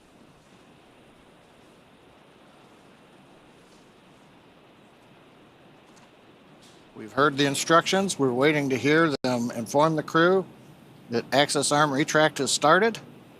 We're also watching on the monitors as we see the crew access arm, waiting for it to begin into motion. Now, once we get through this, then we will be arming the launch escape system, and there's a view. Access arm retraction has started. Crew access arm retraction has started. Once that's all the way back in the stowed position, we'll arm the launch escape system, proceed down to propellant load, starting at T-minus 35 minutes. One other update, weather. Probability of violation, as we mentioned, down to 20%, and they just checked with the launch weather officer. Nothing appears to be in the area that would be a risk to T0 in just over 44 minutes.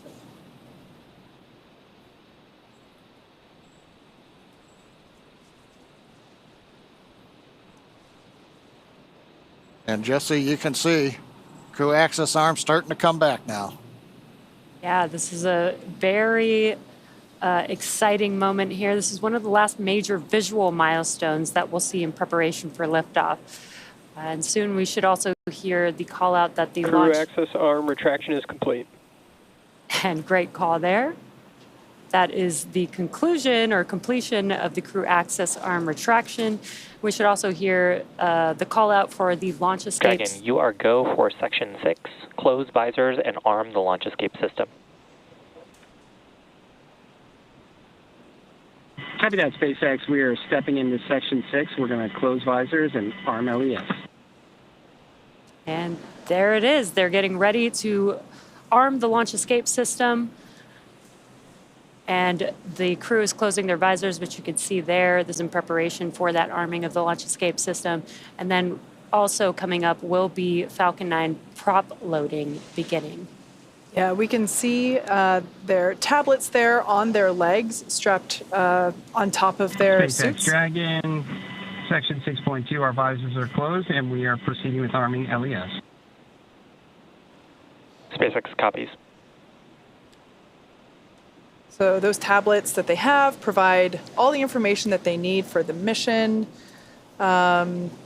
The crew, as you can see, reporting that they are ready for the next steps, reporting that all their visors are closed.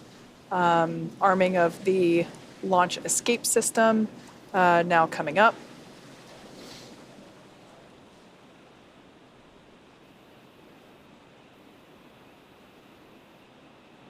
And we're just waiting for the call out.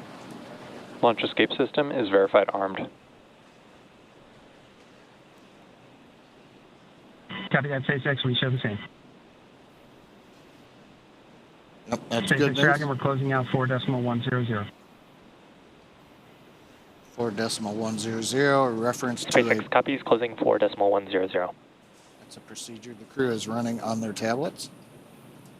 So with that, the launch escape system is now armed. Should something happen that requires Dragon to execute an emergency escape, if something were to happen to the Falcon 9 or the pad right now, the system is ready to go. There's another key reason. Once we got the crew access arm back, we went right into arming the launch escape system, because once that system is armed, should we need to have the crew leave but depart via the crew access arm, that arm took a minute or so to retract. It can actually come back into the support position much faster than that. So there's a high-speed mode, but that high-speed mode requires that we be in the armed configuration so that it'll be enabled. So if that was needed, the crew could then leave the hatch, go down the arm, and depending upon the direction, they can take the elevators. The elevators are currently at level 255. When the ground team left the pad, they send the elevators back up. So if the crew needs them, they're right there. And of course, we have the slide wire basket system on 39A is another way. So there's several ways if the crew had to leave. But the good news is, coming up 40 minutes before launch, everything continues to go well, technically, on Falcon 9 and Dragon, and it looks like the weather has begun to cooperate now.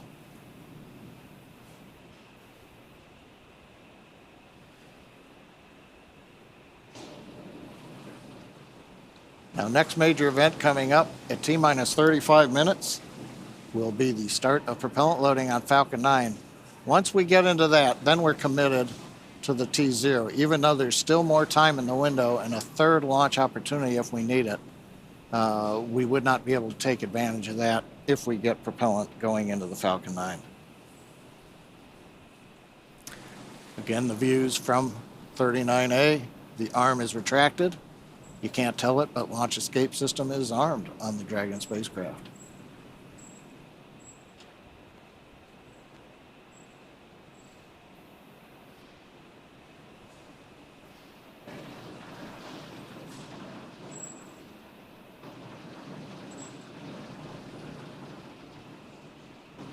It's quiet right now on the nets. Team is mostly just waiting for the clock to get to 35. And this is getting pretty exciting. You know, we were very close to this point about an hour and a half ago. And again, we did make that call due to weather to move the T0. And we did that prior to propellant loading, because once we start propellant loading, we're basically committed to that T0, which was a great call, again, from the team on monitoring the weather and going for the second T0, which has a much better probability of good weather at the T0. So very, very exciting. Yeah, definitely. We were operating at a 60% probability of violation, i.e. 40% favorable at the original T0. Called it off just before prop loading. And now, fast forward to hour and a half, 2-ish hours later, you know, we're now closer to 20%, or not closer, we are at 20% probability of violation, so 80% favorable. So definitely a significant increase. And as you said, stepping into prop load is a pretty strong vote of confidence that we're going to be able to make it. Hopefully, fingers crossed, there is always that 20%. But we are optimistic that we're going to see our Polaris Dawn crew in orbit sooner than later. And it shows, you know, this is a perfect example of, you know, why we have all these procedures and these milestones where we're checking in throughout the countdown to make sure that, you know, we have opportunities to make the right decision, again, for safety being the number one thing that we're always looking out for, especially with crew on board, but just for any mission. And we were able to... Falcon 9 tanks will vent for the start of propellant load in 5 seconds.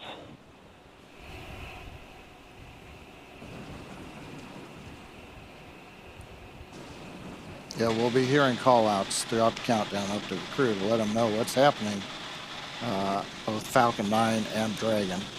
And then we'll also hear call-outs on SM. Yeah, and the Corps is keeping them updated so that they there's going to be new sounds coming inside of the vehicle, and the core can keep them updated since they won't be able to see what's happening, but they might be able to hear it. So they'll be able to monitor, those familiar sounds or those expected sounds as the core is updating them with each milestone. Now, our next major event, as we've mentioned, is the start of propellant loading onto the Falcon 9. We'll hear that starting at T-minus 35 minutes. We also may hear the call-out launch auto sequence has started. That is the ground computer program that controls the last 35 minutes. And we should also, as we mentioned, hear the launch director call out to the crew that propellant loading has begun. Propellant loading sequence on the Falcon 9 begins with loading fuel onto both the first and the second stages. That's the RP1 kerosene fuel that we use. We'll also begin with liquid oxygen loading onto the first stage. Now, the second stage fuel loading will finish up fairly quickly at about T-minus 20 and a half minutes. And then 4 minutes after that, we'll begin loading liquid oxygen onto the second stage. But right now, T-minus 35 minutes, 30 seconds, everything continues to go well. We're waiting for the handover from the countdown master sequence to the launch automatic sequence to begin propellant loading. Once that begins, that'll commit us to a launch early this morning here at Pad 39A in Florida.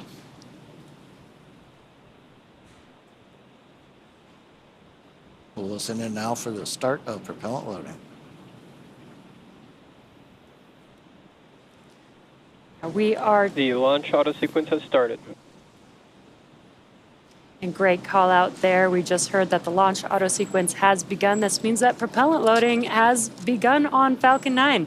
Now we are T-minus 34 minutes and 45 seconds from liftoff. Dragon was loaded with its propellants about a couple weeks ago, just a few miles down the road at what we call Dragon Land. In order to fly, Dragon needs a fuel and an oxidizer. And for the fuel, we use monomethylhydrazine, or MMH, and nitrogen tetroxide, or NTO, for the oxidizer. Now, together, these propellants feed the Draco engines that maneuver Dragon on orbit, as well as the 8 Super Draco engines that would power the launch escape system in an abort scenario. And again, now that fueling for Falcon 9 has started, that means the 8 Super Draco engines inside Dragon are ready, if needed, to launch the capsule away from the Falcon 9 rocket in an instant, should there be any kind of emergency associated with the rocket or the pad. Now, some of you are very familiar with the vehicles on the launch pad today, but for those of you who aren't, no worries. We're about to make you instant experts. Now, on the left side of your screen is a live view of our Falcon 9 rocket with the Dragon spacecraft on top. Together, they stand about 229 feet tall. Falcon 9, of course, is a reusable 2-stage rocket, which means it's kind of like 2 rockets in one, the first stage and the second stage. The first stage is the bottom 2/3 of the vehicle. You can see soot from the previous 3 missions that this booster has flown, and those missions include NASA Crew 8 as well as 2 Starlink missions. The first stage is responsible for accelerating Falcon and Dragon through Earth's atmosphere and into space. To do that, it has 9 Merlin engines at the bottom of the stage. Prior to liftoff, the Falcon 9 first stage is loaded up with nearly 1 million pounds of fuel and liquid oxygen. At liftoff, the Merlin engines use these propellants to provide the first stage with a thrust greater than 5 747 airplanes at full power. And these engines consume about 700 gallons of fuel per second. The first stage accelerates the vehicle through the Earth's atmosphere into space, and then separates from the rest of the rocket at just about 2.5 minutes into flight. From there, the first stage will do what no other orbital-class rocket in the world can do. It will make its way back down to Earth and target a landing on our drone ship. Just read the instructions, which you can see there on your screen. And this drone ship is currently parked in holding position a couple hundred miles downrange in the Atlantic Ocean. Our drone ships are essentially autonomous-powered spaceports, and they allow our rocket to land offshore. For reference, our drone ships are about the size of a football field, so while they may look small on screen, they're actually pretty big in real life. Reusability is a critical part of our goal of making life multiplanetary. And to that end, we're working toward qualifying our fleet of Falcon boosters and fairings to support up to 40 missions each. As mentioned previously, Falcon 9 is a 2-stage rocket, and above the first stage is the second stage.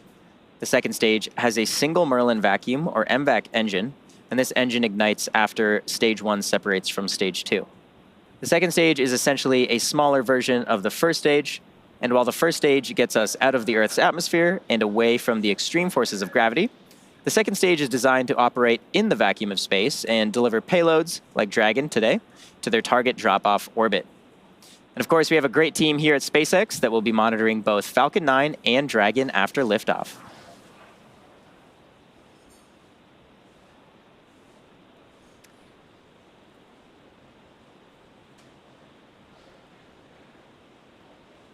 And like Atticus said, we have teams here in Mission Control, Hawthorne, and that team is responsible for close monitoring of the crew and Dragon every step of the way as the spacecraft orbits the planet along its customized flight path. On console or headset are a number of positions who are monitoring the health of the vehicle and crew. The mission director, responsible for mission success, is in charge of that room. And the person that you'll hear talking to the astronauts, and the person we have been hearing speaking to the astronauts, is the crew. Stage 1 cryo-helium load has started. The Crew Operations and Resources Engineer, or CORE. The other positions are focused on things like navigation and control of the vehicle, avionics, software, propulsion, life support systems, and communications with ground segments. And different members of the SpaceX team will rotate through these positions throughout the mission to ensure 24/7 coverage of the crew and Dragon through splashdown, which will be about 5 days from now. And it's worth mentioning that 2 of our crew members, Anna and Sarah, have sat in these very seats before as part of the SpaceX team. Anna served in mission control during multiple Dragon missions, including Demo 2, Crew 1, CRS 22 and 23, Crew 3 and Crew 4, as well as Axiom 1. And Sarah has supported real-time operations for Dragon's cargo resupply missions to and from the International Space Station as a navigation officer and as a crew communicator for Dragon's human spaceflight missions. And now they'll get to see what it's like from the other side inside of Dragon. Although Anna and Sarah have trained astronauts for SpaceX missions, they were not exempt from going through that exact training themselves. The Polaris Dawn crew has gone through the same rigorous SpaceX training as our NASA astronauts. Plus, they also had to train to perform an EVA, or an extracurricular vehicle activity. We had an opportunity to talk to Anna, Jared, Kid, and Sarah about their training experiences, and here's what they had to say.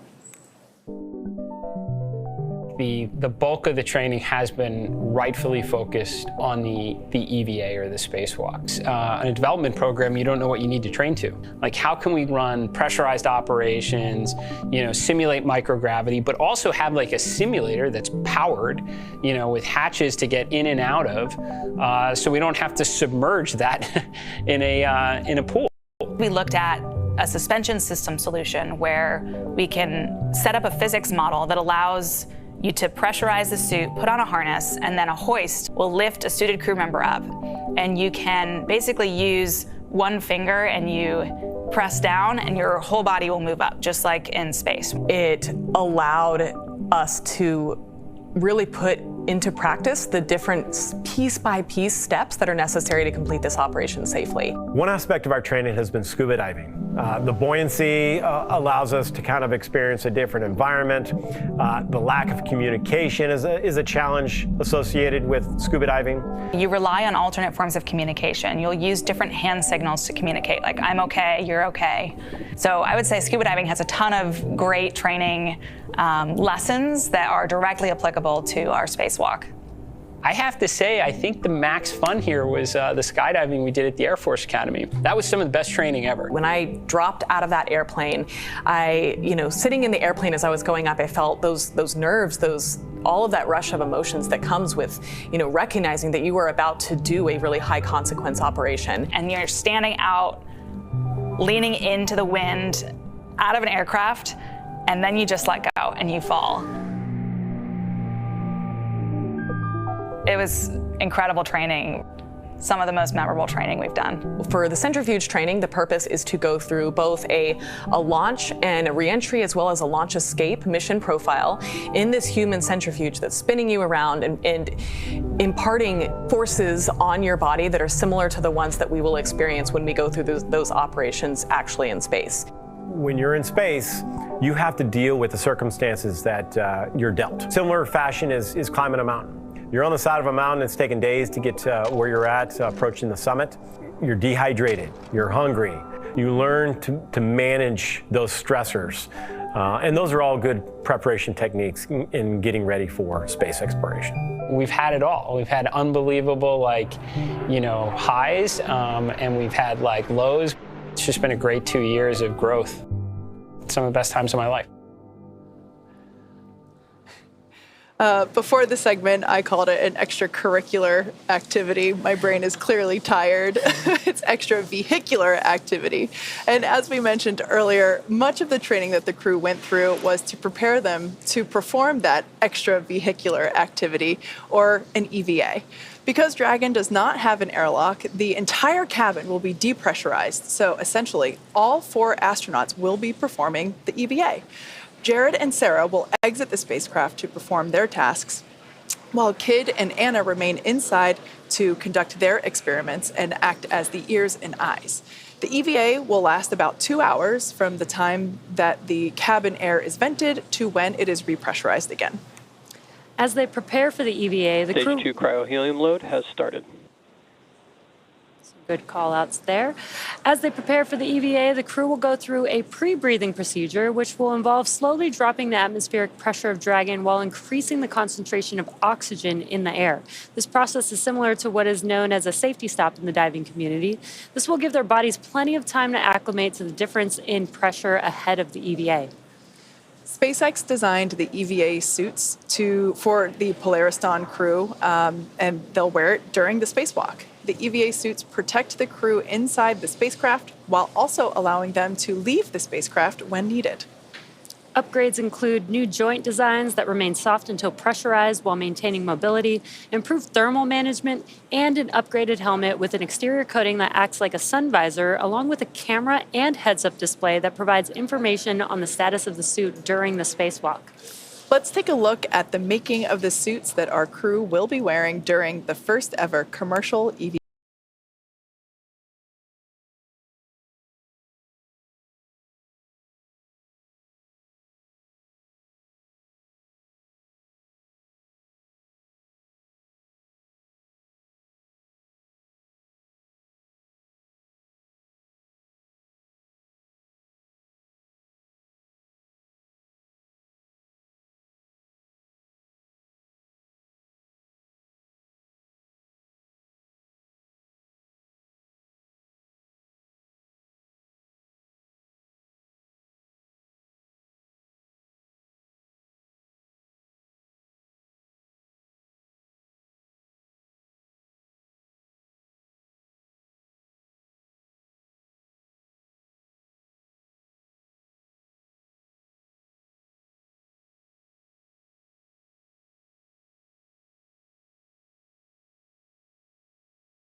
Between 190 to 700 kilometers above Earth, the Polaris Dawn crew will attempt the first ever commercial spacewalk. Here's how it all came together. EVA stands for extravehicular activity, and it's any sort of operation in space where a human is getting out of the spacecraft. So in the case of Polaris Dawn, we're going to be testing the mobility of the suit. We're going to see if the in-space operation matches the training we've done here in Hawthorne. There's really a lot of different things that can happen during an EVA, and this is the first step for Dragon and SpaceX. When I first started working at SpaceX, I never thought I'd be training a crew to do an EVA. It's brand new, it's so unique, we've never done anything like this before, and so we wanted to make sure we had the best possible training program for this mission. We want to see if we can train a spacewalk on Earth in a way that's representative of what it feels like in space. Even though only 2 people are going to be going outside during this first EVA, 4 crew will be in EVA suits going down to vacuum. Dragon was always designed to vent to full vacuum, but we've never taken a full Dragon capsule down to vacuum, and this will be the first time we do it in space. We actually put crew into a chamber at Johnson Space Center in Houston and had them live the exact profile that they will experience, and making sure that no one actually experienced decompression sickness. We have a couple new training assets for Polaris Dawn to train the EVA specifically. The suspension system that we have is situated on top of the platform of our capsule simulator. The lines drop through the hatch. They attach to a single crew member inside the capsule. We can lift them up and get them situated so that they can egress the capsule and perform their tasks at Skywalker, the mobility aid. The Skywalker, what's amazing to me is a lot of people are going to think it's a metallic structure just bolted to the top of Dragon, but a lot of development effort, testing went into the Skywalker. So we actually used similar technology as we have in the Super Draco chambers to apply a thermal barrier coating to the outside of the Skywalker. That is going to be a really, really amazing mobility aid on the front end of Dragon. We also developed a sideways simulator, so we flip the hatch on its side. In the event the hatch fails to close, they can manually close the hatch. We have them do that in a sideways suspension system, so gravity isn't helping them close or helping them open that hatch mechanism. It's new development for Dragon, it's new development for SpaceX and the industry as a whole. So this is a great example of where Polaris Dawn is forcing the team to innovate in a way that adds safety and reliability to every Dragon mission going forward. That's this huge challenge for us to go solve, but that's also an opportunity for us to solve the problems that we have to go figure out anyway for our larger goals, like putting people on Mars. The Polaris Dawn objectives are the first step towards that ultimate flight with humans inside of Starship, which is right on the SpaceX development path that we have towards getting to the Moon and Mars.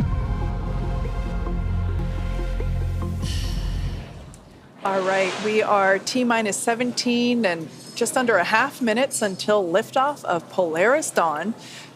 This mission will fly higher than any Dragon mission to date. There'll be lots of research experiments performed while the crew is on orbit, and most notably, they're going to perform the first ever commercial spacewalk. We're super excited to see the clock continue to count down. The crew is in their seats. The vehicle is actually being loaded with propellants as we speak. That began at T-minus 35 minutes.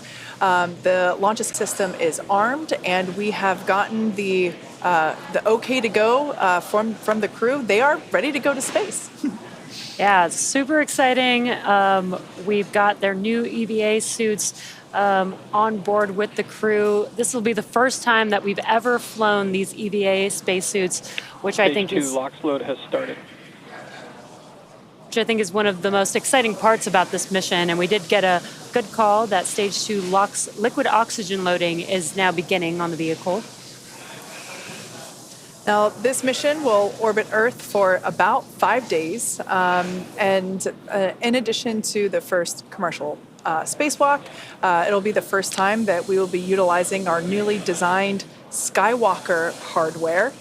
which I love the name. And it is a mobility aid that Sarah and Jared will use in their EVA suit testing during their EVA. So we are very much looking forward to the launch in just over 15 and a half minutes now.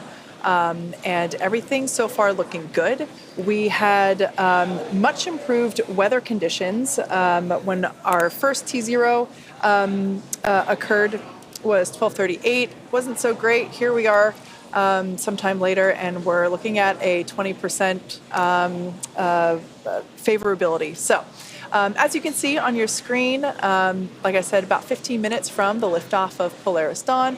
Lots of excitement building here in the building in Hawthorne, just outside of Mission Control. Now, I can only imagine what the crew is feeling as the clock counts down. Now, as we all wait together, let's hear from some of the crew of the Inspiration 4 mission as they reflect on what they were feeling just before their mission liftoff. I gotta say, right now, launching, people always ask me if I was afraid as soon as the engines lit and started taking off. And I was like, no, I was ready. But for me, you know, liftoff was really about concentrating on my job as the mission pilot. And I was wondering, because you guys, you know, were able to kind of sit there and enjoy it and sense it. How was it for you? Launch was the most fun I've ever had. I was just so excited, and people had been asking me, like, are you gonna be nervous? And I thought I would be, but I just, again, I kept waiting to get nervous and it didn't come. And then they're counting down from 10. And I remember saying, let's do this. Oh. And I might have had an expletive in there too. But then, you know, we're hearing the 10 count and it's delayed because of the delay from Mission Control. And so we're hearing, like, they're on maybe 2 whenever we're actually lifting off. Right. But Jared was giving us his own count. And I remember he said something like, all right, guys, get ready. And then we felt this big jolt. And then, of course, a lot of G-forces that came on really quickly, but it was just so smooth. Yeah. And I remember I had the biggest smile on my face. Like, I was having so much fun. Yeah.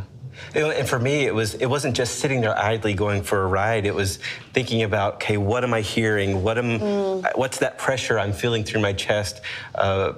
Because this is happening probably just once, right? And so how do you share this? How do you tell someone what you're going through in this moment if you're not paying attention to everything? And so that's what I was really trying to do was, you know, look between my toes at the window or look over at your screen, Cyan, and see, you know, where we are. Yeah. I was wondering if you could see how much you could see, because I couldn't see out the, you know, I was laser focused on listening to Jared and watching the monitor, and I was surprised at how smooth it was, because I was expecting for it to be a little bit more, you know, where the monitors are going like this, but it wasn't at all. Mm-hmm. But I always wondered, did you look between your toes and see? Could you see out? Were you able to? I don't think I did. I remember right before we launched, just seeing it was very dark. Mm-hmm. But I don't think we could really see anything except darkness. Yeah, I don't think we really could see anything except, and it wasn't until we got into space that we made our first orbit around it, where the sun was, you know, rising from the other side of the Earth, that we actually got our first light from the sun enter the capsule. Yeah.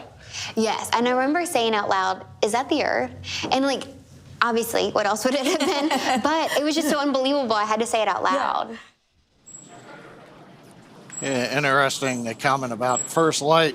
We'll be launching about an hour before sunrise at Cocoa Beach, Kennedy Space Center.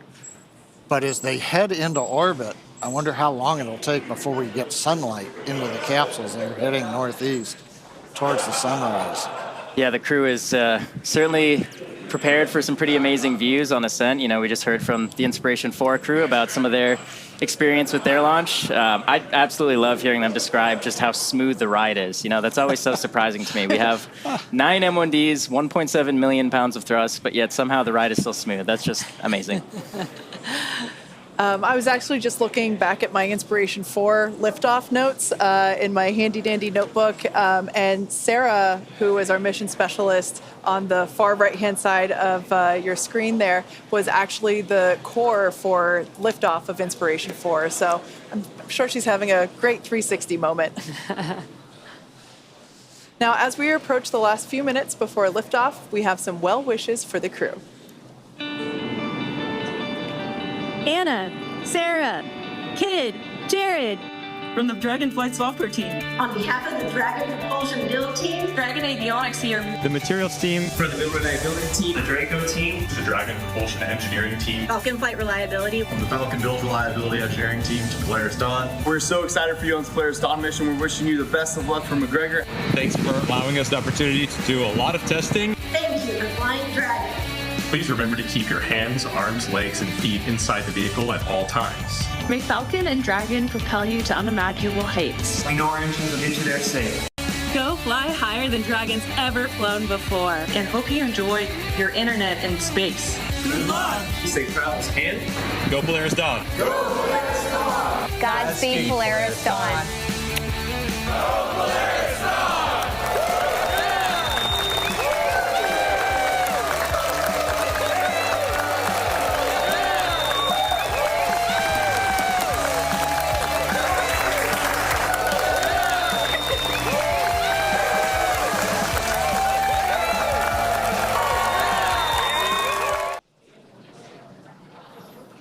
We're waiting to hear Core talking to the crew, configure crew displays, and give them the farewell message. Enjoy the journey and go safely.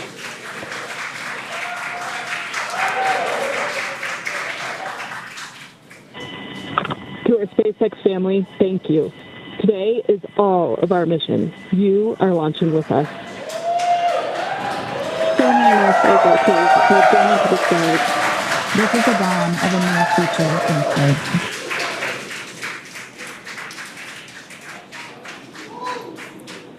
Coming up on T-minus 9 minutes and counting. Displays are configured for launch. We've heard from the crew. Core is giving them the ready to launch message. Now coming up here, as we launch, you're going to hear some call outs, possibly stage 1A or mode 1 alpha. These are abort modes that just let the crew know as we're flying what they should be prepared for in case they had to execute an emergency escape from the Falcon 9. Don't expect that, but they are trained, and that's when you hear 1A, that means they've lifted off. 1B, you might hear, that'll come late in the ascent as we're throttling down the Merlins on the first stage. And then when we're on second stage, you'll hear 2A and eventually Shannon, which is a call out for Ireland that tells the crew that they can cross the North Atlantic. And then finally we get into orbit and everything gets disabled and Dragon will separate. But right now, coming up on T-minus 8 minutes, everything continues to go well.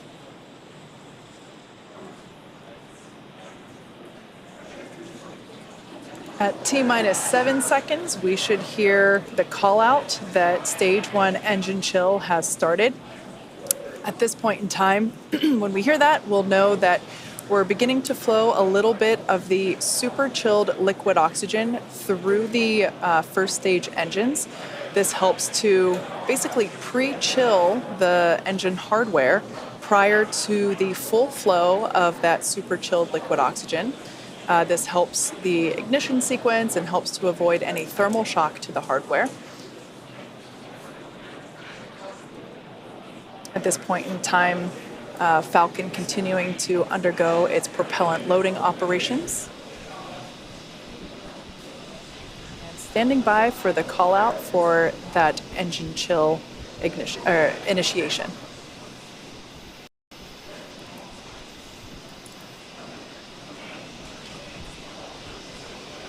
Engine chill has started.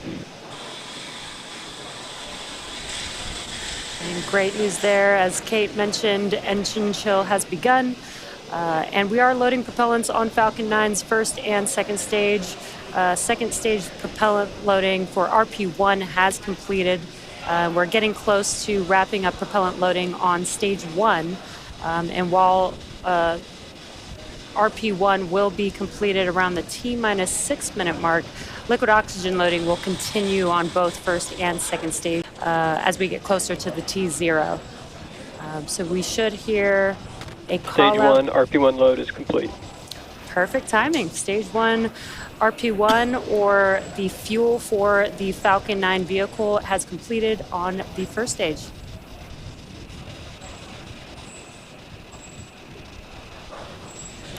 Now, coming up next at around T-minus 5 minutes, we should hear a call out that Dragon has transitioned to configure for terminal count. This is similar to the startup phase of the count for Falcon.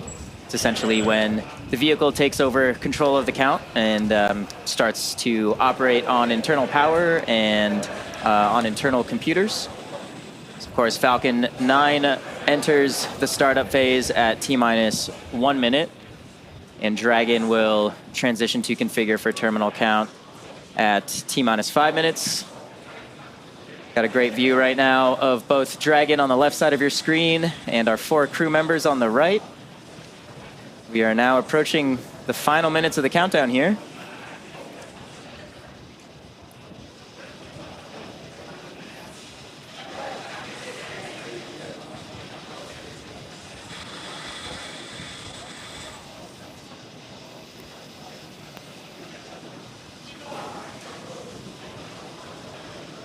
Falcon 9 tanks are pressurizing for strong back retract.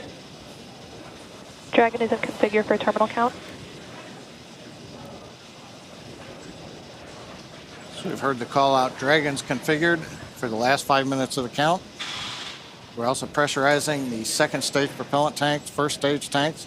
The strong back retract will be coming up next.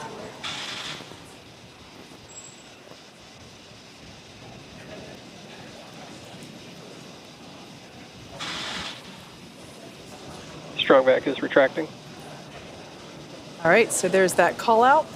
We should begin to see it retract slightly from Falcon 9.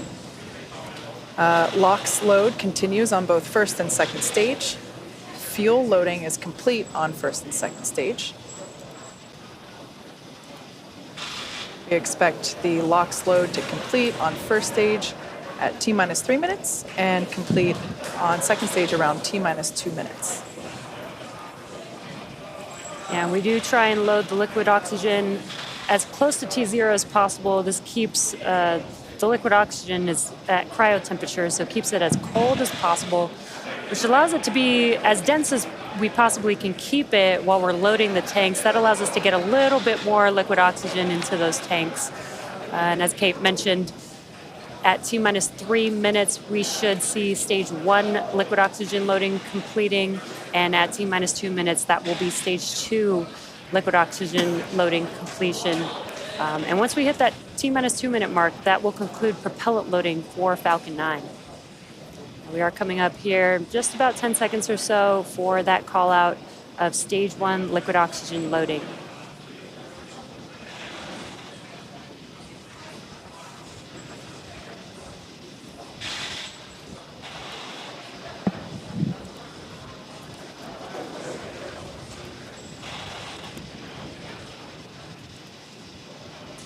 Stage 1 LOX load complete. Okay, there's the call out. Dragon is in terminal count and on internal power.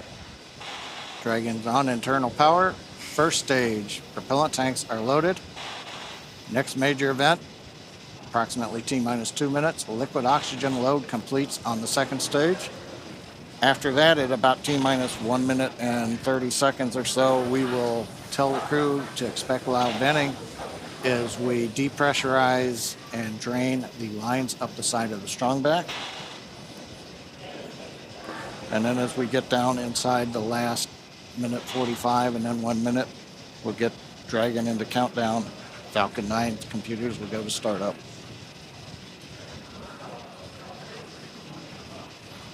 Waiting for the call out now for liquid oxygen. Stage 2 LOX load is complete. And there we go, LOX loading complete on second stage. All major propellant activities are complete. Dragon is in auto idle. Dragon's gone to auto idle, one of the states in its flight computer.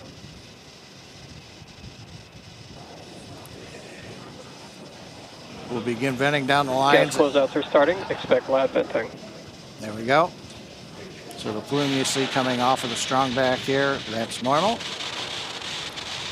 As we come up on T-minus 1 minute, we'll hear Dragon computers in the countdown, Falcon 9 computers in the countdown, flight termination system armed, and then we'll hear the goes. So let's listen in to the last 66 seconds of the countdown.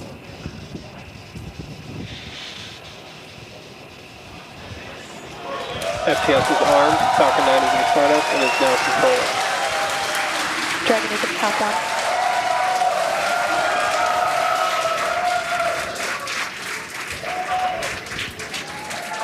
Dragon, SpaceX, go for launch.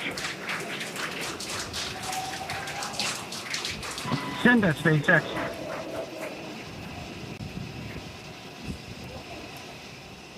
T-minus 30 seconds.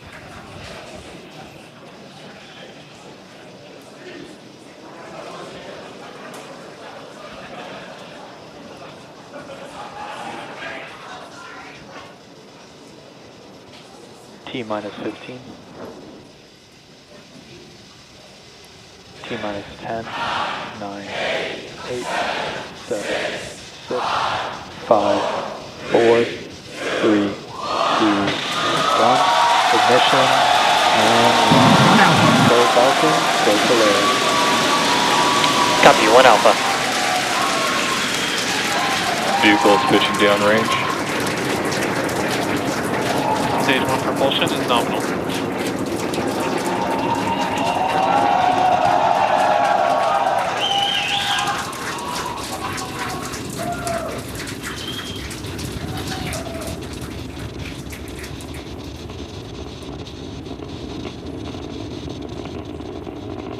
T plus 35 seconds into the Polaris Dawn mission, flying crew on board Dragon and Falcon 9 to new heights. Power and telemetry nominal.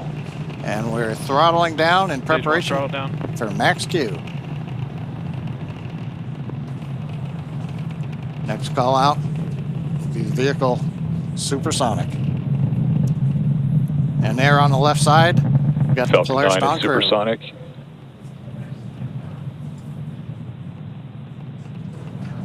Thumbs up from the pilot on the left side there. Max Q. We're throttled back up to power. 1 Bravo. And we heard the call out 1 Bravo. Copy, 1 Bravo. That just tells the crew what would happen should they need to initiate anything. But right now, everybody making nominal callouts on Falcon 9.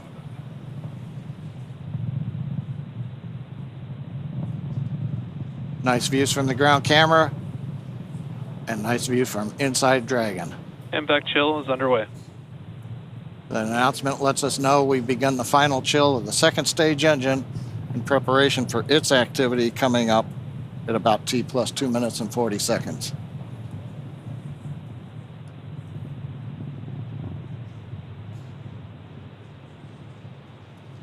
Two minutes into flight. Everything continues to look good. We'll have in half a minute 3 major activities: shutdown of the 9 Merlin 1D engines, stage separation, throttle down, and then ignition of the second stage engine. Throttle down, we're holding a constant acceleration now for the crew just below 4 Gs. See, we're coming up 70 kilometers.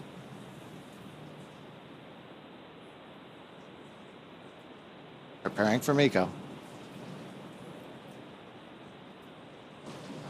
main engine cut off. 2 Alpha. Stage separation confirmed. Copy, 2 Alpha. Impact ignition.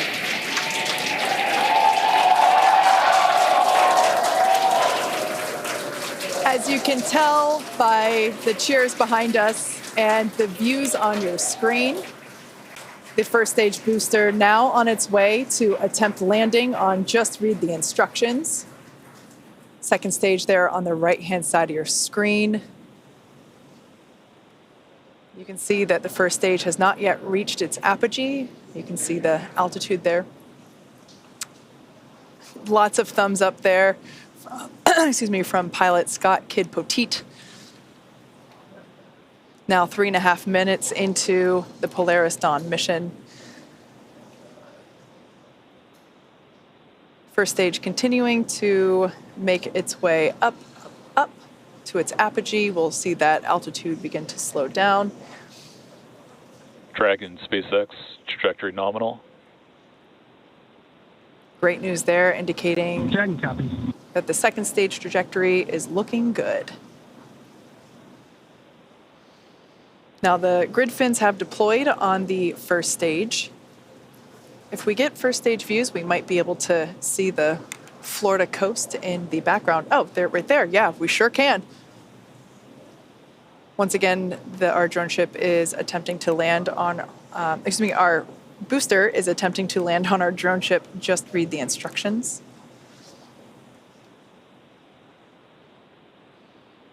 Now, the next event coming up will be the entry burn, taking place around T plus 7.5 minutes. This burn will utilize 3 of the engines on the first stage. That helps to slow the booster down as it re-enters the Earth's atmosphere. Dragon SpaceX, trajectory nominal. Dragon copies. Following the entry burn, we will see the landing burn, and that'll be around T plus 9 minutes. That one will be just a single engine burn, and that will bring the booster down for a soft landing on our drone ship. Around the same time as that, we expect to see Dragon be injected into orbit. Everything continuing to look good for second stage there on the right-hand side of your screen. Beautiful glow with that MVAC engine nozzle.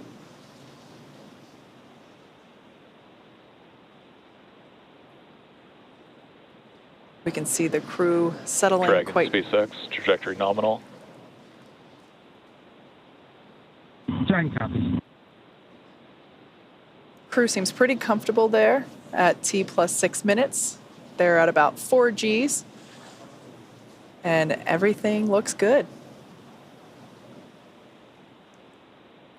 First stage continuing its descent back down to planet Earth.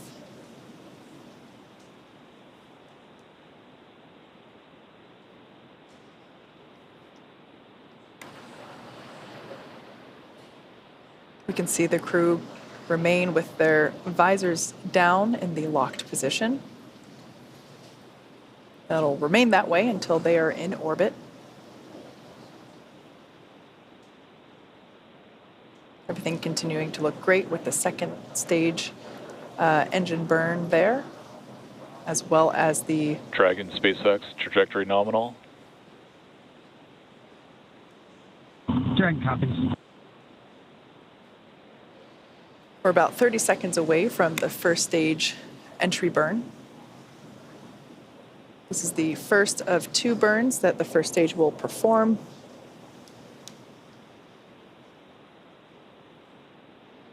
Designed to help reduce the amount of drag experienced by the first stage.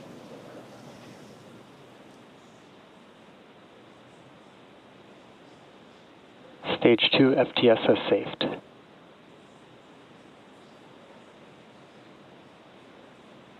All right, standing by for entry burn begin on the first stage, there on the left-hand side of your screen.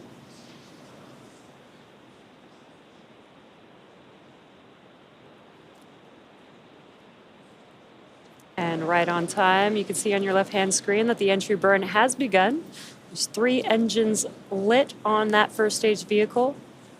And this is about a 29-second burn and helps slow the vehicle down as it's re-entering the Earth's atmosphere. There you can see that the engines have now shut down on that first stage. That concludes the entry burn. And the cool part about this, with the stage 1 vehicle returning back to Earth, is we get to fully utilize the atmosphere. The atmosphere actually...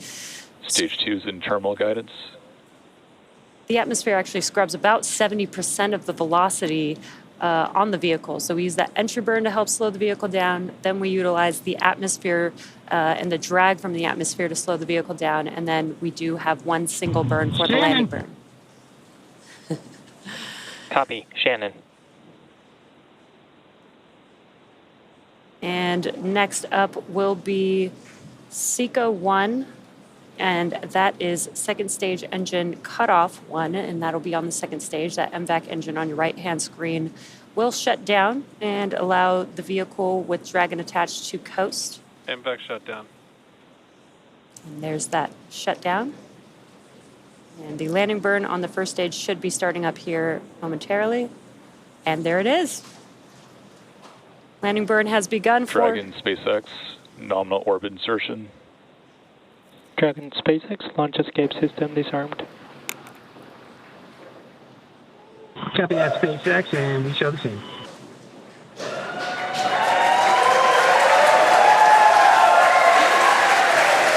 And a lot of events happening right there, but you can see that the Stage 1 vehicle has touched down on just read the instructions. A very excited crowd there here in Hawthorne. We've also confirmed MVAC engine shutdown and orbital insertion of the second stage with the crew on board. Yeah, honestly, a pretty impressive crowd for 2:30 in the morning here. We can see the crew enjoying their first taste of microgravity there on the left-hand side of your screen. Now that the MVAC engine has shut down, they are able to just kind of float free. We might catch a glimpse of the zero-G indicator. Can't quite tell if they've... Oh, it looks like it's in the upper right-hand corner. It'll come back into view here. Once again, they will keep their visors on until given the okay by core here on the ground.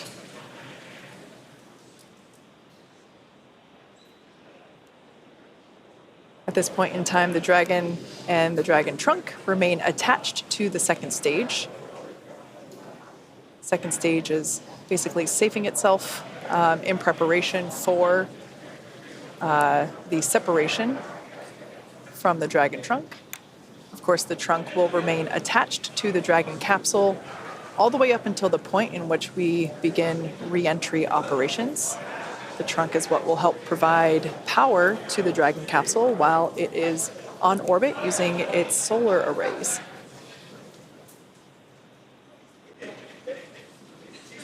Looks like our first clear view of planet Earth there, our first of many for this mission.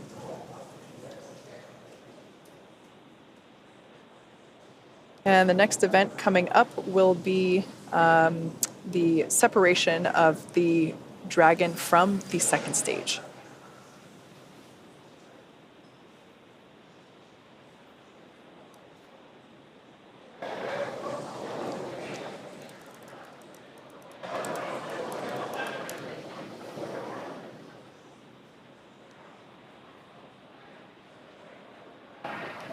I believe this view here is, yep, it's of the trunk. We can see it separating from the second stage. A gorgeous view.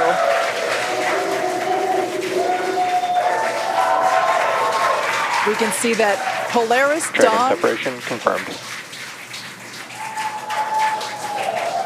And copy that, SpaceX, we show the scene.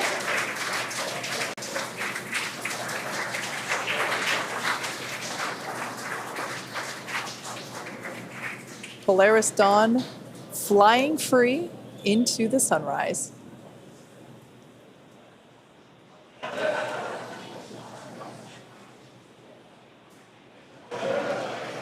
We're now at T plus 13 minutes and 5 seconds into the mission.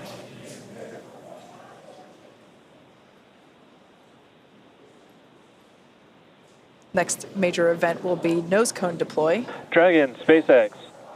Today you embark on a journey not just for yourselves, but for all of humanity. Each of you has trained tirelessly and prepared rigorously for this moment, the moment where we reach higher into space than ever before. As you gaze towards the North Star, remember that your courage lights the path for future explorers. We trust in your skills, your bravery, and your teamwork to carry out the mission that lies ahead. Know that the entire team back here is with you every step, watching, supporting, and cheering you on as you walk into space. We are sending you hugs from the ground. Godspeed, Polaris Dawn crew. May you make history and come home safely.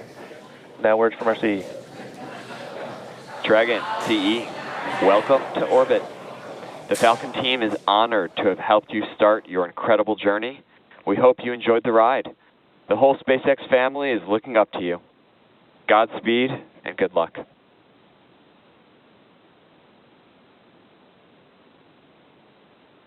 LDCE, message received. We appreciate the kind words. We wouldn't be on this journey without all 14,000 of you back at SpaceX and everyone else cheering us on. We appreciate it, and we're going to get to work now.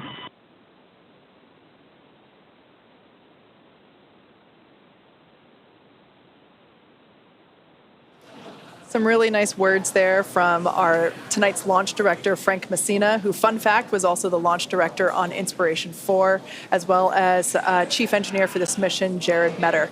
Really nice to see some endearing, or hear some endearing words up to the crew. Well, and with that, the Polaris Dawn crew, they're now in orbit. T plus 15 minutes, and they are scheduled to spend up to the next 5 days in space.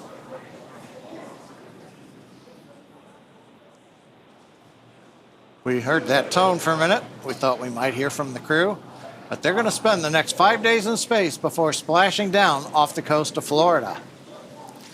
The Polaris Dawn crew is the Polaris Dawn mission is the first mission in the Polaris program that will demonstrate new technologies, conduct extensive research, and ultimately culminate in a flight of SpaceX's Starship with humans on board.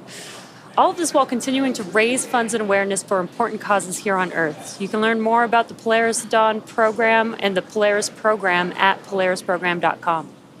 This mission will fly higher than any Dragon mission to date, attempting to reach the highest Earth orbit ever flown for a crewed spacecraft, breaking the record set by Gemini 11 half a century ago. And there it looks like we can see some nose cone separation action happening. Now, the Polaris Dawn crew will also be the first to test the Starlink laser-based communications in space. Over the course of the mission, we'll be checking in periodically with the crew.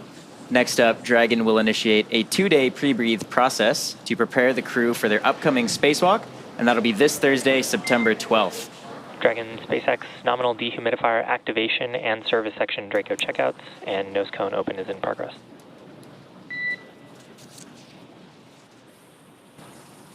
Captain at SpaceX, we are tracking. And again, that's Thursday, September 12th for that spacewalk, so please be sure to tune in for our live coverage of this historic milestone.